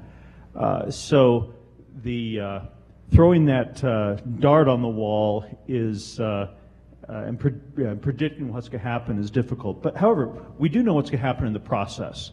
And I think what we've explored today is this idea that energy is driven by it's driven by the economics, it's driven by policy, and it's driven by technology, and those three items are intensely interrelated. The boom in production we have right now, and the positive impacts it has on the economics has really been driven by the new technology that was developed. As that's come online, we've become more aware of environmental consequences. That has driven our desire, as we've seen today from several speakers, to understand the magnitude of these issues. As we've seen from the work done by Environmental Defense Fund, to start to get data and understand these problems. Again, the technology community has started to look at solutions. The regulatory community has started to require those solutions. So those begin to feed off of each other. And I think that's really required. And you often see this where we have a reluctance to require regulation if we don't have cost-effective solutions. We have a reluctance to develop solutions if there isn't going to be a market for those. So we are in this sort of iterative messiness around doing all these things, but muddling through all these things. But if we look at those look back on those things, we see that there is significant progress being made. And I'll just if I sort of look at the gestalt of the day, kind of looking at things from the technology standpoint, I'm impressed. I think we go back to Chris Wright from Liberty Resources, who began as a fusion guy, right? And fusion hasn't worked out so much, but the energy picture has really changed by other rapid developments around natural gas. I think we've heard from both Hassan Dandashali and Mike Mean at GE that when large technology developers bring the resources they have available, then you start to see interesting, credible new solutions being developed. I think it was particularly heartening that with Chris Shepard today to see that it's not just the large corporate developers, that we in fact have entrepreneurial solutions being pursued as well. So I think I'll probably end there, but with the comment that the discussions that Bill and I often have reflect on this interrelationship between the technology, the science, the economics, and the policy. And the question is, what is the role that we can play in making that continuous improvement happen more effectively? Thanks, Brian. I'm going to take it a little broader and then bring it back to something a little more local. One of my takeaways from that first panel this morning is how important this work is globally. And I'm involved in some things happening in China where they're burning about 37.5 billion metric tons of coal a year. And I think one of the reasons we do this work is because it can have positive impact on the state of Colorado. But if you really think about having sort of a leadership role in moving natural gas extraction and production forward in an environmentally sound way in a state, you can figure how to do that in a country, and that country can offer lessons to the rest of the globe. And a place like China where there are tremendous public health problems that result from coal-fired emissions, you actually can bring some solutions to a place like China. And I'm actually going to give a keynote speech tomorrow at the conference that involved the Chinese to say something about that, about what we'd like to do in terms of just our leadership role that we have on the technology and the policy side where natural gas is concerned. You add to that this thing that's been mentioned today about the 1.3 billion people in the world who don't have electricity delivered into their home, and understand the solution to that may be varied and have a lot of different faces, but this may be one of them. Natural gas extraction and production in places around the world as a cleaner burning fuel may really offer a solution to those people. There's really a global aspect to this conference and this work that I think is encouraging. Second thing goes back to something Dr. Carlson said in his first remarks, and while we do focus on the relationship between policy and the economics of it and technology, and they're so much interrelated, I think we've all learned how important communication is from both the industry perspective, the community perspective, and they're communicating with industry, the regulator perspective. Our world is sort of as academics, and I'm just impressed by how important that is to focus on as part of trying to build this model of social trust between communities and industry with all the other stakeholders involved as well. And it's interesting that as much as this is about engineering and about technical issues and trying to sort of interrelate that with policy, if we did only that, just only the good engineering, we did only the good policy making, but we don't speak well to communities about that work or have an open process of listening to communities about their concern, then that work could wind up being for naught. And we could get to a place where we've actually got more serious divisions than we have in a lot of places around the country. And so I want to go back to Dr. Carlson and just thank him again for his work on the white paper.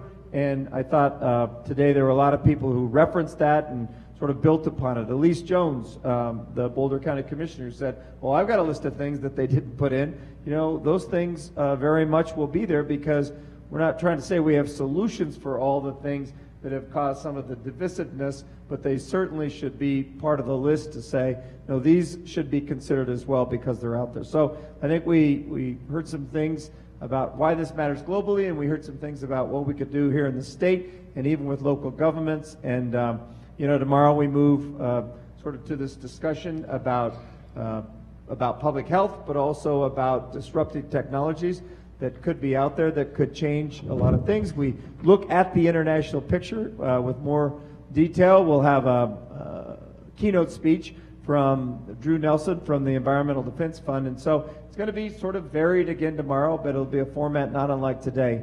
And I've just been impressed by the kinds of people who we've been able to get here and the kinds of dialogue we've had, and certainly would thank all of you for being here. With that, we'll open it for comment if there are people who want to reflect a bit. This isn't a Q&A so much as it is just a time for you to offer your thoughts about the day if you have them.